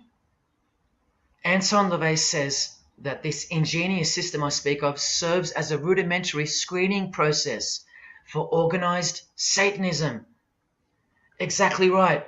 It's a filtering process, as I've said earlier. An international filtering process from which men and women are picked and permitted to enter the world stage. And I'm saying all this for those who naively think that politics and magic ritual do not mix. That's the founder of the Satanic Church. He admits that. Admissions that were never heeded because no one cares. How else did the Freemasons pull the wool over our eyes? The companion to the Satanic Bible tells us that as well. By filling the world with fools. And who's the biggest fool in the eyes of Freemasonry? An atheist. From the Encyclopedia of Freemasonry. One who does not believe in the existence of God. Such a state of mind can only arise from the ignorance of stupidity. All this time, you're laughing at Christians, and the Freemasons are laughing at you. Here's Brad Pitt wearing his Masonic ring and covering his eye. Now here's a genuine quote from Brad Pitt, the Freemason. In short, I could really try on something different for myself. That was Satanism. It's working out really well. I made a pact. That's why. You don't believe him? Bob Dylan does. And the hand sign they all do. Allow me to show you what it symbolizes. And now that you know what you know, it should make sense to you. It stands for 666. Yes, indeed. Satan's number, foretold by Jesus Christ. Now just hang on, let me prove it to you. Here it is for all to see on this shirt design, worn by Guns N' Roses guitarist Slash. See the I in the middle of the 6? Repeated 3 times. That's 666. In this one, the design in the shirt is clearly demonstrated by the person wearing it. Another example, the hand sign with 3 6s on the shirt. Here's a movie poster, the hand sign and the 6 on his lapel. Connect the dots. Here's Don Cheadle, the hand sign, and here he covers one eye with the dice. What's the number on the dice that he holds toward the camera? 6. There's literally 3 6s that manifest in the hand sign itself, like this. That's why they do it. Here's Drake with the most obvious example, holding up the hand sign with the all-seeing eye of Lucifer on his bicep. And here, blatantly connecting the 6 to the hand sign on the artwork to one of his songs. The hand sign over one eye, obviously signifying a 6. This is proof. The number is mystical, and it's grounded in reality, and it's related to sex rituals within witchcraft. You'll see, I'll show you. But if that's not enough, there.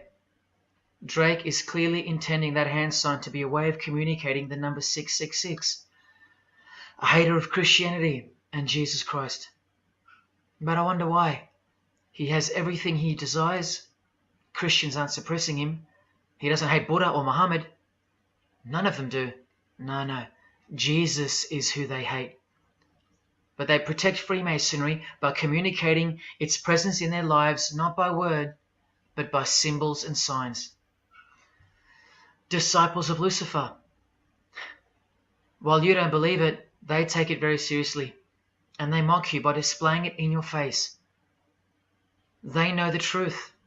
The chief commander, the one at the top of the pyramid, is Satan. The God of this world, just like Jesus told you who he is. Britney Spears doing the 666 over the eye. And look at this. The devil's horns while she wears the seal of the US $1 bill, designed by Freemasons. You know why now. You just have to stop denying it. Freemasonry is Satanism in disguise. This is how they tell you. Let's go to Britney's close friend, whom she tongue-kissed in front of the world, sexualized as these people are, and for all the girls out there to be inspired and corrupted by. Madonna, wearing the same Masonic design as Britney. 666 hand sign, the one eye symbolism, and the vow of silence. The vow of silence with her fellow practitioner of witchcraft. The Masonic eye in the triangle behind her, and now the upside down cross of Christ on her outfit. A member of the secret society who hates Jesus with a passion, as you can see here with Lucifer, the god of Freemasonry, giving her oral sex. Deep despisers of Christianity. Are you wondering why yet? The sign of the devil's horns here, meaningfully placed and done with precise intent, like with all of them. And here teaching her poor children to follow in her footsteps. Truly only God knows how many young people she's perverted in her career, all orchestrated by Freemasonry. Here's the founder of the Church of Satan again, Anton LaVey, showing the horn sign. The horned god of the witches, as illustrated by Una Woodruff in her book Witches.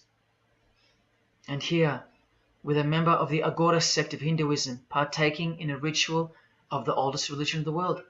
She's drinking blood here from what? A human skull. Sound familiar? That's right. That's what all the high-level Freemasons do, except they use wine, until they themselves are invited into the secret religion. It's ritualistically done to gain magical abilities, not a myth. And look at her hand sign. It's also known as the El Diablo. Do you still think this hand sign is a joke, or it's misunderstood or misrepresented by people like me? Look at the cover of Anton's other book called Satan Speaks. Look at the eye. He has one eye emphasized. Can you see? What about the image of Lucifer in the Satanic Temple? Look at the right eye. It's darkened. You ready for this? From the Bible. And this passage is thousands of years old. Woe to the worthless shepherd. His right arm shall be completely withered, and his right eye shall be utterly darkened. Where do you think this hatred for Jesus comes from? Do you think it's because we've outgrown it? Or because it speaks the truth? Who do you think this worthless shepherd with one eye darkened is? And who said, I am the good shepherd? Who said that? Jesus Christ is the good shepherd, not the worthless shepherd with one eye. You think this is all just a coincidence? Just hang tight a little longer and you will see some wonder. Here's Anton LaVey with Freemason Marilyn Manson, and here's Marilyn covering his eye. In case you forgot that this is the eye of Freemasonry, the international religion they all belong to. Here he is giving the sign of the Master of the Second Veil, the hidden hand of Freemasonry, along with his Masonic ring. You know how many presidents and journalists and common men have tried to expose Freemasonry? Or get it shut down, get it banned? Well, those days are long gone. Marilyn Manson, the Freemason who tears the Bible into pieces on stage during his performances, he captured the fundamental purpose of Freemasonry's existence very well when he said in an interview with Spin Magazine in 1996, "Hopefully I'll be remembered as the person who brought an end to Christianity," echoing the dreams of grandeur, just like his spiritual father. Now Kesha, one-eye symbolism of Freemasonry, the eye in the triangle, and the sign of silence. So she's a member. And behold, an inverted cross in her music video, inverted cross on her outfit, and a satanic pentagram on this outfit, just like the symbol of female Freemasonry. You think none of these Freemasons look like witches? Really? And none of these witches in the making? Remember, 90% of them don't know what they're serving, or what they're doing there, or why they're taking oaths of such silence and such penalty. Avril Lavigne does, showing her allegiance with the one-eye symbolism, participating in lesbianism in a video, influencing the masses, subtly stealing her innocence. And what's on her helmet? One eye. And doing the El Diablo with pentagrams at her concert. Anthony Bourdain, with his one-eye symbolism, he was openly a hater of Christianity.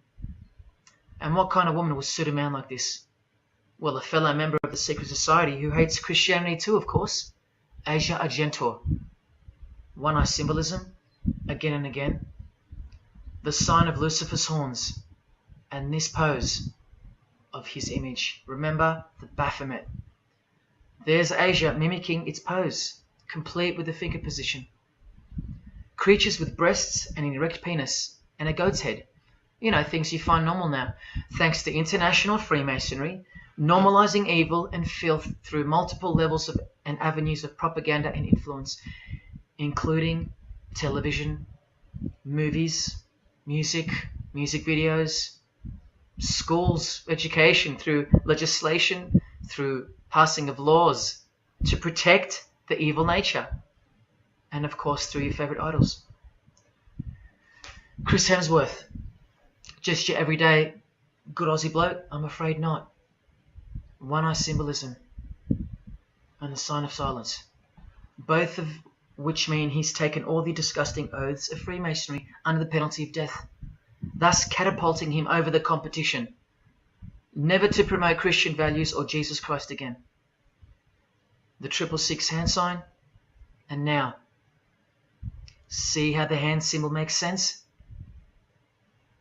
Amber Heard, who was married to this Freemason, who's best friends with this Freemason. I told you they only date, marry, and associate with their secret society. Here with the 666 over one eye, and this tweet. I think it's a tweet, I don't know. Look at the one eye closed, darkened if you will, and identifying its meaning with the devil's hand symbol. Of course, she camouflages the whole thing with her misdirecting words for the dumb masses. But we can see through that now, right? Oh, look, it's Elon Musk replying. He's a fan of Amber Heard. Or is there more to it? Good sign, he says. The sign of the devil's horns. The fertility god. The sex god. That's what he's referring to.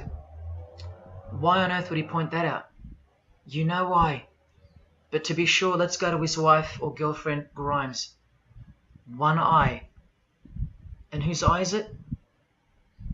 You know that too now. The god of this world, who hates Jesus Christ just like she does. 2 inverted crosses of Christ and the pentagram. And what about Elon's mother? Of course, all members of the secret society. Most of us who never even knew it existed. Blink-182, initiated member with some of his secret brothers from the lodge. Vow of silence. Sign of the devil. Cyndi Lauper, all-seeing eye. Vow of silence. The sign of the god of this world.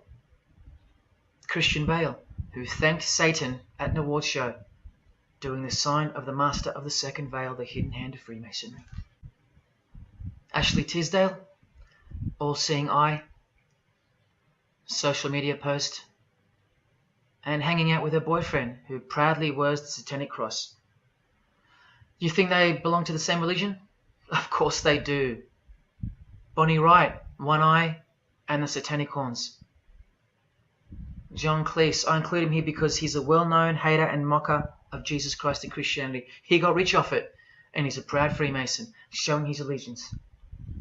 Motley Crue, Nikki Sixx, Tommy Lee, Vince Neil holding a cross upside down, and their album cover. Secretly Freemasons under oath while promoting Satanism in the open, doing their job and influencing the masses to hate Jesus and Christianity and to live a life of sin through seduction of their music. Secret Society member Jimi Hendrix hiding one eye and telling you about the secret powers of music. Nirvana, Kurt, bass player Chris, Dave Grohl, Dave and Jack Black making the sign of the pentagram, a geometric tool used in the magical curriculum, and Dave wearing his upside down cross. Hard to listen to all those beautiful songs he's written now. Courtney Love and her daughter glorifying the symbol of Satan, and Nirvana discovering something on a road trip while covering some numbers up. Proud Satanists, all secret Freemasons. Here's Quentin Tarantino. Now that we know what we know, can you see through this picture to reach its true meaning? The all-seeing eye, whose identity is revealed by the hand gesture, which is 666, with the vow of silence and throwing up the devil's horns, which I hope you can finally see means something. Share. Can this get any more obvious now? The sign of the vow of silence being made with the sign of the devil, telling you that the secret which isn't to be spoken of is Lucifer, right there in front of you. Speaking through signs and symbols, like Confucius said, signs and symbols rule the world, not words nor laws. Cardi B, I just want you to see a few connections between the one-eye symbolism, the 666 hand sign, and the horned God symbol. Eddie Izzard, all-seeing eye, hidden hand, and mimicking the horns of the Masonic God. Oh, but men love the darkness rather than light, as the scriptures put it so solemnly. Look at how precise that statement is. With high-ranking Freemasons loving the darkness so much that they define the darkness itself as light. Watch. In MasonicWorld.com, an article by Worshipful Master John Alexander, who has journeyed from the lower degrees to the high and sublime degrees. This is the religion of our leaders and celebrities, so listen. He writes, every ritual from the high and sublime degrees that I've ever read contains the statement, I beg you to observe that the light of a Master Mason is darkness visible. I put it to you, brethren, that this is the most accurate description of Masonic light that you will ever find. Think about what you just heard, because this is what they learn. Masonic light is darkness. And this is before they enter the real religion of Freemasonry, Satanism. That's why in the high degrees the ritual states to the candidate, I beg of you to observe, meaning to ponder, to contemplate what they mean by the statement. My 32nd degree Grand Master, he never understood. And they don't push you, remember? It's all a screening process to weed out the weaklings who can't handle the truth. The truth that this is how the all-seeing eye sees things. Evil is good and good is evil. Look at what he says immediately afterwards. In keeping with our normal Masonic practice of burying our important truths deeply, the ritual sets out to immediately disguise this truth. Usually people bury their lies, but Masons bury their truths. Because their truth is that God is the devil and that we are in hell.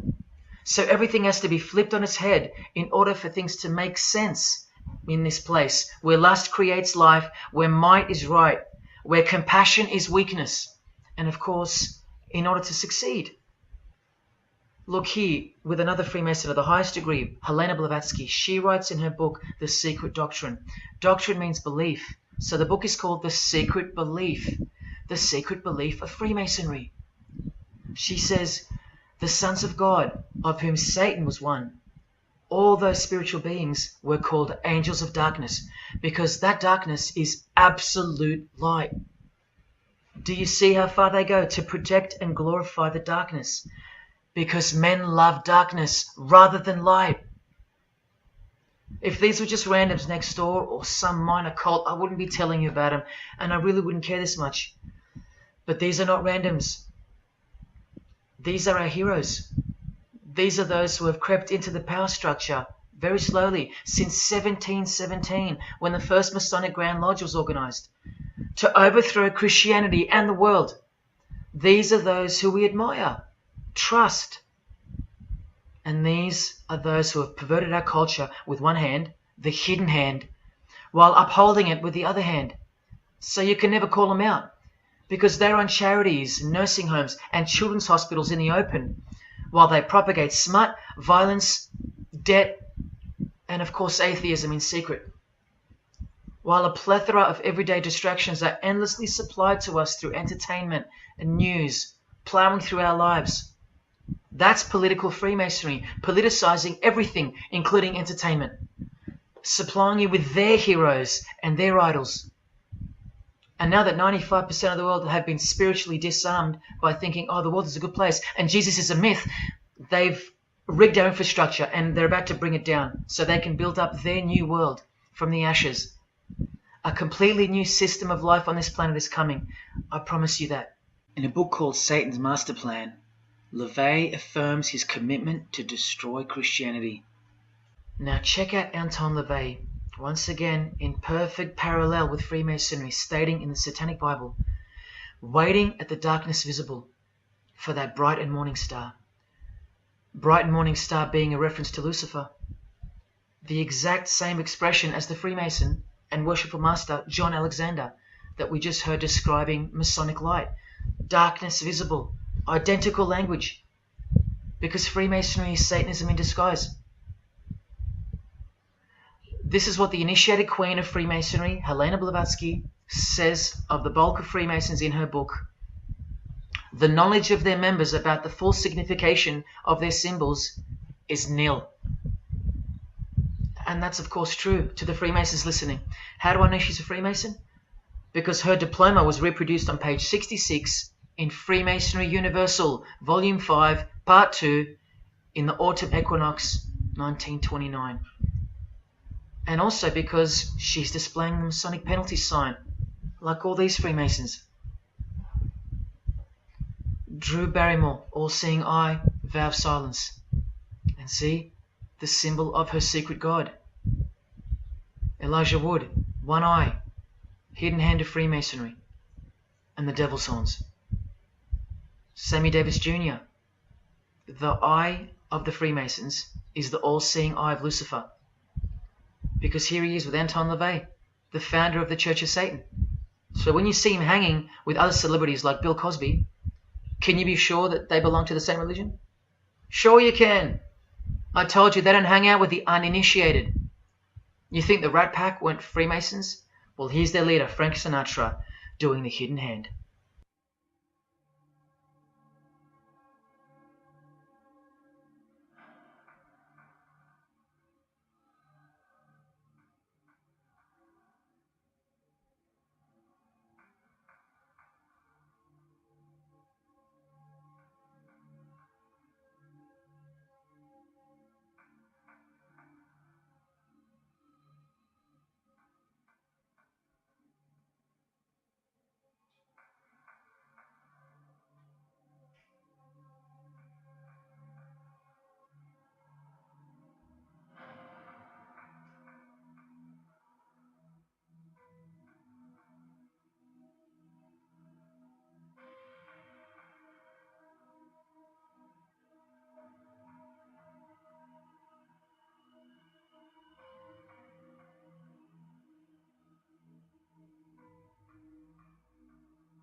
introduced to the music industry. I swear I wanted to be like the Amy Grant of music. Yeah. But it did not work out, and so I sold my soul to the devil.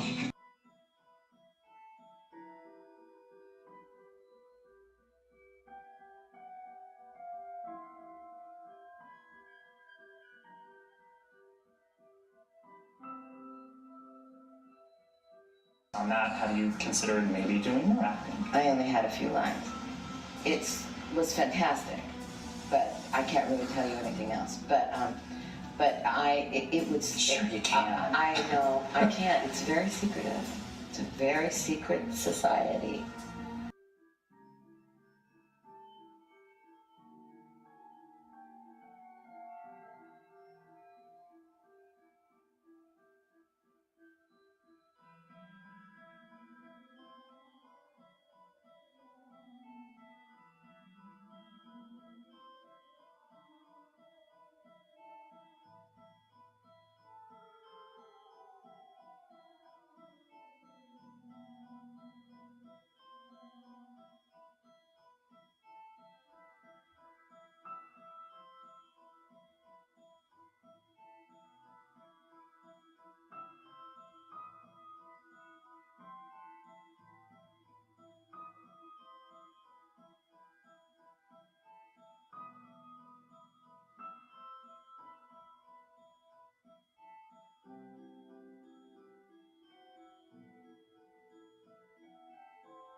And I'm like, if you don't get this right now, I swear to Lucifer, I'm gonna.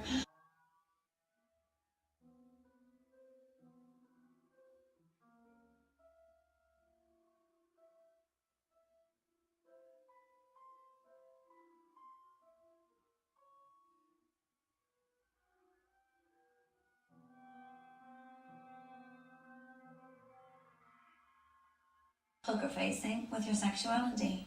When I was making love to my old boyfriend, I used to think about women sometimes. Oh, good Lord. I'm sure he was delighted when you told me. Oh, good Lord. I'm sure he was delighted.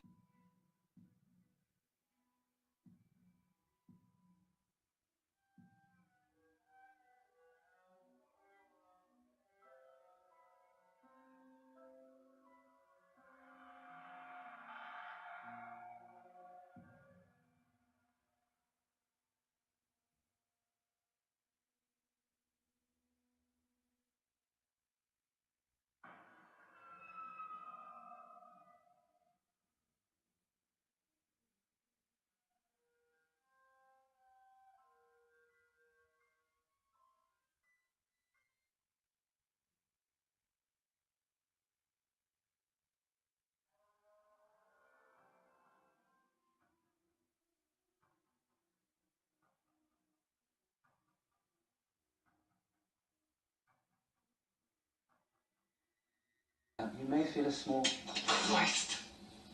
prick. Christ. Prick.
There is a fork in the road that's approaching you,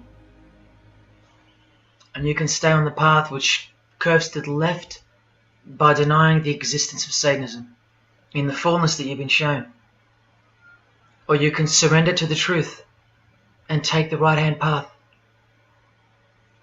Now, where that road could lead is the sweetest risk you'll ever take. Are you still pretending that this one-eye religion of Freemasonry isn't Luciferianism? See, this here is the biggest obstacle you'll ever face. The very thing that could lead you to the prize is the very thing that will keep you from it. The reality of international Satanism. In the shadow of Christianity, Satanism has always been there. With every church that sprung up, so did its invisible enemy, the Satanic Church, growing out of sight and out of mind, from this to this. And Christianity has long been deprived of its power, as clearly demonstrable by the absolute lack of preaching against the institution of Freemasonry. Satanism's magic cloak, Satanism's magic trick, that's Freemasonry. And how they are laughing for now. So Freemasons are at the helm of the power structure of society, which means Satanism rules. And they're making their move for the new order of the ages. Are you that besotted by this evil world that you'll even deny the existence of secret societies? And what about the American president, John Kennedy? Was he just a nut job like me? Warning us about an international secret society with an international secret plot. A Freemason trying to tell you and the world about Freemasonry. Shot through the head. I've shown you who they are. I've shown you how they successfully operate with degrees of initiations and horrific and illegal oaths of secrecy. And I've shown you why they are a secret society. I've proven it to you. And only now that I've done that, I can show you in this many minutes what the shocking new order that Freemasonry has so cautiously been guiding us toward actually looks like. And of course, you won't believe that either. By now, there's a 98.5% chance that you belong to the world. And in that case, the world can do, will do, and is doing whatever the hell it wants to with you. And when all you have is the world, you'll do anything to hold on to it. Christian or not, most of you will follow this world straight to the slaughterhouse in the name of peace, safety, and progress, clinging to it, because all you love is inside it, blissfully ignoring people like me warning you of who's really in charge of it. Men, women, actors, singers, businessmen, and politicians, all interlocked, whose God is named Lucifer. You've seen it with your own eyes, but now you can hear it with your own ears from this 33-degree Freemason in person, just in case the Masonic literature wasn't enough for you. Okay, define Lucifer for me. Pure, virtuous, wholesome, innocent individual that's out to help people. Lucifer is? Yeah. Say that again. Lucifer is a pure, holy, virtuous. Now, is he the Lucifer that God created? That's the same one. Oh man, this is great. I'm going to put this on the internet. God bless you, brother. Because that's exactly what the Shriners and Masons teach, is that Lucifer is light. No. And you're about those hospitals? You know what, sir?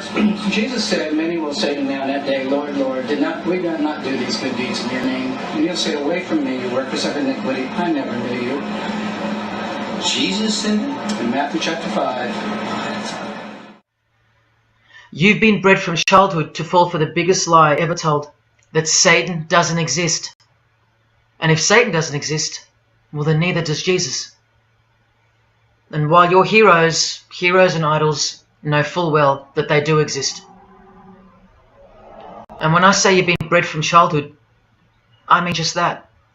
Walter Disney was a high-ranking Freemason. Here's a Masonic stamp dedicated to him, and his very exclusive Club 33, which stands for the 33 degrees of Freemasonry. And who's the god of the 33rd degree Freemason, Walt Disney? Well, Walter hides the answer in plain sight, because that's what Freemasons do.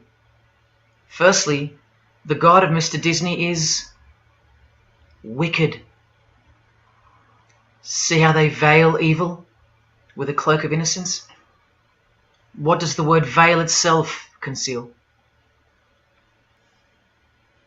Secondly, Walter's god is horny, symbolized by the horned god of the witches. And we all know Walt Disney loves magic, which is witchcraft. So the depictions of sex are hidden in plain sight as well. Remember, lust produces life, not love. So lust is purity, lust is love for the high degree Freemason. And thirdly, he hides the number of his God's name in the open as well. No, that's not a 666 he's seeing interwoven in the design. That would be ridiculous, wouldn't it? Not even when they separate the sixes from the name, all three of them, and place them together for you like this, in plain sight. No, not even then will people see. Do you think things are any better 50 years later?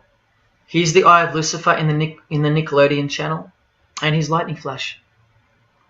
Remember what they actually believe about Satan. From Freemason Helena Blavatsky's book, The Secret Doctrine, meaning the secret belief. Who is Satan? He is the angel who was proud enough to believe himself God, brave enough to buy his independence at the price of eternal suffering and torture, beautiful enough to have adored himself in full divine light, strong enough to still reign in darkness amidst agony. Helena Blavatsky is suggested as recommended reading by the Encyclopedia of Freemasonry right here. And the Grand Pontiff of Universal Freemasonry, speaking of Lucifer, Satan, and the Devil on page 407, writes that, to the initiate, the devil is the instrument of liberty or free will. That's who Lucifer is to them, okay? To show you how little you know of who you're dealing with, and the extent of this religion's influence and power, not to mention their plans, let me jump ahead for a minute. Watch this. This is Lucius Trust, The Lucius Trust is a non-for-profit service organization incorporated in the United States in 1922, and their objective from Lucius Trust website, dedicated to the establishment of a new and better way of life for everyone in the world based on the fulfillment of the divine plan for humanity. The divine plan, a new way of life, like a new world system, like a new order. Now, you want to see who they work for? The Lucius Trust has consultative status with the Economic and Social Council of the United Nations. The United Nations, the UN. They consult the United Nations of the world. They advise the United Nations of the world. Now look at this. The Lucius Trust's publishing company was founded in the early 1920s as Lucifer Publishing Company. The Lucius Trust says that the name was probably chosen to honor Lucifer. What on earth does a modern day consultant to the most powerful and progressive force engaged in uniting all nations under one banner, the UN, have to do with the fallen angel of the Holy Bible? The one that Jesus Christ told us would manifest on earth as a world ruler, to deceive the whole world into a new world system. Yes, that angel. Why on earth would they honor that angel? Well, that's easy. They were founded by Freemasons. Incorporated into the United States by Alice Bailey and her husband Foster. Well, here's a book written by Foster the Freemason, The Spirit of Freemasonry, published by Lucius Press, also known as Lucifer Publishing. And one last thing, if you dig a little, you'll find an article on their website, The Esoteric Meaning of Lucifer, on a modern company website with consultative powers to the United Nations of all things. Wow, I really hope you're seeing this. In the article it states that the Baileys had enormous respect for H.P. Blavatsky, who stated in her renowned occult book, The Secret Doctrine, on page 245, in a chapter called Holy Satan. It is Satan who is the God of our planet and the only God. Then the article goes on to say that the Baileys sought to elicit a deeper understanding of the sacrifice made by Lucifer. Everything has been reversed. Evil is good, Jesus is the enemy, and Lucifer sacrificed himself for you, not Jesus Christ, the one who washed the feet of his disciples and the only one they fear. Modern progressive atheists do not influence world events, people. Satanists do. Remember the goal of the Lucius Trust? The fulfillment of the divine plan for humanity. Yeah, the divine plan exposed by Jesus Christ in the Gospels. Hence their war on the Bible and the abolition of it from the school system and even from modern Christian churches who dare not preach from the book of Revelation.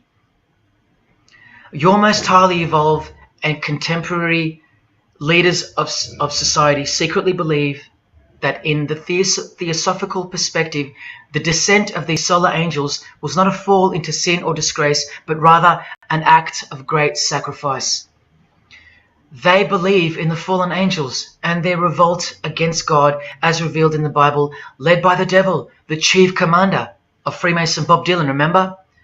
These people make contact with these fallen angels, with the royal art of Freemasonry called witchcraft. Please stick around, let me show you that. How many solar angels does the Bible say followed Lucifer out of this heavenly realm?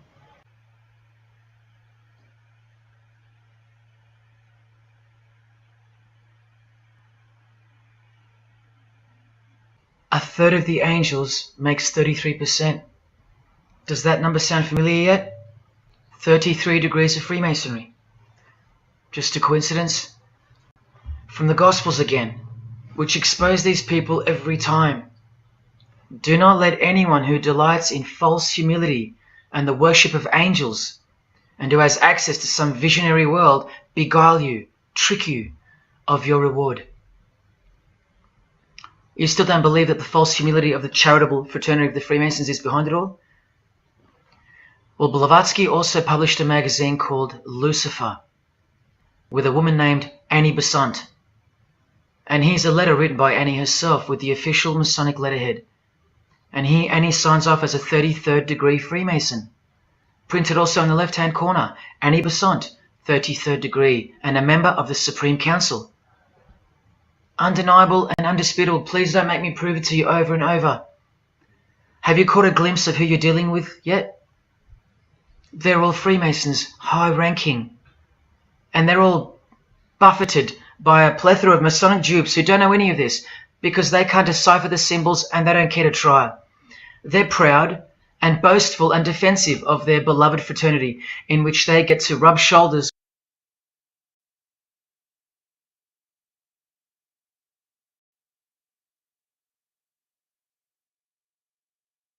and performing arts.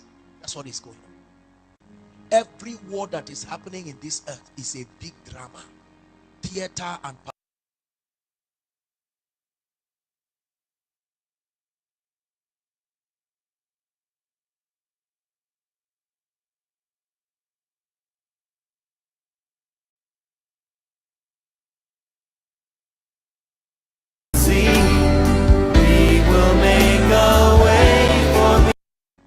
a secret manipulation of darkness. Please, are you hearing what I'm saying? I told you that the owner of, I think it was MTV, was asked, and he said, how come you have so much influence on the little children, I think of ages 8 to 16 or thereabout? And he laughed. He said, we don't influence them, we own them. We have developed a structure already that grows with them, right? And so they have invaded everything. Most of these organizations you celebrate are all fraternities of darkness. They have signed their allegiance. Let me tell you, Satan is called the god of this world. Have you been told? Is it not in your Bible? The Bible says he took Jesus to a mountain and showed him the glories of this world and said, if you bow, that's the only condition. Bow means sell your soul.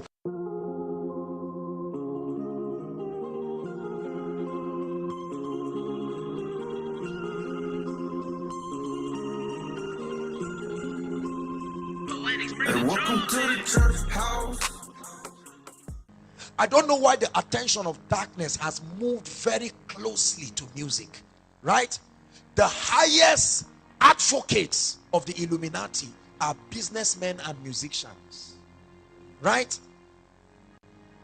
Please listen to me. Very important. I don't know why the attention of darkness has moved very closely to music, right? The highest advocates of the Illuminati are businessmen and musicians. And so we talk about Robert Schuller, for example. Robert Schuller is another 33rd degree Freemason. He went to Rome to get the Pope's blessing to build his Crystal Cathedral. And Robert Schuller is a personal friend of that Louis Farrakhan, who is another high-level Freemason who runs the Nation of Islam for the Archbishop of Chicago. So we have all these high-level Masonic leaders, black and white, of all these various different religions, working together for agitation among the peoples of this country, but never ever exposing the papacy as the true heart and soul and its real master.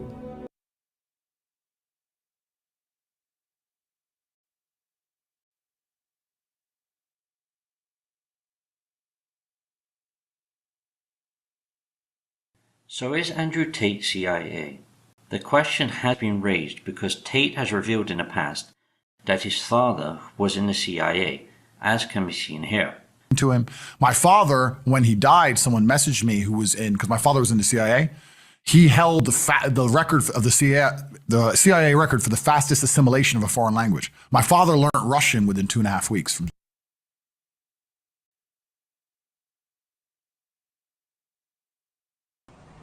We ask ourselves, why do we fold the American flag in a triangle?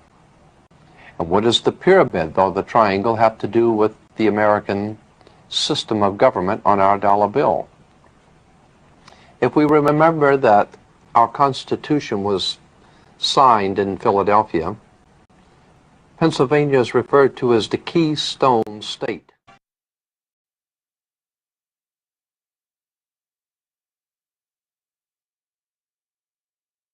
For us to succeed if we do not have unity. what can we do to make our home a safe? We now exercising the quality of love to the full by being quick to restore peace. Verse 17 and 18. Return evil for evil to no one. Take into consideration what is fine from the viewpoint of all men. If possible, as far as it depends on you,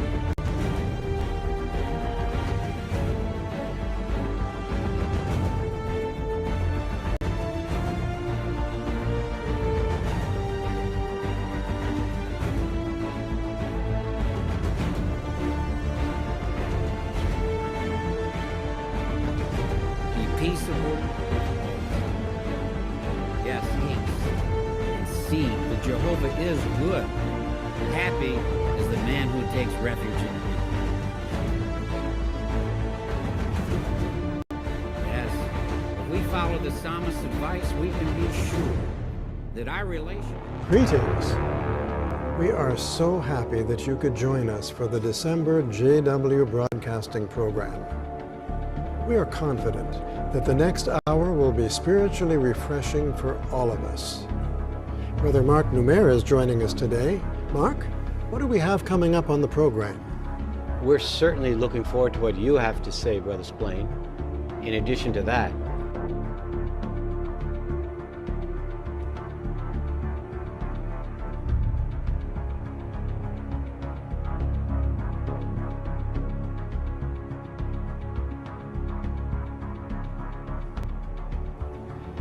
Greetings. We are so happy that you could join us for the December JW Broadcasting program. We are confident that the next hour will be spiritually refreshing for all.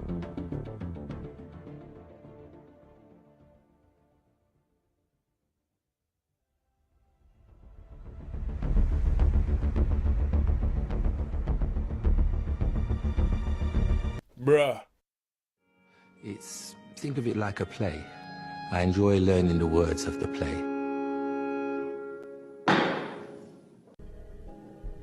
Hollywood appears to be a CIA Jesuit alliance forged as an apparatus for social conditioning over a long-term trajectory, and granted, with many foreign silent investor partners included. This alliance indeed predates the film industry. It goes as far back as the Crusades, and we are aware of the coalition between the Crown and Vatican City. Though the CIA came out of the OSS, well, the OSS was a descendant of British intelligence, which goes directly back to the witch John Dee, the original 007, further connecting intelligence, the occult, and stagecraft media entertainment. D, the original 007, further connecting intelligence, the occult, and stagecraft media entertainment.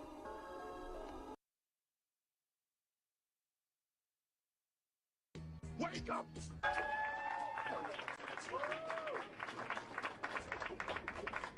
Wake up! And of the Son, and of the Holy Spirit. Wake up! Wake up! I've got one that can see. Former bonesman. Living or dead? Living, but you'd better hurry.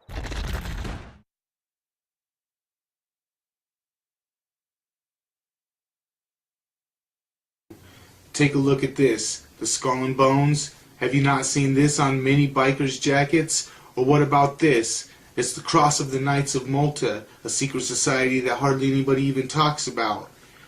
And you see it everywhere in biker culture, even on West Coast choppers. Okay, so if my theory is correct, and the Illuminati created or helped, steer along the path that the gang movement went down, how would this be possible? Well, let's take a look at it. Most of the street gangs work for or underneath the bigger crime families. Like Sureño 13 pretty much does all of the dirty work that Liame needs to get done, you know what I'm saying? So, and I'm sure this works with a lot of the other street gangs as well. They're either working for or they're emulating what the bigger crime families are doing. So, let's look at the bigger crime families. Well, this is where it gets deep. You know what I'm saying? And a lot of people don't want to touch this, but what are most of the bigger crime families? What are most of the Sicilian crime families? What are most of the Hispanic or the Mexican mafia crime families? What are most of the Italian crime families? They're all Roman Catholic.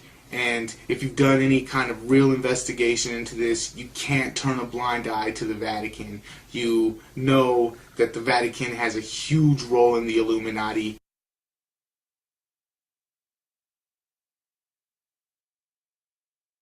Oh, we just go to college just to learn and make it in society, and anybody can make it. That's BS, man. I mean, I thought there was only one secret society, that was the Skull and Bones, which we're gonna look at in a brief in another couple of minutes. I mean, I thought there was only one secret society, that was the Skull and Bones, which we're gonna look at in a brief in another couple of minutes. All those dudes, they speak with their hands because they mimicking Ariel. I'm trying to be like Ariel. This Baphomet hand sign polemic against the ICGJC. Can anybody tell me who his teacher was? Don't yell out.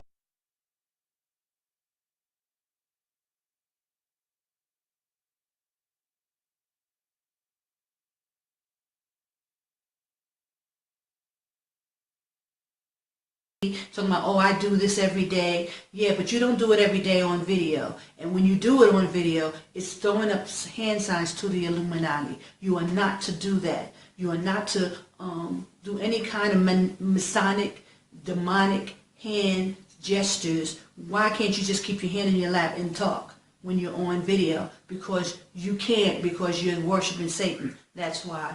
And so I put up these videos to show you the comparison with these same demonic, elders in churches, in the Christian churches. They're throwing up the hand signs, and you got these Hebrew Israelite brothers throwing up the same hand signs and gestures. So you have to wake up, Israel. Wake up.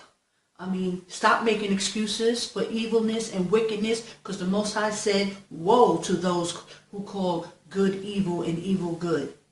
Woe to you. If you're sitting here making excuses for these grown men throwing up these Illuminati hand signs, woe to you. Someone in the chat says, I guess I have to sit on my hands now. and let me say this too, right? And just like the brother said something about the Masons, and let me tell you something. I don't know what Masons do. I don't know what kind of hand signals are. I don't study that stuff. I don't get into masonry right. We only and hear all what of that kind other of people stuff. Say. Exactly. I only hear what other people say, and when people show me this, I say, "Oh, I didn't know that," because that ain't nothing. That ain't my forte. What does the scripture tell you to do? It told you that you have to judge a tree by its fruit. Adam Weishaupt was a Jesuit priest. He's the one that pulled all of the families together in Europe and created the idea of the Illuminati. So basically that's how I think it happened. The Roman Catholic Church, working through the crime families, working through the street gangs, they flooded the streets with guns, they flooded the streets with drugs through the CIA and through other organizations to create problems, you know what I'm saying, to create chaos.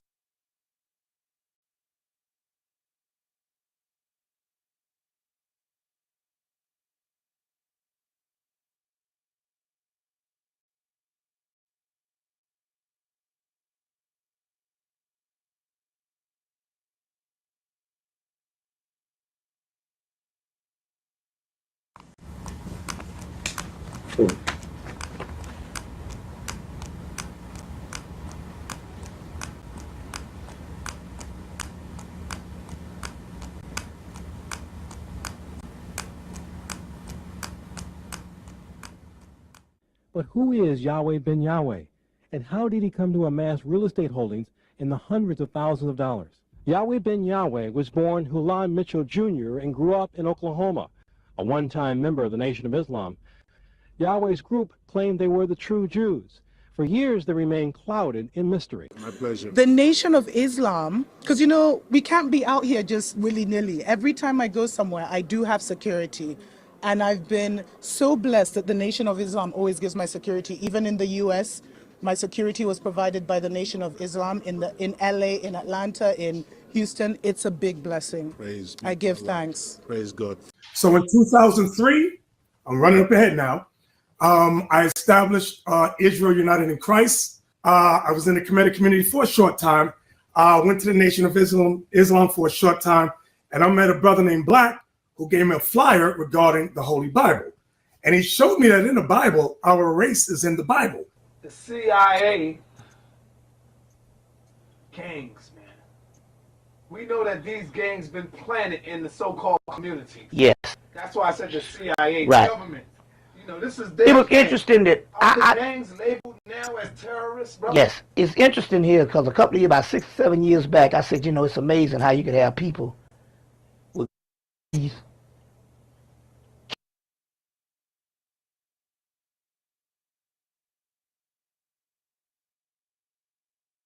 can't even function well in society, but they're nice people. Not just in the LA, but were in all the Crips and Bloods was scattered throughout the United States. Crips and Bloods in New Orleans, Tulsa, Oklahoma, Omaha, Nebraska. You see what I'm saying? Atlanta, Georgia. They all over. And I'm like, well, how can the people be so damn organized? You see what I'm saying? That's because it was a government system. Now, even Dick Gregory even did the Freedom of Information Act. We find out also, and I told him, I said, those people are put together by the government. I told him this in 96. Left, right. Left, right. Left, right. Fear, not fear. Favor, favor. Or affection, or affection. Left, right. Reward or the hope thereof. Reward. We have brothers in our congregation about being who are opposites, high status opposites. So again, not this one, but a few.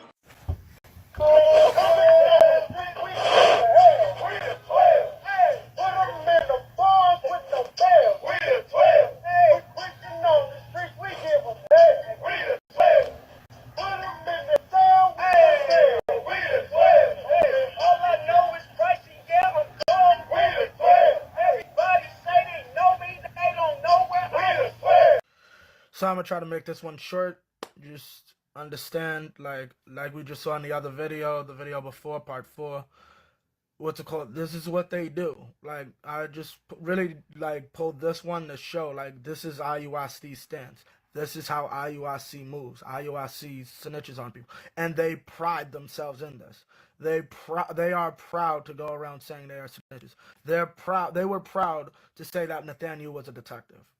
Okay, these are things that this group as a whole is proud of. Okay, like I said, I'm gonna keep this short. There's not much I can be said. If you don't have a problem with the video you just saw, then that's on you. That's on you. But we see right through your BS, bro. Right. You ain't fooling no one. Yeah, look, they're cops too. He know damn well we ain't police. The knowledge he had about the camps and this and that, and he had knowledge that we've been on that block. Uh-oh, another dirty cop exposed. Was you the one that set El Chapo up? Didn't y'all learn y'all lesson in Egypt by getting sold out by cats like this? And I heard he set up 2 black people. So let me get it. You setting up black people to bring them to the fold. I'm confused. Uh-oh, hot dog. If I was in this congregation, I'd be scared to death that he gonna set me up. All about you, all around you. They're all about you, all around you. Wake up! And of the Son, and of the Holy Spirit.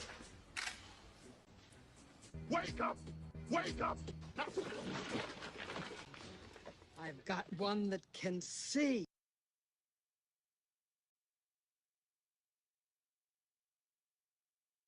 I've heard that the FBI and the CIA are hiring and have hired and do have content creators that get information.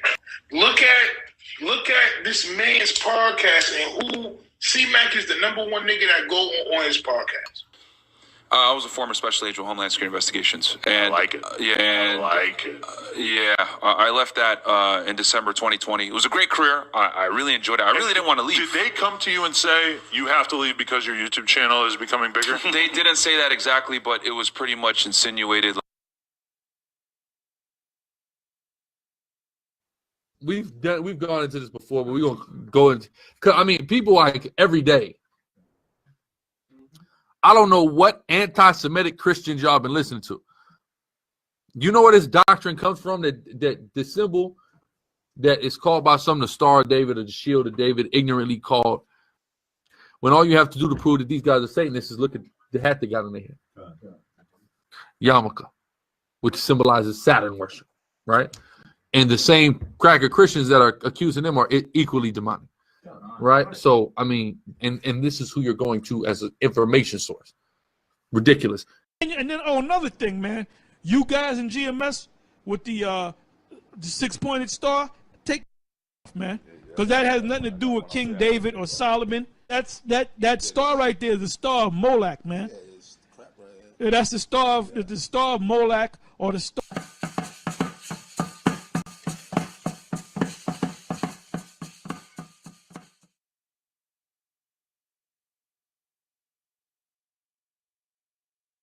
You get back to the Masonic fraternity of Freemasonry. Yeah. Their great symbol is G. You'll look at the star on the compass, which is a stylized Star of David. In fact, they have the entire Star of David in many Masonic temples. Why is that? Masonry is a study of Judaism and of the Kabbalah.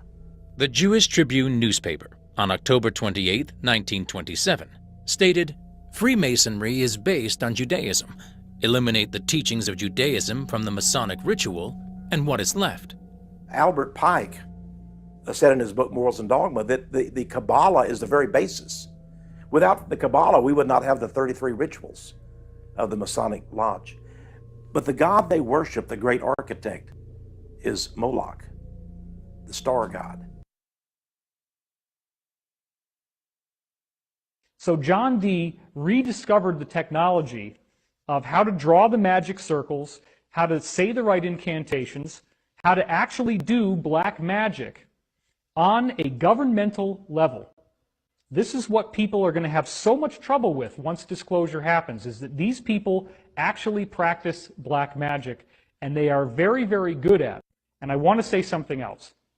One of the things that I learned from whistleblowers from the cabal itself is that they have to work within something they call the rules. And this is very, very important. So I really want to make sure that this gets into the film. The rules are a body of spiritual principles that they must follow in order to be allowed to exist. Now, what do I mean by allowed to exist?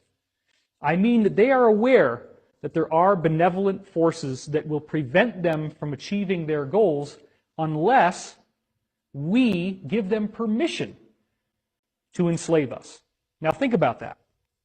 He was educated in the elite schools inside the Soviet Union and became an expert in Indian culture and Indian languages. He had an outstanding career with Novosti, which was the, and still is,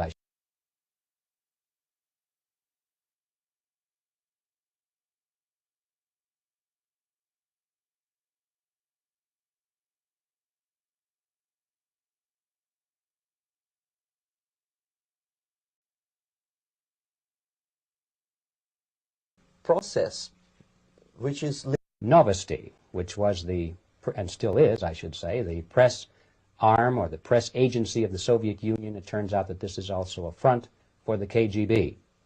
He escaped to the West in 1970 after becoming totally disgusted with the Soviet system, and he did this at great risk to his life. He certainly is one of the world's outstanding experts on the subject of Soviet propaganda and disinformation and active measures. When the Soviets use the phrase ideological subversion, what do they mean by it? ideological subversion is the process which is legitimate, overt, and open. You can see it with your own eyes. All you have to do, all American mass media has to do, is to unplug their bananas from their ears, open up their eyes, and they can see it. It's a great brainwashing process which goes very slow, and it's divided in 4 basic stages. The first one being demoralization. It takes from 15 to 20 years to demoralize a nation. Why that many years? Because this is the minimum number of years which requires to educate 1 generation of students in the country of your enemy. The demoralization process in the United States is basically completed already. For the last 25 years. Actually, it's overfulfilled, because demoralization now reaches such areas where previously not even Comrade Andropov and all his experts would even dream of such a tremendous success.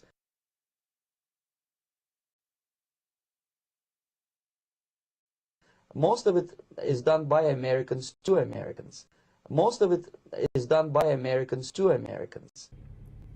We haven't done one of these in a minute for good reason. Why?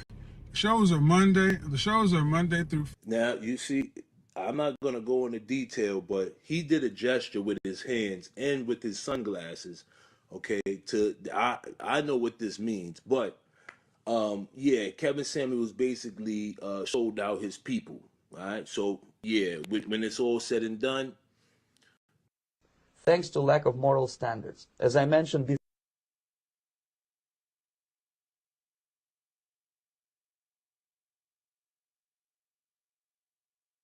the demoralization process in the United States is basically completed already. For the last 25 years.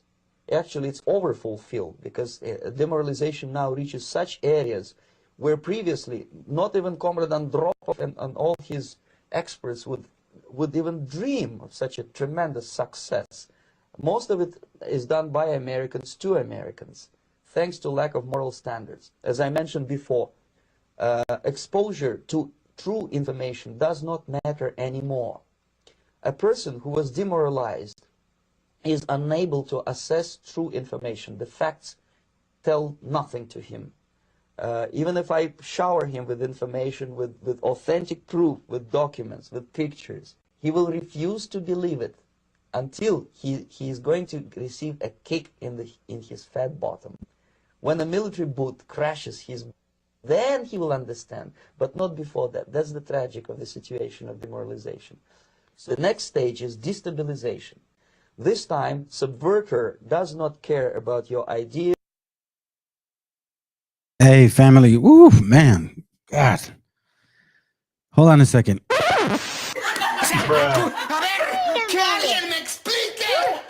Oh, God. Okay. So I can go on and on and on. We kind of get the picture of this, okay? We already know now what we're getting into at this point. Let's explore this a little bit, and then I'm going to move on to something. It's my Sabbath, family, so probably gonna do another hour, and then that's it, an hour and a half. But I'm gonna show you an old video that I have, and I called it your ticket to blackness, because a lot of you brothers and sisters in camps, you're still licking rebels. I mean, I see you on Facebook, you're still posting shit about these people, even when you have the information in front of you. Just like he said, no matter what we tell you, you're not gonna believe it. Honestly, this is for you brothers and sisters that were concerned about your faith, that you weren't in these rooms, but you were concerned about your faith. You know, this is for these brothers and sisters that sincerely, here, I'll just show you right here, that sincerely have really are looking for sincere repentance. And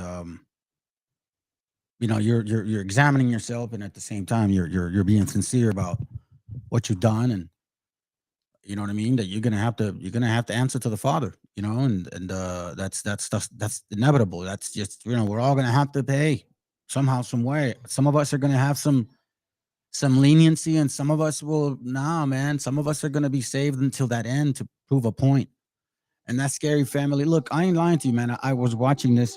I went home to eat. I came back to the office, and man, it was like eating at my gut. I can't explain why. It's just like this whole thing is just so wicked, man. Like, it just, it's like disgusting, and it's like I don't even want to be here, man. Honestly, family. It just seems like that, you know. Yeah, I can tell, bro. I can already tell. Honestly, I can tell. I can already tell that they got some spirits on me, because I'm feeling something that I haven't felt in a long time. I'm not afraid for my fleshly life, family. I'm afraid for my spiritual well-being. Let's continue. The meaning is saying you're a Catholic, and then you are. You know what? At the end of the day, man, and, you know, what is this all for then? You know what I'm saying?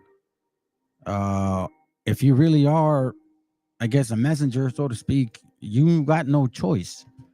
You're just gonna share what you know, and let it be. Let it be what it be, man. You know, I just pray to God that He takes care of my family, that He gives them a chance. That's all. Let's go. A Mason, and does that get I am a Catholic, and the Pope, I think John Paul, honored me with a knighthood, Catholic knighthood. They came here to this very room from Centenary House to interview me, because before the Pope would confer such an honor on a person, they would want to know that he would be a worthy recipient.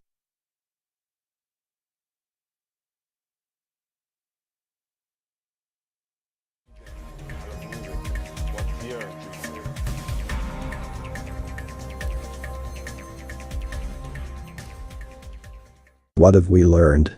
Freemasonry enjoys popularity throughout Africa and the diaspora, and is directly linked to Catholicism. Because most of the high level of people in the Vatican are all Freemasons, and many of the people that are Freemasons are Catholics. Mr. Smith, as an evidence that you took this oath freely and of your own will and accord, please kiss the book before you 3 times. It is the Holy Bible.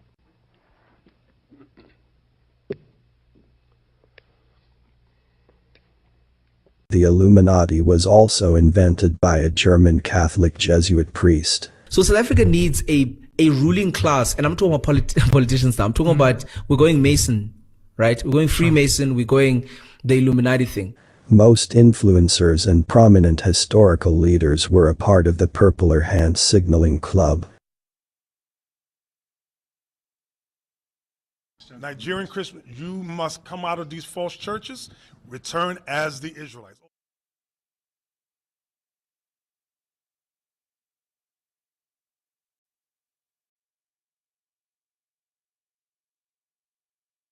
The Year of Return, or 1619, seems to be a well-funded program designed to encourage repatriation to Ghana.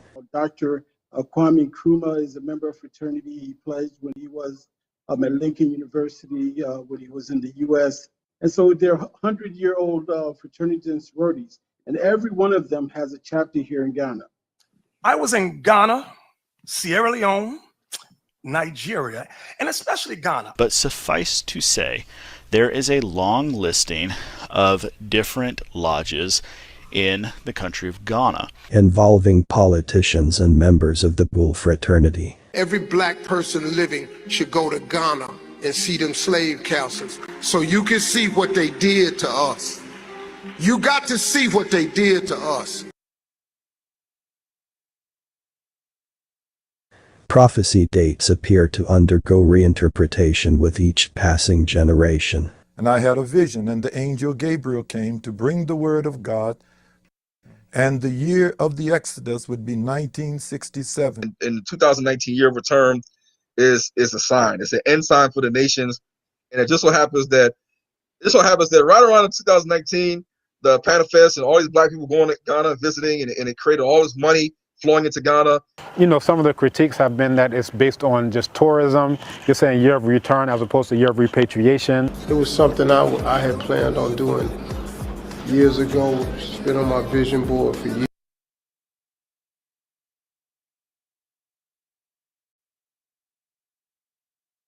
And let's read this real quick, family. Let's read this real quick. Joshua chapter 4, verse 1, it says, "And it came to pass when all the people were clean passed over Jordan, that the Lord spake unto Joshua, saying, Take you 12 men out of all the people, out of every tribe of man, and commanded ye them, saying, take ye hence out of the midst of Jordan, out of the place where the priest's feet stood firm, 12 stones, and ye shall carry them over with you, and leave them in the lodging place where ye shall lodge this night. Then Joshua called the 12 men whom he had prepared for the children of Israel, out of every tribe of man. Hope you brothers understand what I mean by that. All right, this ain't gonna last that long, fam. Let's finish it off with this.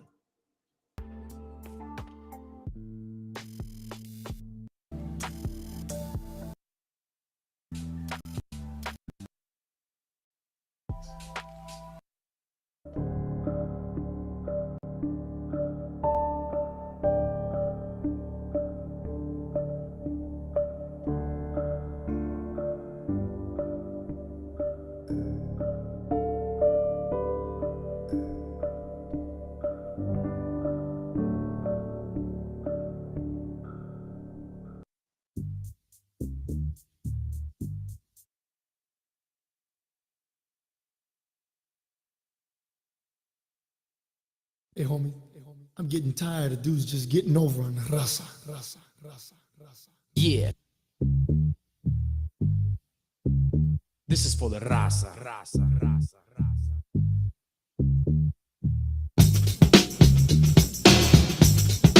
Yeah. This is for the raza. My homeboy, that's my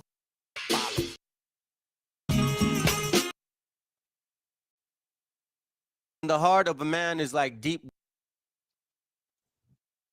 If you're not willing to, then obviously all of this is mute. Then it's pointless. Proverbs 25:5 says this: counsel in the heart of a man is like deep water. For any generic man with no laws, think about what that means.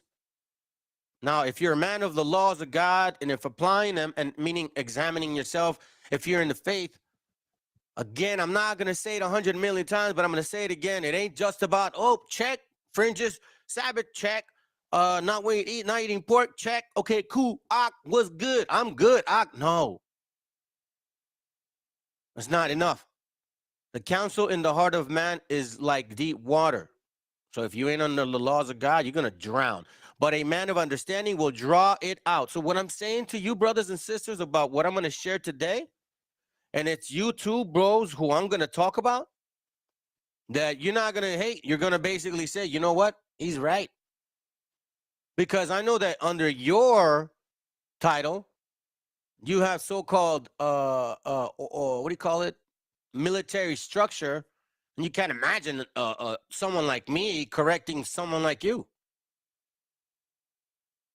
Listen to verse 4. The sluggard will not plow by reason of the cold. Oh, it's too cold. I'm not trying to examine myself, man. Are you crazy? I don't want to touch that demon. The sluggard will not plow by reason of cold, therefore shall he beg in harvest. Oh, man, and have nothing. So this goes back to plowing, harvesting, goes back to Hosea 10, goes back to, you know what I'm saying, the work that needs to be done, getting rid of your clods. In order for you to harvest in this renewing of the mind, so-called salvation, what you need to be doing is repentance. You sluggard, you need a plow. You need a plow, and don't find any reason to find excuse. Therefore shall he beg in the harvest and have nothing. Do y'all want to be that way? I hope not. We're almost going to get to my video, fam. You know I always got a video. Proverbs 5 says, my son, attend unto my wisdom, not mine, but the scriptures. Bow thine ear to my understanding. This is Solomon, the wisest man. He says, that thou mayest regard discretion, be discreet. Meaning what? What does discretion mean? What, I mean, are we just ignoring the words and just walking over it and saying, you know what? I just want to read the Bible. I want to be a Christian. I mean, if you're going to be that way, you might as well be a Christian. What are you doing with the laws of God? Discretion. It means the quality of behavior, speaking in such a way to avoid causing offense or revealing private information. to the freedom to decide what should be done in a particular situation, meaning that you actually pay attention to your thoughts. That you actually pay attention to your thoughts. Individual choice of judgment, power of free decision, the quality of having or showing discernment, good judgment, the act of perceiving or discerning something. You also got to know your audience. This has a lot to do with it. You know what I'm saying? But apparently, some people don't get it. My son, attend to my wisdom and bow down thy ear to my understanding, that thou mayest regard discretion, and that thy lips may keep knowledge.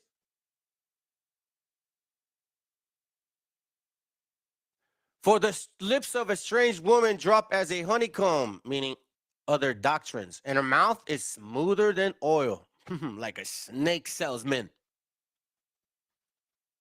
or like a confused man that unfortunately doesn't have any clue what he's talking about, man. Sorry to tell you, bro. Sorry to tell you. Listen to this ridiculousness. This is why I left these camps, man. And it pains me because I know these, I know both of them. I mean, I don't know them like, oh, I know you. I know them. It means I've talked to them, I met them. I got nothing to say bad about the brother on the right or, well, the brother on the left. I don't have nothing to say. But when it comes to scripture, this is when it becomes an issue. And I understand that a lot of brothers in this school are in it really to repent, man. But sometimes that's not enough. Just like we have a lot of brothers and sisters in Christianity that really want to repent, and it's not enough, right? So let's listen in and see exactly what I'm talking about. What's the name of the class, family? Your ticket to blackness. There's a point. All right, let's go. Let me mute myself.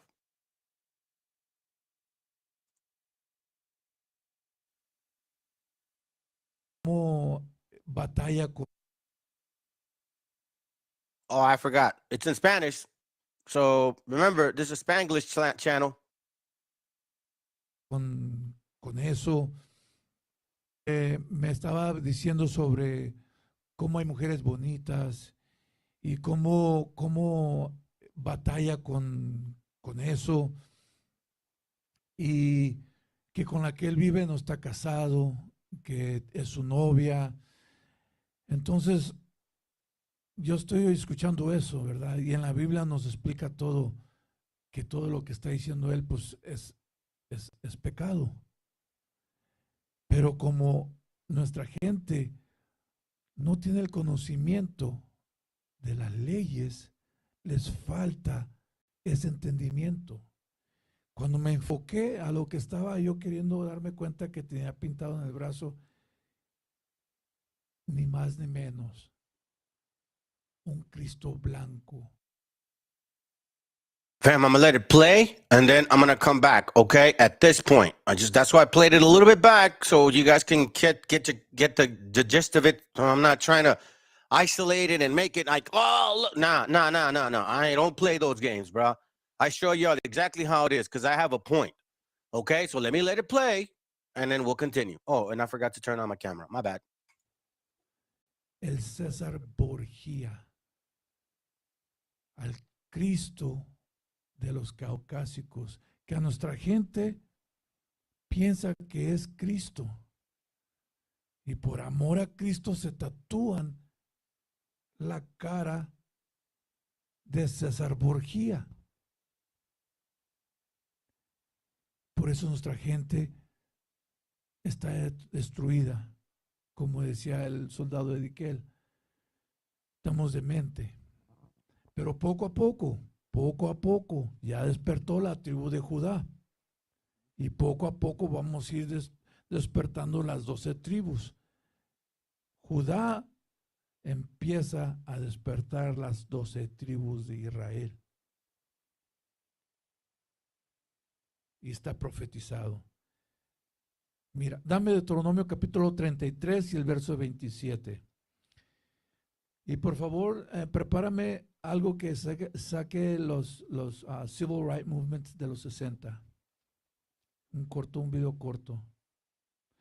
Dame eso, Deuteronomio capítulo 33, porque ellos aquí en Babilonia, en América, han luchado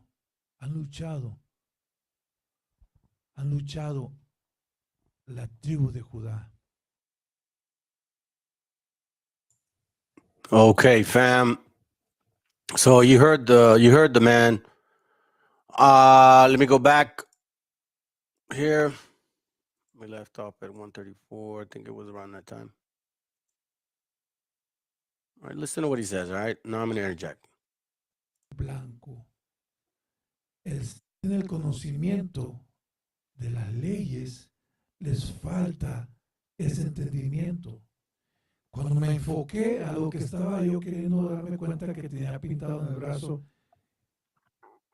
ni más ni menos, un Cristo blanco, el César Borgia, al Cristo de los caucásicos, que a nuestra gente piensa que es Cristo. Y por amor a Cristo se tatúan la cara de César Borgia. Okay, fam. So you heard him, right? And he kind of looks like the image. Tried to tell you, bro. But now, okay, he's talking about an image, right? He says the image. Oh, you know the image. They paint the image of the Muslim. Okay, cool. Sounds good, man. You know what I mean? Sounds good. Exodus 20:3 says, "Thou shalt have no other gods before me. Thou shalt not make unto thee any graven image." Meaning no image, regardless of what the intent is, okay? Any graven image or any likeness of anything that is in the heaven above or that is in the earth beneath or that is in the waters under the earth. Okay? Then it says, thou shalt not bow thyself down. No, thou shalt not bow down thyself to them, nor serve them. Okay? So no images. And he says, oh, well, you know, they put Caesar Borgia. Okay, cool. Sounds good. Well, what about this right here? So this, see, this is the funny part, man. You got Israelite camps bashing each other, convert Israelite camps bashing each other, and you got this dude right here, and he's making fun of them because they just make it's ridiculous. Watch what he says. All right, let's go. What's up, y'all? It's your man Killer B, doggone what's trying to general you got, which I'm burning their behinds up every damn time. Yo, first thing y'all want to do is like this. Then you definitely gonna want to share and subscribe to my YouTube channel if you're not. Oh yeah, fam. You know, I don't say that, man, but listen, hit the likes because again, this feed goes to other brothers, other brethren, okay? Other brothers and sisters. That's what the whole point is about this channel. All right, let's go. Already, right? So this is coming from one of the ISUPK members out here calling Nate Satan their image of Christ, saying that it is an image of Nathaniel, which it is. This is my question when I was a member of IUIC Bronx camp, right? And what's crazy about it, I asked the artist, and he admitted it. He said I asked the artist, and he admitted it. I asked the artist, and he admitted it. He said he took all the elders, put their faces together. Of course, he favored Nate over all the rest of them, and he made this image of Christ, right? But this is not the point of this video. Check this. What it is are the. So yeah, that's not the point of this me showing this video. He's going somewhere else with it because he's trying to correct them. But he's like, yo, listen, what about your dude? And he's doing all kinds of. I'm gonna do a class on that part. Together, of course, he favored Nate over all the rest of them, and he made this image of Christ, right? But this is not. So now we see the images, fam. We see the images. So what the hell is that? I mean, come on. What is the difference? Let's just be sincere and honest right here. What is the difference? This image, that image, whatever image. As a matter of fact, if we had this image, more likely people would have tattooed this face on them in the first place, knowing how people are. You're so driven by color. It is so imperative for you to be black. You got to be black. You need a ticket. In order for you to walk in the kingdom, you got to be black. You got to be Kemetic. Because that's what they say. That we mix, they didn't, but they look like ham. Make it make sense. All right? So now let's go back. Let's go back. My point about images. All right? Here we go. Por eso nuestra gente está destruida, como decía el soldado Ezekiel. estamos de mente. Pero poco a poco, ya despertó la tribu de Judá. Y poco a poco vamos a ir. So, whoa, man. I mean, like, dude, for real? So because of them? Hold on a second, bro. I mean, I know I like to say this, but A ver, que alguien me explique. I thought it was up to the Most High. I know what scripture he's going to go with. I think it's called, I think it's in Zechariah 7:14. It's an old, yeah, with the head tribe. Zechariah, I think it's Zechariah. I may be wrong. It's been so long. I think. Zechariah 7:14. Let me see. Tents of Judah.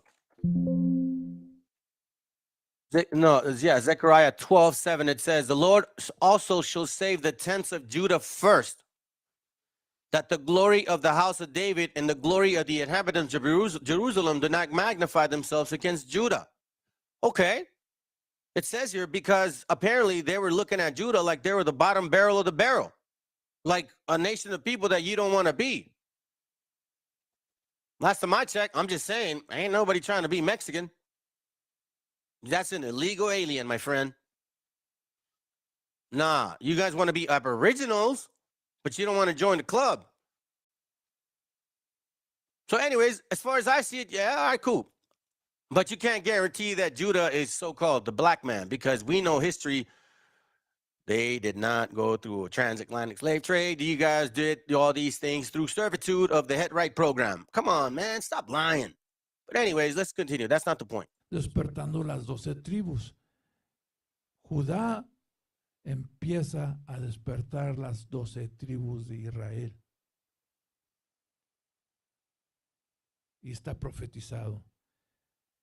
Mira, dame Deuteronomio capítulo 33 y el verso 27. Y por favor, prepárame algo que saque los civil rights movements. Now he's saying, oh, yeah, nation of people. Give me a second here real quick. Give me a second, fam. I'm going to do something here. Hold on. I'm going to show you something.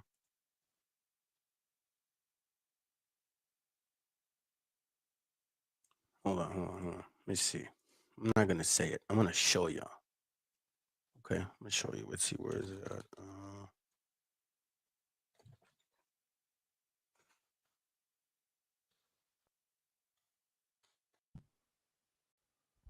Han luchado la tribu de Judá. Han sufrido, hermano. Han sufrido. ¿No entiendes cómo han sufrido, hermano? Han luchado. Entiéndeme. Nosotros no, ¿eh? ¿A poco? What's going on with this? Here it goes. Watch this. That would go on. Apparently they forget about this in 1917. Everything we know about Carmelita Torres is from a few newspaper accounts in 1917. They called her an auburn-haired Amazon, just 17 years old.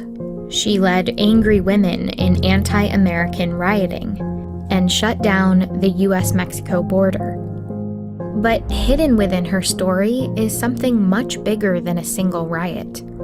It's a story about American paranoia at the border, about a toxic campaign of disinfection and discrimination, and a US practice that would go on to inspire Nazi scientists.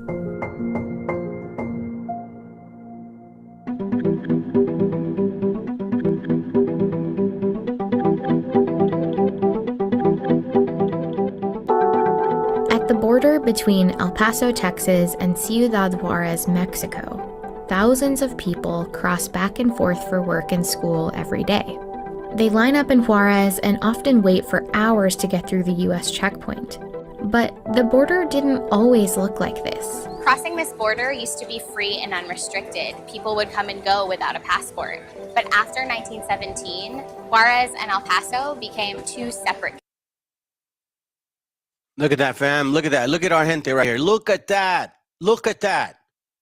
Till this day, 1492 happened a long time ago, and we are still as chattel slavery cattle in line, hoping and wishing for some type of salvation from a nation that could not save us. Lamentations 4:17, I chopped it up. So we're trying to see how this man here, la tribu de Judá, sufrieron tanto, hermano. Porque ellos aquí en la Babilonia, en América, han luchado.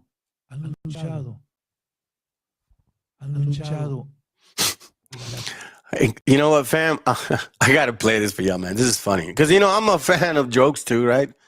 And I don't know if you guys know a guy named Derbez, but it's just reminding me of this. Look, watch. La calma. La calma y el sosiego. ¡Ay, que la chica! Sosiego. Ay, hermano, sufrieron tanto, hermanito. Anyways, let's continue. All right, let's continue. Hold on, that's not the point. Let me see. Hold on. Where are you at? Okay, here we go. So let's remind somebody here about the suffering that is still going on to our people.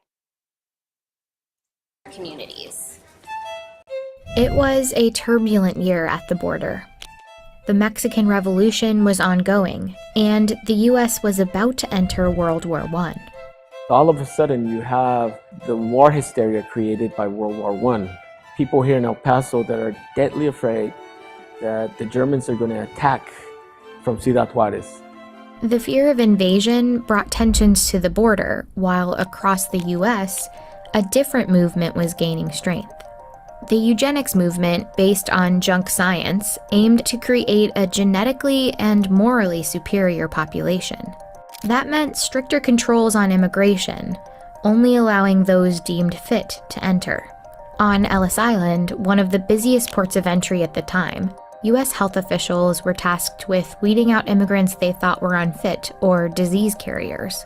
And across the country, that process coincided with the stereotyping of Mexicans as inferior and unclean. Dozens of film titles included the word greaser, a derogatory term used to describe Mexicans. This racist sentiment was strong at the U.S.-Mexico border. El Paso's mayor, Tom Lee, had developed an obsession with cleanliness, and it defined his political platform. This obsession with not only racial purity, but physical purity. He was going to literally clean up El Paso from all these bad elements. And by bad elements, he often meant racially bad elements. One of Mayor Lee's biggest fears was a disease called typhus, spread by lice. So, under the pretense of sanitary betterment work, he helped lead a campaign to inspect every house in a predominantly Mexican neighborhood. If the inspectors found lice, occupants were forced to take vinegar and kerosene baths, have their heads shaved, and clothing burned. Hundreds of homes were eventually destroyed. Lee also expanded the supposed health measures to include inmates in the El Paso jail. They had to... See that, fam? You see that? So far, this is in 1917. Strip naked. Okay, then you have the bracero programs. Bracero program fumigation. Sorry, I'm a dummy. Watch. The Second World War created a huge labor shortage at home. One way the government tried to deal with it was the bracero program, which allowed American businesses to hire thousands of temporary guest workers from Mexico. You have this moment of increased national production in the United States, men leaving to go to war, but at the same time increased production in terms of building ships, building airplanes, creating enough food, just getting the economy up and running to deal with the war effort. One of the things that is not getting done is that crops are not being picked efficiently. All right, Mr. Black Man, how come you're not picking crops? Hmm? O sea, a ver, que alguien me explique. I thought we're the same people. I thought we're suffering. I thought we're going through the same thing. Where are your crops, Ak? At the precise right moments that they need to be done, particularly in the American Southwest, California, and the Imperial Valley of Texas. The Bracero program, established by the U.S. and Mexican governments in 1942, allowed Mexican nationals to legally enter the U.S. for up to 6 months to work as contract laborers, mainly on farms. Mexican men would register to come across the border to work for a specific time period to do this sort of picking work. Bracero means farmhand in Spanish. The program merely legalized a migration that had been going on for some time. The men spent long, back-breaking days in the fields, and in return they had a steady paycheck and free housing. But even by standards of the time, their Listen to this, okay? Watch this. Not only do they use us as cattle, not only do they use us as pig to get rid of their dirt, but they use us as what? As labor. And at the same time, with a slap in the face. So let me find out if Mr. So-called black man and black women went through this. Oh, and by the way, Carmelita was way before that so-called black woman that sat in a bus. Okay? We did it first. So far we've proven the transatlantic slave trade started with us, unfortunately. The fumigation camps in the so-called Holocaust started with us. Eugenics was used because of us, okay? The actually how can I say this? Protesting against being treated like crap started with our people at the border. But no, that doesn't matter. That's not relevant. Oh, pobrecitos, Judas sufrieron tanto. Pobrecitos. Well, I gotta do it again, fam. I mean, this is just... La calma y el sosiego. La calma y el sosiego. El sosiego. ¡Ay, que la Sosiego. Y'all gotta have some humor, man. I'm telling you, this is funny to me. This is like hilarious. But treatment was often considered inhumane. It's a mixed program from the perspective that it does bring thousands of men in. But even by standards of the time, their treatment was often considered inhumane. It's a mixed program from the perspective that it does bring thousands of men in. There were a number of instances of abuses where employers were not paying what they were supposed to be paying. They weren't housing workers in the ways that the federal government had promised the Mexican government that they would be housed.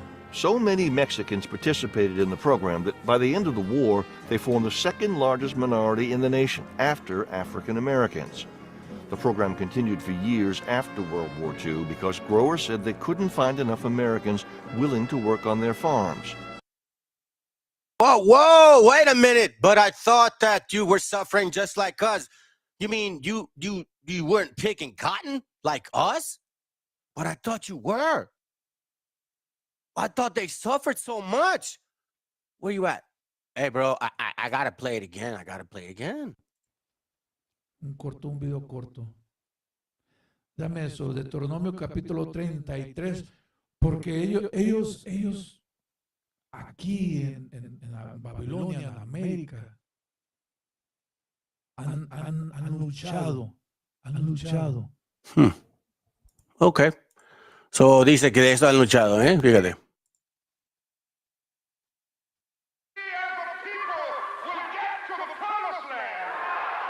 Human progress is neither automatic nor inevitable. And today we'll be learning more about the history of the American Civil Rights Movement. The end of the American Civil War in 1865 effectively meant the end of slavery. But after Americans were in a long struggle for equal and equal rights. As of 1870, all eligible male citizens were able to vote. However, at that time, fam, we didn't even read, nor did we have the Bible, by the way. And we had lost a good portion of the America supposedly lost, right? And they're still passing laws to completely obliterate us. the Texas sheriffs who were white and black. And they had a lot to do with a lot of these things. And I have materials that prove it. Let me get some scriptures real quick. I'm like kind of choking over here without a Bible. All right. Go to Proverbs 1:1. Says, my son, attend unto my wisdom and bow down thy ear to my understanding. I'm telling you, family. I'm telling you. I'm telling you. That thou mayest regard discretion, and that thy lips may keep knowledge. I don't want to read that one. Man, I went out. I'll go for it. Proverbs 1:1 says, Proverbs of Solomon, the son of David, king of Israel, to know wisdom and instruction, to perceive the words of understanding, to receive the instructions of wisdom, justice, and judgment, and equity. To give subtlety to the simple, to the young man knowledge and discretion. A wise man will hear and will increase learning, and a man of understanding shall attain unto wise counsel. To understand a proverb and the interpretation and the words of the wise and their dark sayings. The fear of the Lord is the beginning of knowledge, but fools despise wisdom and instructions. Why do I say that? Because look at this. Watch what he says. ¿Cuál es el voto?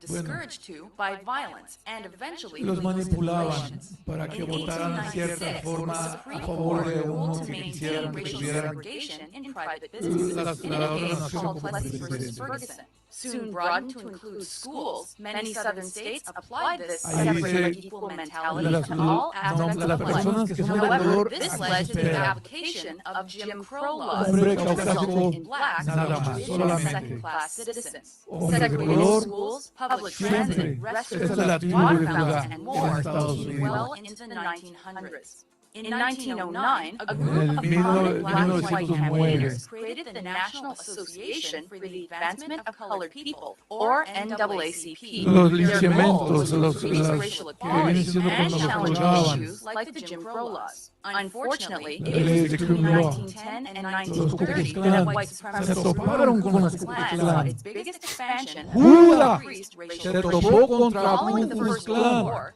Hold on a second, man. Hold up. Whoa. Let's do it for him, man. Let's do it for him. Oh, my camera went out. Yeah, his camera's acting weird, fam. I don't know what's going on with that, but it's all good. I mean, seriously, man. Oh, it was them. But in the meantime, we're here feeding them.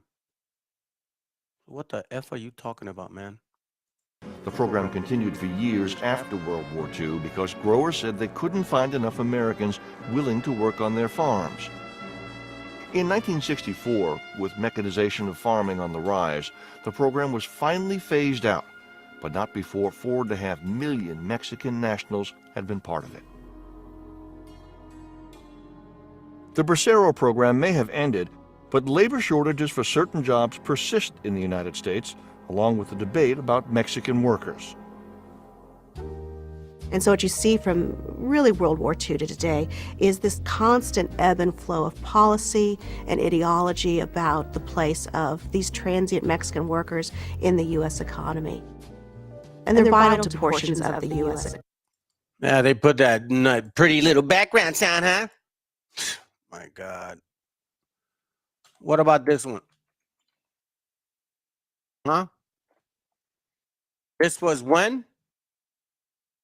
Now, during the McCarthyite atmosphere of the 1950s, of which I'll be covering in depth, it was also known as the Second Red Scare, the federal government will force agribusiness to adopt the Bracero program permanently by eliminating their reliance on undocumented workers through a military program entitled Operation Wetback.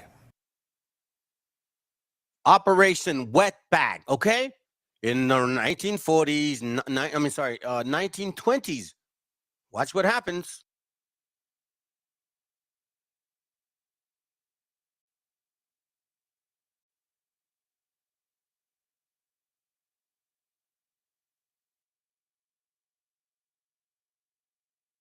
States government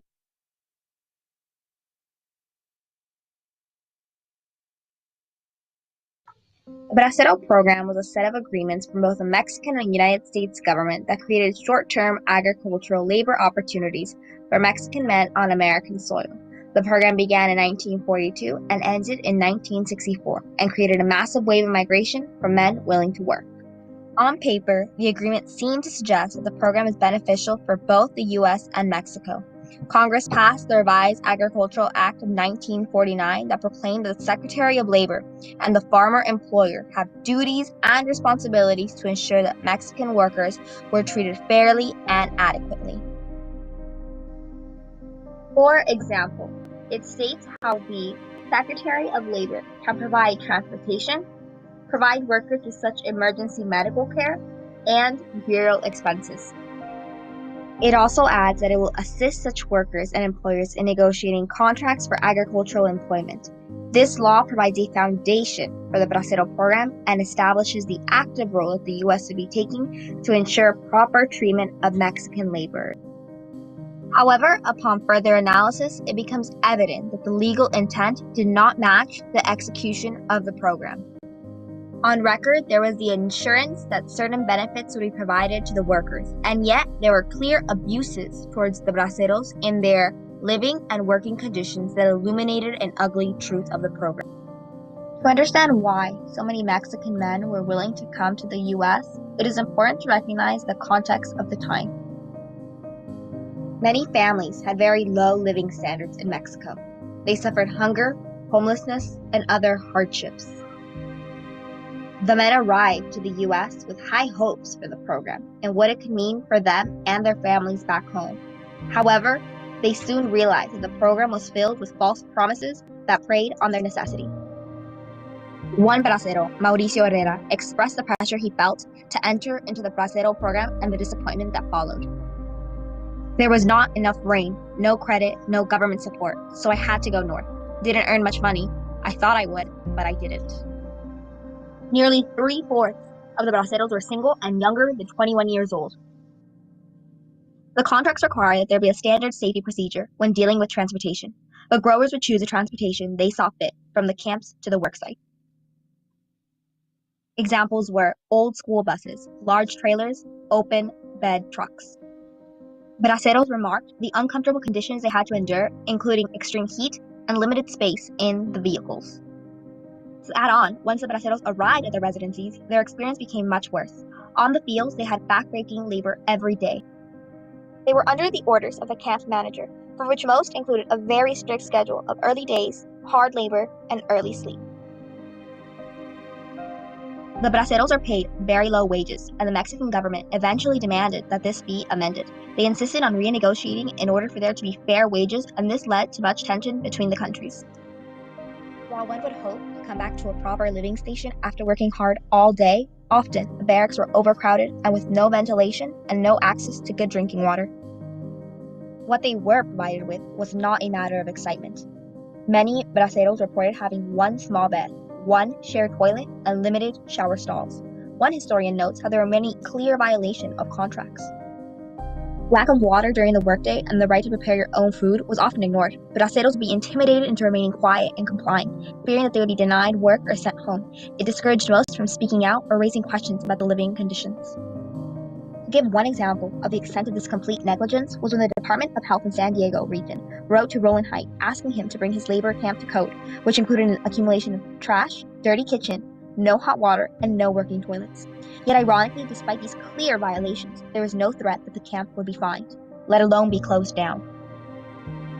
Some assemblymen argued that to order the camp to meet these requirements at the moment was unreasonable because it was during harvesting season. If such improvements took place, it would jeopardize the harvest. This treatment of the braceros by the United States reveals a cruel truth. Braceros were simply seen as a labor source, a machine that was worked until it stopped giving. Often, the Bracero program is seen as purely economic agreement, and there is failure to see the personal effects this program had on the lives of men. The bodies of the Braceros were exploited, and what seemed to be a fair agreement on paper proved to be a complete abuse of power. The U.S. valued the labor, not the laborer, and so the poor living and working conditions were something the Braceros simply had to endure. The U.S. were the ones in need of help, and this should have given the Braceros leverage. Yet, it was the U.S. that defined the terms of conditions. They ultimately decided how the braceros would be treated, and the treatment evidently did not have to match the legal intent the U.S. initially set.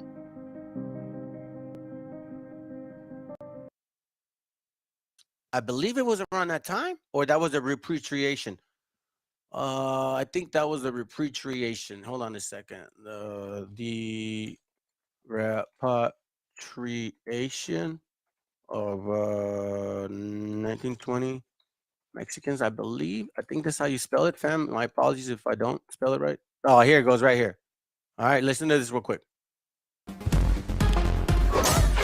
We're going to go historically here because apparently this man doesn't realize that we still doing this. We still struggling, man. We still struggling. We still fighting. We still in the game. Wait, maybe, well, are you saying we, Judah? Let's get it right, fam. You too worried about tribes. You ain't even trying to teach properly. Let's go. Early 20th century. Oh, shoot. My bad. Hold on a second. Copyright this falls under fair use, which honors protection under was greater than ever. In the early 20th century, the immigration of Mexicans to the United States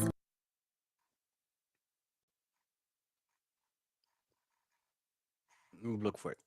Began seeking jobs that were once considered only fit for Mexicans. Many had the simplistic belief that once Mexicans were expelled from the country, U.S. workers would find employment and the Depression would end. Repatriation of Mexicans was a response by the government to ease the anxieties of distressed European Americans. Estimates say that in the 1930s, over 1 million Mexicans were repatriated. About 60% of all repatriates were U.S.-born Mexican-American citizens. Their constitutional guarantees were worthless at this time, as their rights as American-born citizens were not taken into account. Several Mexican immigrants and Mexican-Americans left the U.S. for Mexico. Several Mexicans and Mexican-Americans left the U.S. with the hope that there they would find not only a refuge from the economic struggles of the Great Depression, but also from the prejudice and discrimination that they had experienced in the U.S. However, they found that Mexico was not the haven that they had hoped it would be. Upon arriving there, repatriates often found that economic conditions were as bad as or worse than those that they had experienced in the U.S. The continuing stream of refugees strained Mexico's resources. The government ultimately did not have the funds to handle all the repatriates and failed to provide sustainable solutions that would allow the repatriates to become self-sufficient. Additionally, the repatriates found that even in Mexico, they continued to be considered foreigners. And my question is this: selling the yeah. Israel? Come on, man. Come on. This is the boule. You don't do your home. That Rosa Parks. This is all boule, man. This is all the boule. It's all the boule. Come on, man. Come on. This is the boule. You don't do your homework. You go by the regurgitation. This is what you were taught, which, by the way, you're not even teaching properly. But this is what you were taught, so then you regurgitate what you've been taught. What else do we know? What else is being brought about? I'm going to tell you something. I'm going to remind you, okay? I'm going to remind you, IOIC, all right? You so-called Hispanics. You guys say that the black man ruled Europe, that you subjugated the white man, meaning you had him in slavery. And we know from documentation that they were sold. That white people were sold. That's why you have the Slavic, the slaves. They were the actual white folks. You were buying and selling white women. Are they Israel?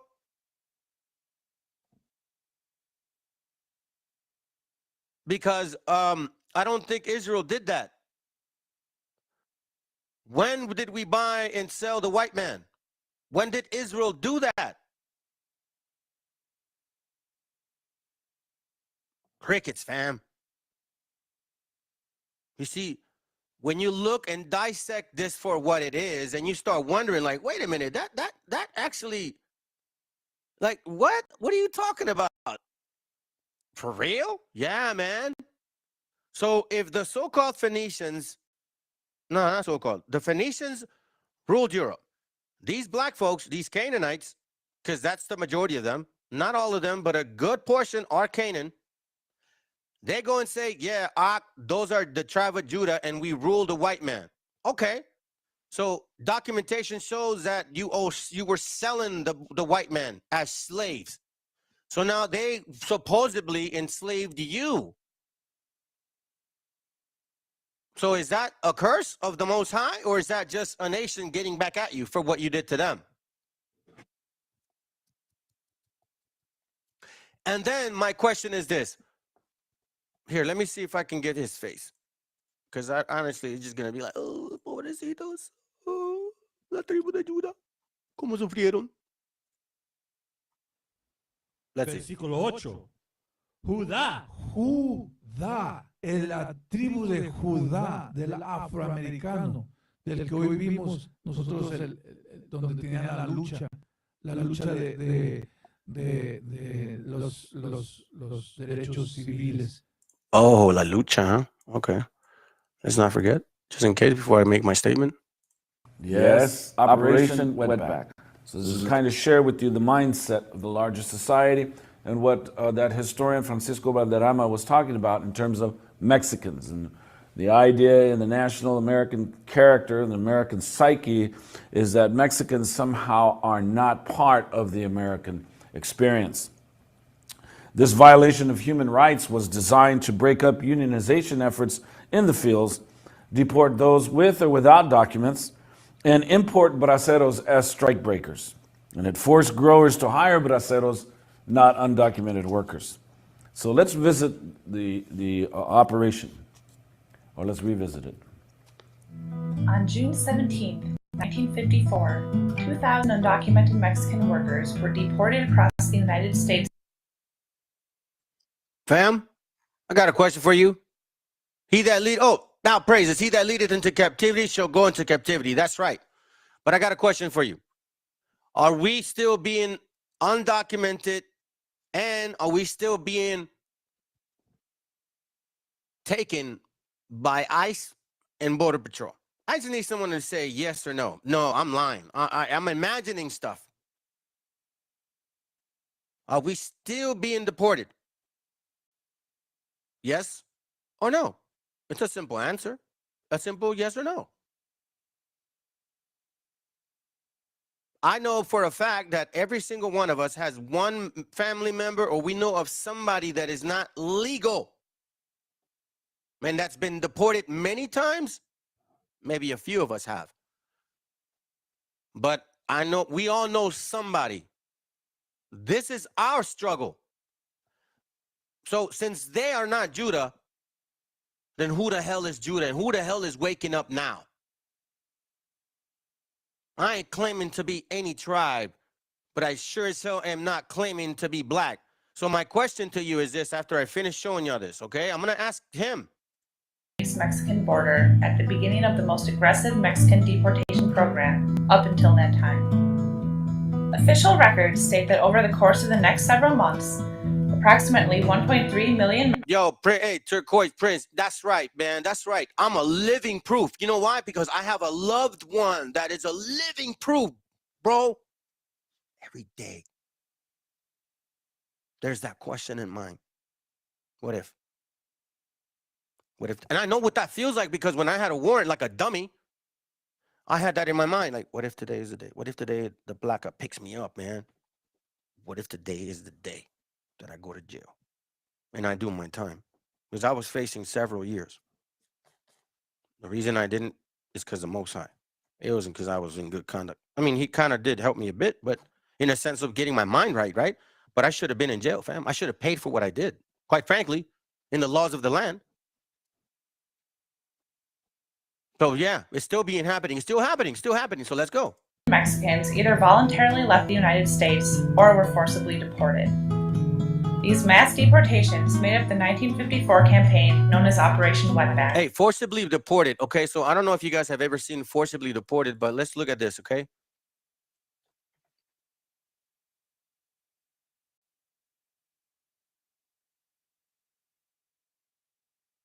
Watch this.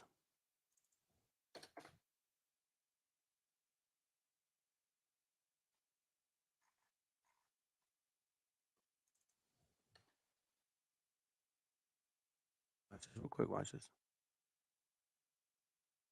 Recordings just got better. Hey, it's Dana from StreamYard.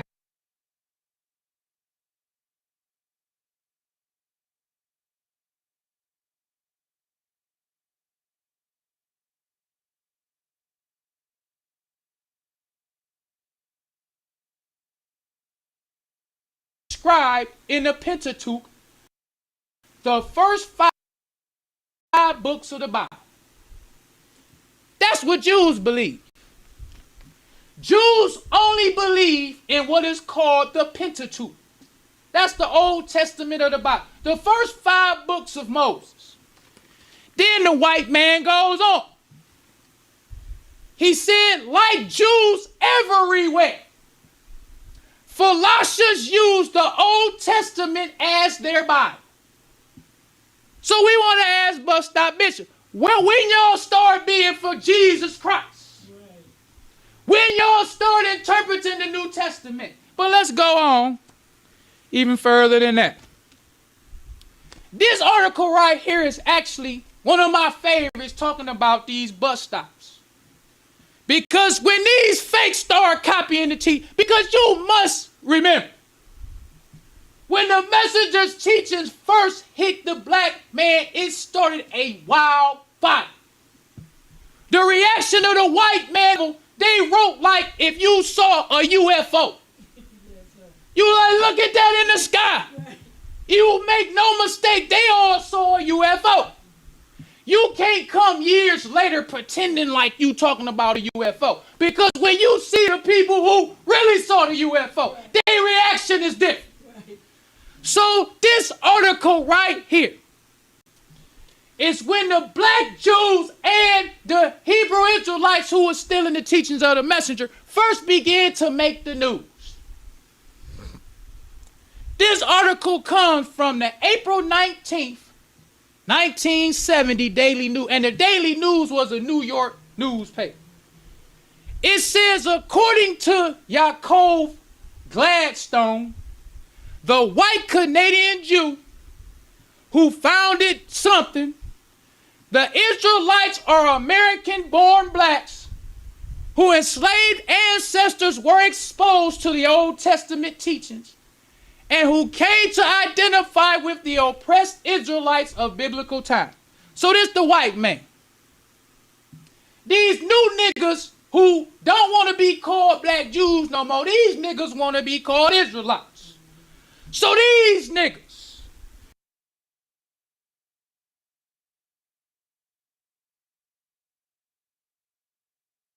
who enslaved ancestors were exposed to the Old Testament teachings and who came to identify with the oppressed Israelites of biblical time. So this the white man. These new niggas who don't want to be called black Jews no more, these niggas want to be called Israelites. So these niggas, these are American-born blacks who enslaved ancestors were exposed to the Old Testament, not the New Testament. When you talking about you want to be an Israelite, you only believe in the Old Testament. So let's go on even further. The Old Testament teachings and who came to identify with the oppressed Israelites of biblical times. It says half or more of the so-called black Jews also believed to be descendants of American slaves who came to accept the Jewish faith. So you got 2 different kind of niggas. You got the black Jews and the Israelites, because that's how the white man saw. Because we didn't have time. I'm probably one of these days, I'm going to bring the articles where the Muslims start writing about the Israelites. I didn't have time to do it today. They didn't accept them Israelites like that hypocrite Louis Eugene do. Because you never saw a Hebrew Israelite with the messenger. You never saw them on stage with him during Savior's Day. You never saw none. But with this hypocrite, he loved them Israelites. Because the messenger talked about a hypocrite He said a hypocrite build mosques to sow dissension between the believers. Yes. And the mosque is a shelter for the enemies of Islam. That's right.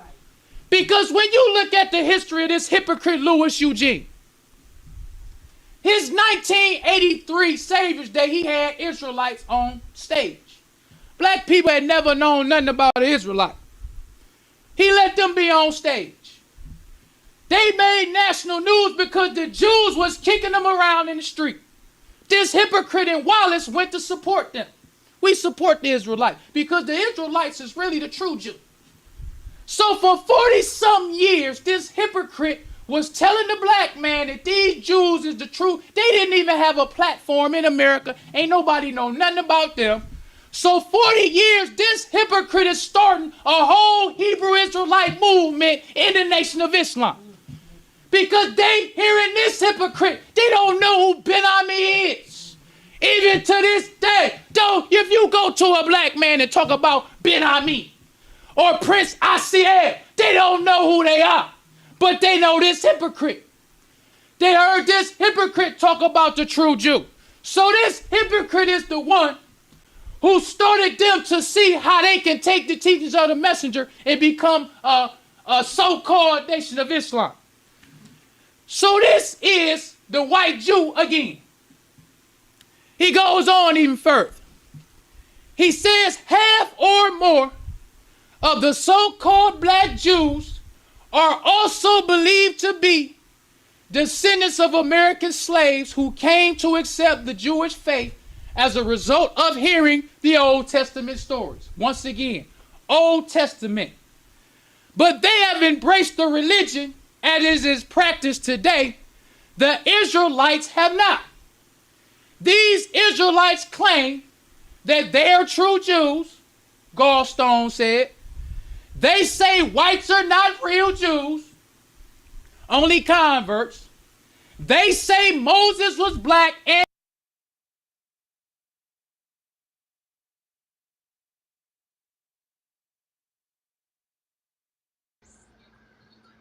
America didn't happen by chance. All this was part of the divine plan that this would come about.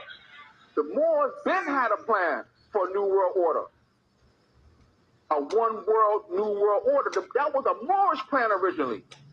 The Europeans inherited that plan through the Masonic Lodge, which was the vehicle by which we civilized and taught the Europeans.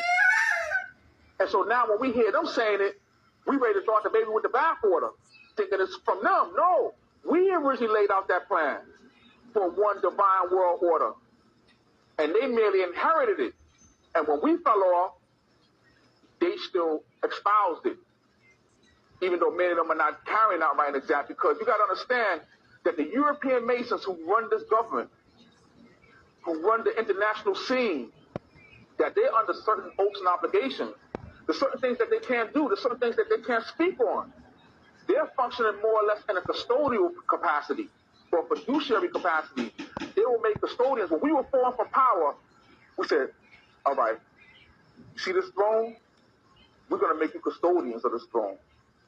You're going to become the keepers of the light, not the bearers of the light. We were the bearers of the light. We was one who was able to actually go out there and re-educate the whole human family of planet Earth. We made them keepers, which means that it's for so much they could speak on. You look at the degree structure. Water freezes at what? 32 degrees, right? Well, the highest they go is 32 degrees, which means what? Their wisdom, their water, their wisdom is locked up. It's froze shut. They can't get out here teaching like we can. It's froze shut. And maybe once in a while, one of them may be honored with the honorary 33rd degree, and then they throw it out a little more. Maybe they can say a few things, but not too much. You see what I'm saying? And so we put those Europeans in power when we fell from power, because at that time, the Catholic Church, through the Franciscan and Dominican orders, was destroying everything that the Moors had built up. All the civilization, all the high science that we had developed and cultivated and built up, they was destroying on a global level. And so we put the Europeans and Masons in power. We refer to them as the mystic Turks, or chief protectors of the sacred shrine. The shrine of what? The shrine of more science, of more civilization that we had cultivated for so long. We put them there in charge of it. And so they're custodians. And it sometimes happens that custodians forget their place and they start to think that they're the ones. But we got to remind them, y'all not the ones. Y'all the custodians. Y'all was to hold it and preserve it until we wake back up and then get this thing back on its original divine plan. So we are to convey to America that we're not open.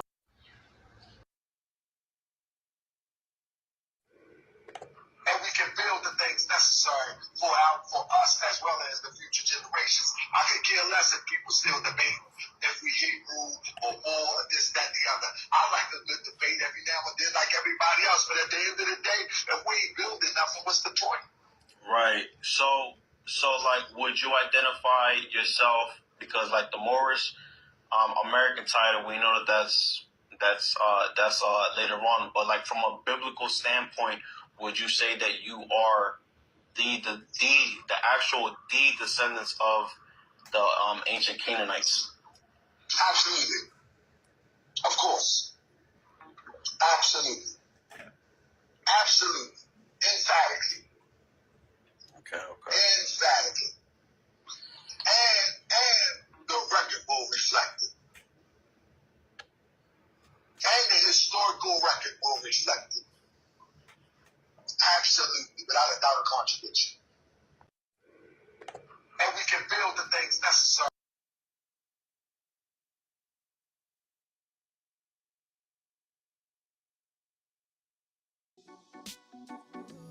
Se ve tan mal cuando miras a otro lado, los fantasmas del pasado no se detendrán hasta verte derrumbado. Peores lo hemos pasado. Andaba a golpes con la tristeza, me aportó riqueza, me otorgó sabiduría, pues se dibujaba en todas mis piezas. Yo con alegría le daba color después. La aguja sigue girando, tiempo parece burlar de mí. Dijo que sanaría esperando, pero creo que la espina aún sigue ahí. Con los dedos lo voy palpando. Cierro los puños, escapa de aquí. Agonizando, no me espera el tiempo, no voy a esperar por ti. Nuestras huellas en la orilla se han borrado por la marea.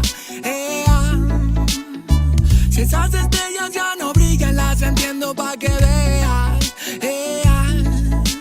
Sea donde sea, bajo la tormenta o dentro de la odisea, donde arañas cubren el cielo de tela, los aviones nadan y los barcos vuelan. Hey, aunque parezca que va bien, no sabes bien si va mal. Besos que pueden doler, ojos que pueden matar. Tengo mi alma en el almacén encerrada, mi corazón está en huelga, mis sentimientos en ámbar. Gente, Calamala dijo que estaría presente. Fallaron como nunca, se fueron para siempre.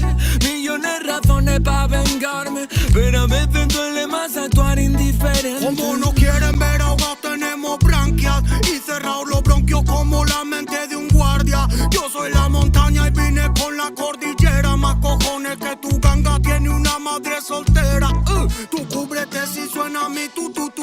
A mi lado tengo soldados fumando de su palulú. Ni un conjuro de grimorio me lo salva del velorio. Pa' tener pila valorio se matan vestidos de emporio. Y yo no quiero una pistola, estoy soñando que la vida que quería me llega a tiempo. Desde que yo la vi sola, loco ando. Vino a verme cuando el sol se estaba poniendo y se dejó una pluma y se perdió en la bruma.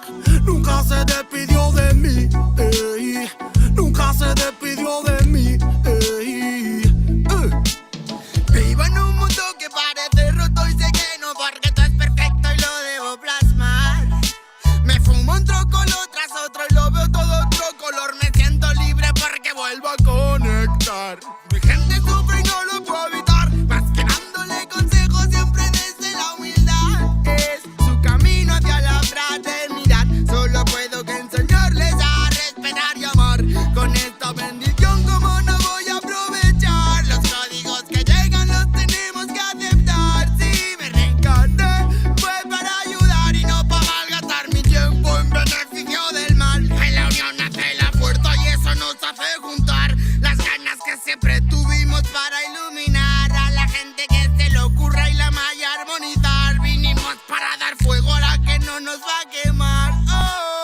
arde y por dentro la llama, no puedo contener la ras. Churruscao el corazón, el armazón no puede llegar a pesarme más. Si abro la boca, tu tumba al suelo, me muelo a diario y sobrado de gas. Escupo risas perfectas, paladas de versos eternos, no mueren jamás. Cuando acabe mi condena, me vi muy solo y perdido. Cada vez más negra la flema, más elegante el problema, pero planté cara a todos mis enemigos.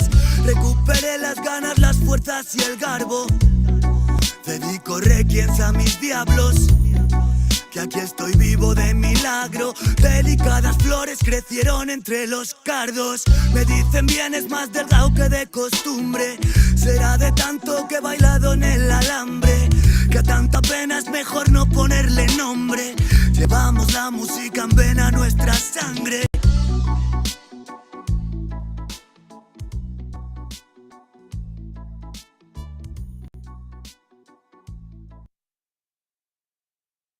What if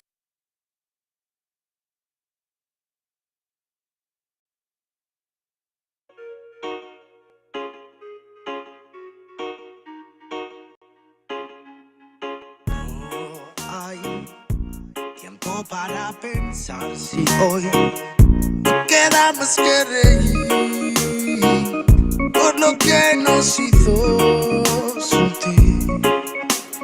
Si la intuición no te deja seguir, no te vayas a rendir.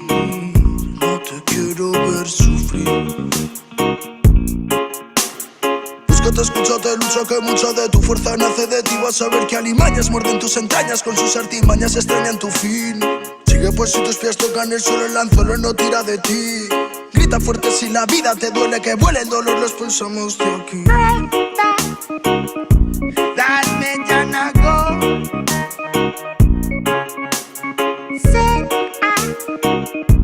Mi lloran frío.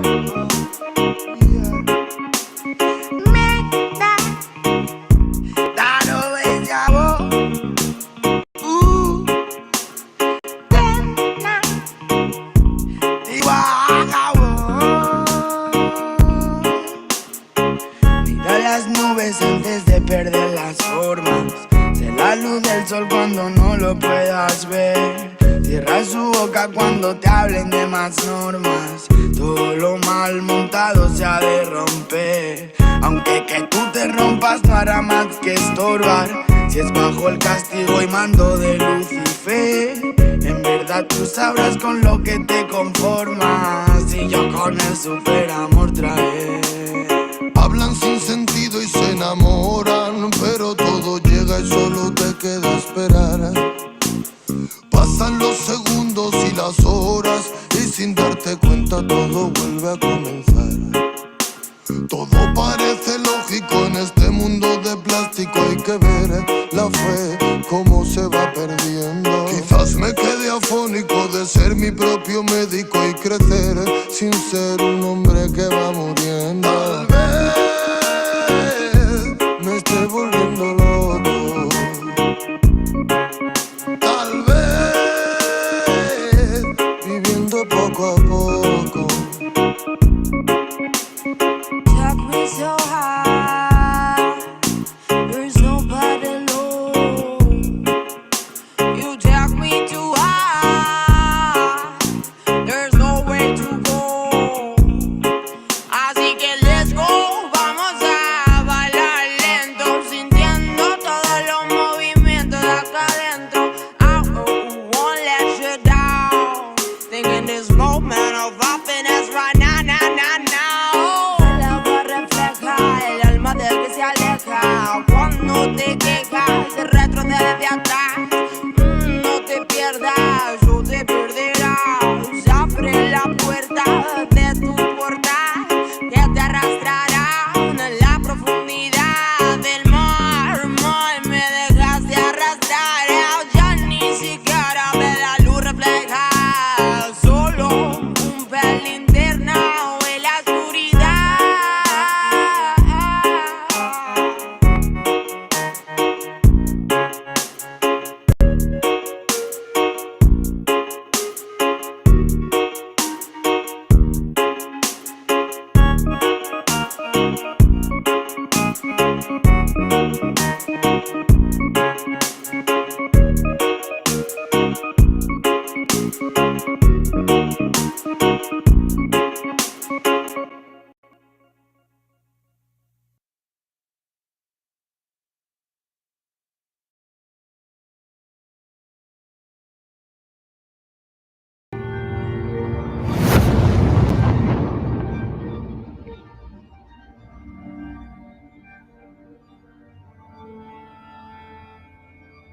Y Cal, hijo, abre los ojos.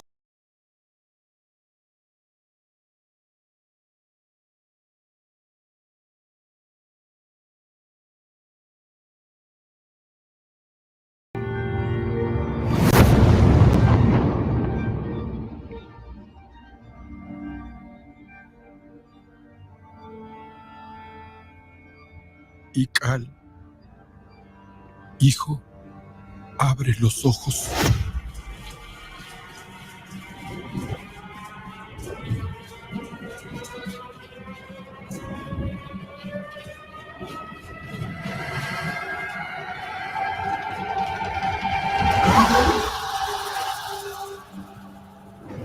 Tu cuerpo se queda con nosotros, pero tu espíritu debe seguir.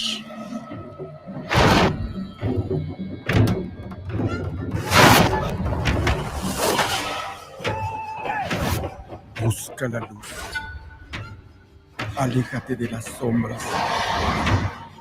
Deja que nuestro dolor sea tu fuerza. Desde aquí iluminamos tu camino.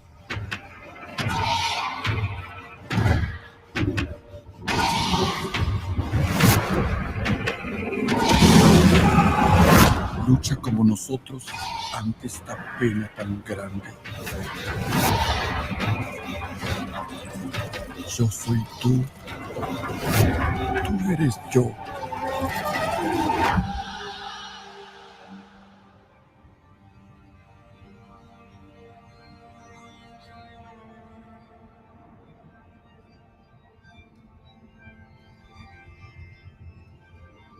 La muerte que hoy nos separa, mañana volverá a unirnos. Eres libre, hijo.